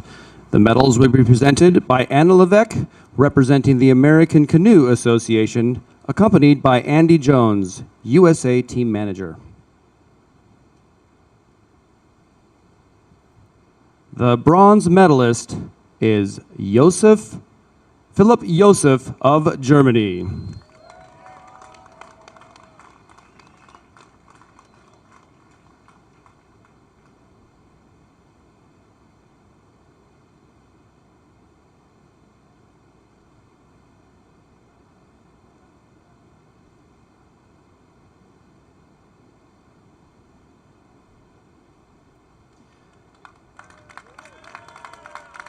The silver medalist is Zachary Zwanenberg from Canada.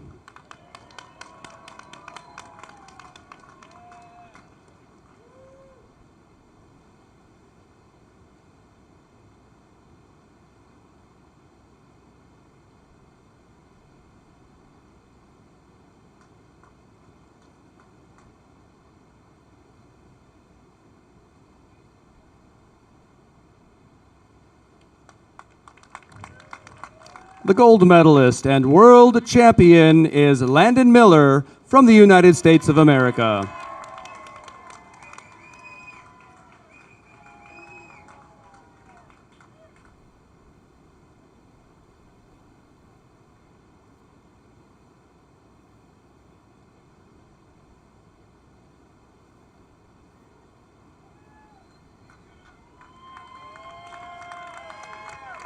Please rise for the national anthem of the United States of America.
Ladies and gentlemen, please show recognition for the 2023 ICF World Championships OC1 medalists.